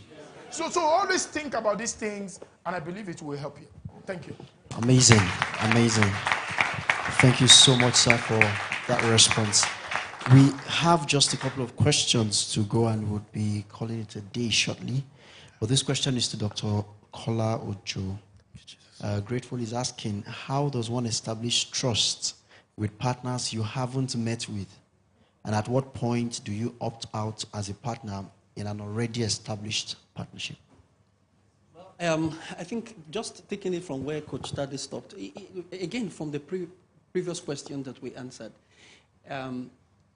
when dealing with people, especially with partners, it is very important that the terms of the business is clear to everyone. You see, just like he said, the first time I was doing a project in India, and the person that was my lead facilitator, teaching me on business analysis and all that, began to talk to me, and I sat down. Then my project was to be on the garment factory in India. So that evening I went out, and I saw, different, it was industrial area. They took us to the industrial layout, and I saw factories, different factories. I said, wow, what is this? We said, oh, this is factories, this one is garment, this one is this one is that, this is for cotton processing, and all of that. I was impressed. I was like, wow. But so I said, well, I could make a couple of, Indian suits. Let me make some. So I went there. They measured what kind of fabric do you want? Do you want cotton? Do you want this one? Do you want? We can mix it together. I was like, are you serious? Okay, so they did all that. And in 2 days, they called me, come check if you are okay with it. I checked it, it was okay, and then they made it, produced it. And then I started thinking, I came back to Nigeria, like, now wow, I could actually do this. I could actually start something there, and of course, like I shared it in my presentation earlier, open storehouses in the cities, and I started thinking about that. But the point is, that was just a contact. Student-lecturer contact. But thereafter, I started sending mails. We talked, transparent. This is what I can bring to the table. This is what I can do. This is what you can do. This is what everybody can do. And everybody was very clear. It's when you start doing business like Nigerian. Nigerians hardly trust people. You'll be amazed, like Coach Tade told us. If you go out of this country, you'll find out that African countries, you can do a lot of businesses there. But you've got to be transparent, because people that don't trust you, they can't see transparency in the process of your discussions, handling of money, different aspects of life. They don't want to do business with you, for example. So we were thinking of bringing some machines from China. And there's a particular guy that they were pitching to me. Everybody, corruption is everywhere. Corruption is not just in Africa. Corruption abroad is wearing suit and tie. I often tell people, so it's not usually the way we do our own. It's crude here because of the way it is. There it's more refined. So this guy came up, and what he was telling us, I somehow just feel that it wasn't what he was talking about. He already had the various levels of negotiations behind. If you do this, I'll do this. If you do this, I'll do this. And I figured it out. And how did I do that? I just weigh him out with patience. I said, look, we're not going to buy. We're going to wait it out. Until I found out that different people with interest started talking to me about it. And I knew that there must be an interest there. This would have costed us at least about 45% extra on the budget for what we didn't have. And he would have abandoned the project entirely just because of that. So you can't enter into partnership if you're not transparent. Okay? Now, like I said, don't do business like a Christian. Go to the table and tell everybody, this is what I will get. I often appreciate mechanics that will tell me this part is 50 naira, but my money is 50,000. And I have one like that. He will tell me, okay, this part is like this. You can get here, you can order this one, but meal for my workmanship, it is this amount. It's better. Do you understand? You feel more comfortable with people that you know what they are saying. That when they say this, their yes is yes. And when they are angry, that's over. It's just there and it's all over. There's no actions and every other thing. It's just all there. So you cannot run partnership successfully if you are not transparent. Of course, if there's character flaw, there'll be problem. If there's trust issues, there'll be problem. If all the terms of the contract is not bare, there'll be problem in that relationship. Of course, if you want to exit is a serious part of every business. Every business must plan exit. Not because you're going to fail. You don't plan exit because you are failing. You plan exit because exit is part of the strategy. There's a closing, usually in every house, there are 2 doors, at least there'll be 2 doors, entry and exit door, back and forward. You must always have an exit plan. Part of the exit strategy is also, you've got to also be transparent in your exit plan. That's why coming into the negotiation, I don't take a contract lightly. I read it very well. Because I'm looking at the exit clauses that I can, take advantage of. Now, if you want to exit a business, sometimes your exit of a business is that you sit with all the partners.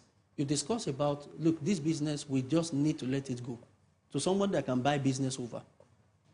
And he can put in the necessary funds to grow the business to the next level. It could also be that you are no longer interested in the business. I had a partner. We're planning a business together. We've gotten to 95% of the business. Then, over the years, his interest in that business, shifted to another thing. And he wrote me straight. I am no longer interested in this business. My interest is no longer aligning. Not because of anything, because over the years, I want to thank you for a partnership and all that, but I've grown to like something else. I'm no longer interested. 1, 2, I will no longer be able to give the time that is needed for this work. I will no longer be able to bring my technical know-how on this assignment and, and and say thank you and all that. And I appreciated it. He just told me, So the next thing is to begin to look at the process of liquidation of some of the things that he had brought on board and, and all that. But it's just easy to say the truth. People trust you more for it than when we go around the bush. To just tell them, I have outgrown this thing. I used to like it 5 years ago, but right now, I don't think I want to be in oil and gas anymore. I may, want to put money into something, real estate, and then 2 years after I found out I don't have time for it. What's the best way? Should I be fighting him? Should I go and tag him on Facebook and say, he's just taking people's money? No. I will write him and say, look, or go to Lagos, or we sit together, or, do anything now and say, look, sir, I'm no longer interested in this business, and based on A, B, C, D, that's a very simple process, of rescinding from a contract or from a partnership. Of course, if it's a partnership that is binded by contract, you need to go back to the contract to see the terms of contract of, we used to call, what's the clause now? It's not an exit. Thank God, what's that? There's usually a procedure for exiting a particular contract. And if you don't look at that, you can even land yourself into more trouble exiting the business at that point in time. But again, if it's just a casual relationship that you have, you can begin to throw an arm's length. An arm's length has to be gradually, because you don't close every door just anyhow. You may need to pass through them again. So how you close the door is very important than just walking out of the door. Thank you so much, sir. That was professional advice. Thank you for the details there. We'll have our last question, and that's directed to Coach Tade Cash. There are 2 questions, actually. The first, whatever reason the person is asking, I think it's a bit personal, but I'll ask because it got its way in here. The person is asking, how come you stay in a rented apartment? And I'm sure that's because you mentioned it. And this question follows. What's the idea about it? And why not buy the house? While you're thinking of a response to give to the person, this second question says, I am a fashion designer that sell mostly online, that is ready to wear clothing. The question is, how do I attract people to my brand and have high patronage? All right. Okay, let me answer the first one, because I've heard that only God knows how many times, and I have an answer to it, straight answer. Okay, so this is what happened. When it comes to freedom, there are three currencies. The first currency is time. The second currency is income. The third currency is mobility. And there are times in your life where a particular place you love to live, all right, there is no house for you there. You know, either to be bought, and the best choice for you is to rent it. And so what you have to do is to rent it. For me, like I told you, I like traveling. I like moving around. And you see, I get tired of where I stay easily. Hello? You see, I get tired of house easily. So I can be staying somewhere now, and as good as the house is, as big as it is, in 3 years' time, I'll just be coming one day and I'll be looking at the house. When my driver is bringing me, I say, why is this house like this? And I'm thinking in my head, like, so the question is, that's what brought me to that state. Like, I can't be building house and be living there and be parking out. Now, number one, I will have problem with my wife. Hello? Because, you know, women, they become extremely attached to the house. So, because our house, it's our house that we are living in, and suddenly you just wake up one morning and say, we are living in this house. And you will wonder, what's happening? You know, at the beginning, even my wife had problem with me. When she didn't realize that you have all these houses, why are they moving? Why are they renting house everywhere? I have to explain the same thing. That, okay, don't worry. Okay, very soon, you see, we will build a house that you like. But you see, there is nothing called a dream house. Because as your dream changes, the house changes. So what happened is that because my dream is still expanding, so I can't have a dream house. I can sell you a dream house, but I can't have a dream house yet. Because it's a business. You want it, I sell it. All right? But the truth is, that is why I live in a rented house. So it has nothing to do with any other thing. You may not be like me because of your personality. You may have all the assets and you may live in a house. You know, like I said, some people, you just need to understand yourself. I mean, you know, I like changing places. I like, you know, like now, I live on one side of Lagos. I want to move to Banana Island. Now, all right, so the point is, I will still rent the house. But this is the code that you need to get. The code is this. I don't pay for the rent. Hello? My asset pay the rent. So I can change any house. You know, I'm not the one paying. If somebody is paying the rent. Because the moment I change the house, rent changes. Hello? There's a rule. So all the houses too, the rent will change. Because you need to feel my lifestyle. So I change the house to change the rent. So the point is, you may not be like that. You may need to build your house and stay there. It's a good thing. All right? So that's how I change house. Maybe in another 1-2 years, my personality may change. That I will not want to stay in one place. You know? But now, I can't stay in one place. It's so rare for me. Like, I like beautiful places. So I may just be taken to a place now and I see a beautiful, I say, wow, I think I want to move to this place. Now the question is, imagine I just built a house. Now just think about it. I just built a house that we just move in. When I go to my wife, I will have to need Pastor Leko now to be doing family life crisis management for us. Because the one we ask you, you know, now woman, you understand? You just say, please, we need to have a meeting. You say, what is that? I saw a place. We need to move out of this house. Before they start interpreting it for you, maybe it's spiritual. Do you understand? Like, you know, women, not very funny. Like, this house we just built. You are not saying we are moving to another place. No. They will report it to pastor. Pastor may not understand. Wonder, what's happening now, bro? Tate? You know, when the pastor is already calling you bro, you get to understand. There is an issue. There is like, bro, Tate, what's going on? So that is the personality. So he has nothing special. It's just me. You know, I believe you can live anywhere, but make sure that something fund where you live. So I believe everybody should have an asset that can fund their living. So most time, you know, there are some of our parents that build a very big house. That now, when all of us have left home, the house is now useless. So some of them, they have to now refurbish. I call it repositioning in my book. They have to reposition the house so they can rent part of it out. Because, you know, they just suddenly realize that nobody's going to stay in this house. I know somebody that left his house to go and rent a place because I mean, one of the women that I coach on the island, they have a house in Lekki Phase 1. For some people that know Lekki Phase 1. You know, this house is big.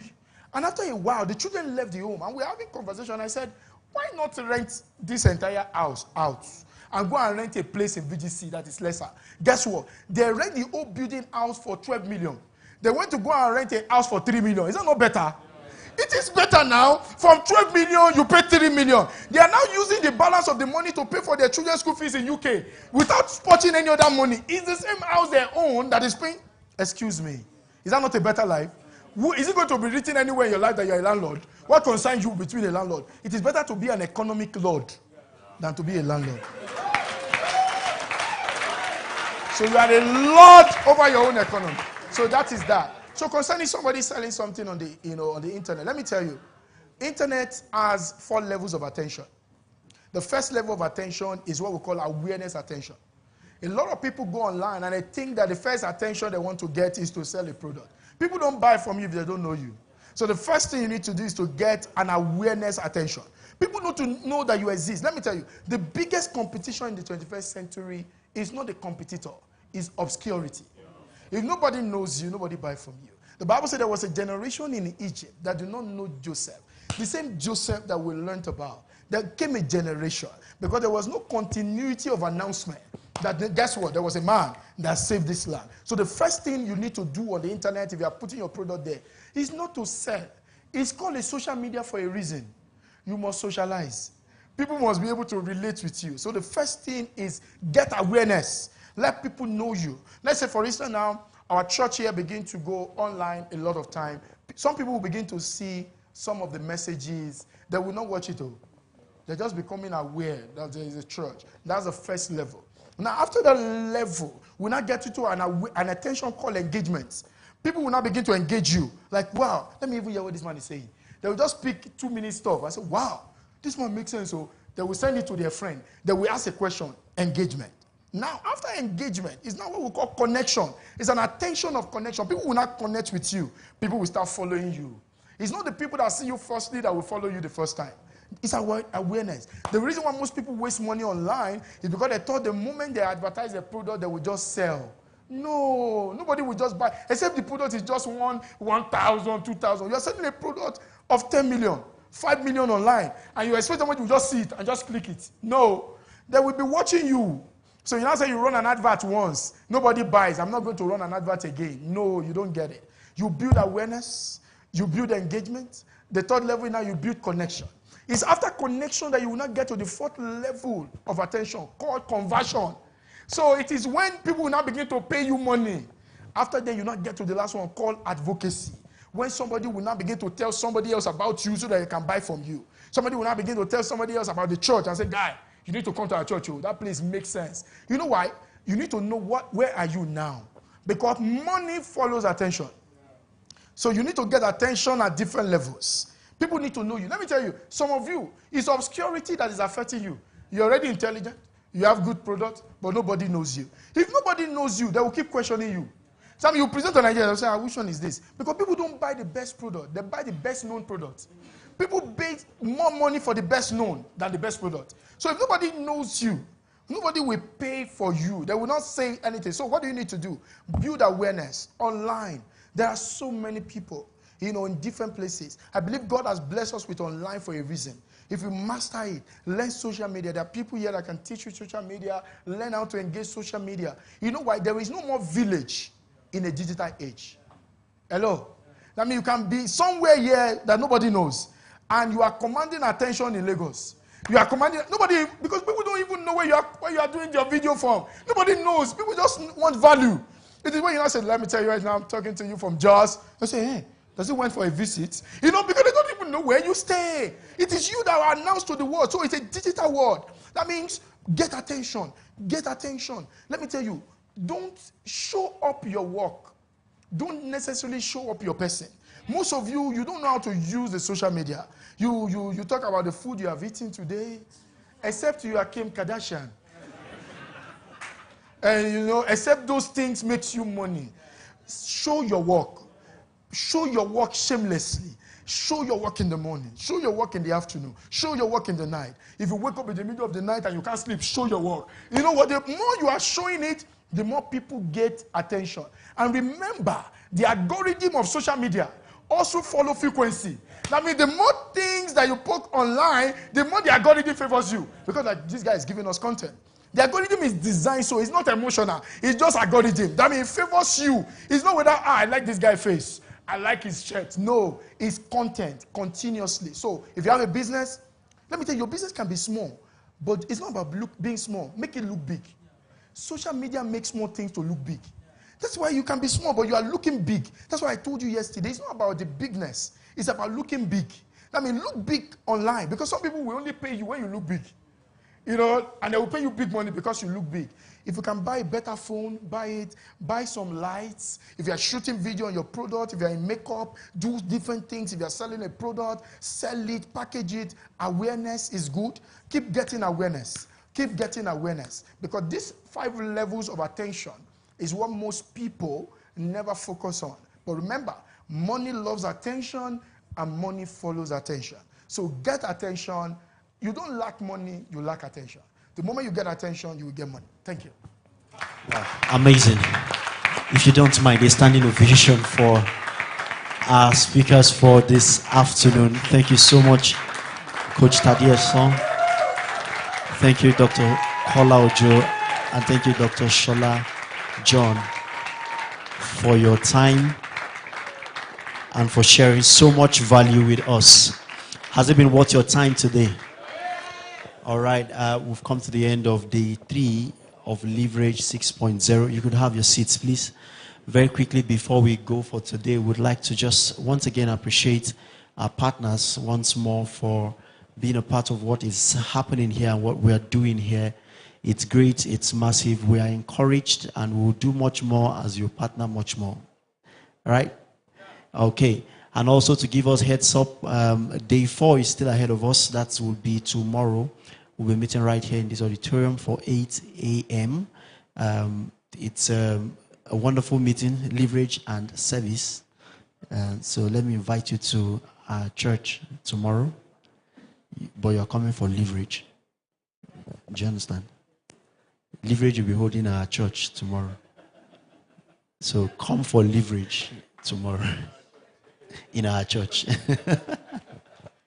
All right, we're glad to have you around. Our speakers are still very much around. They'll be around tomorrow again. Yeah, so if you don't want to come to our church, come for leverage. If you don't want to come for leverage, come to listen to the speakers. Either way, it's happening in our church. All right, this is put together by New Covenant Church here in the city of Jos. We are a church that is intentional about a whole lot of things. Beyond just love for God and service to God, we believe that humans should be able to build a whole lot of capacity to be able to engage the society where they are in. We're not here on earth to prepare for heaven. We'll try as much as possible to maximize what God has given to us here on earth and be the best version of ourselves while we're still here.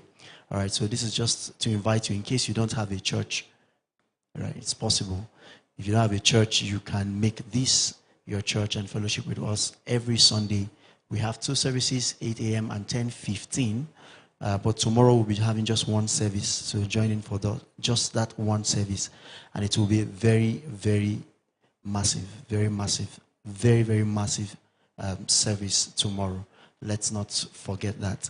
I lastly want to appreciate persons who have anonymously or intentionally giving towards this project. You're the real MVPs. Please, can we appreciate everyone? Aside from partners, there are persons who have given, these persons who are in this town, who are right here in this auditorium, persons who are outside of this state, outside of this country, and have given. We appreciate of your giving. If you still want to give us, we are still open for business. All right? You can just see me directly, and we'll be glad. If leverage has been a blessing to you, I think whatever you are willing to do, you can still do that, and we'll be glad to receive of that from you anytime, any day. All right, so let the networkings continue. Let all that you have learned be put to practice. We'll be in touch as regards the materials for this conference, whatever the conclusion will be. But as it stands now, sell it, have it. Do you understand? All right. Before we're out of here, I lastly want to appreciate all of our invited guests. There are persons that we wrote to, invited to be a part of this meeting. And they deem it fit to honor our invitations. There are pastors in this house whom we had recognized yesterday, but I'll just do that over again to let them know we honor them and then we respect their presence amongst us. We have Pastor Jeed. Thank you so much for being around. It's been amazing to have you around. We have Dr. John Okopi, who is also here with us. Thank you so much for being a part of us, and Pastor Dominion as well. Thank you so much for being around, sir. And while the session was on, we had Pastor Carries walk in. Thank you so much for being around, sir. We celebrate you. We honor you. Other pastors who might be in the auditorium, the light is heavy on me. I can't see everybody. Yeah. But we celebrate you and we love you. Thank you so much. This is the end of day 3. So see you for 8 a.m. tomorrow, God willing. Good afternoon.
Thank you.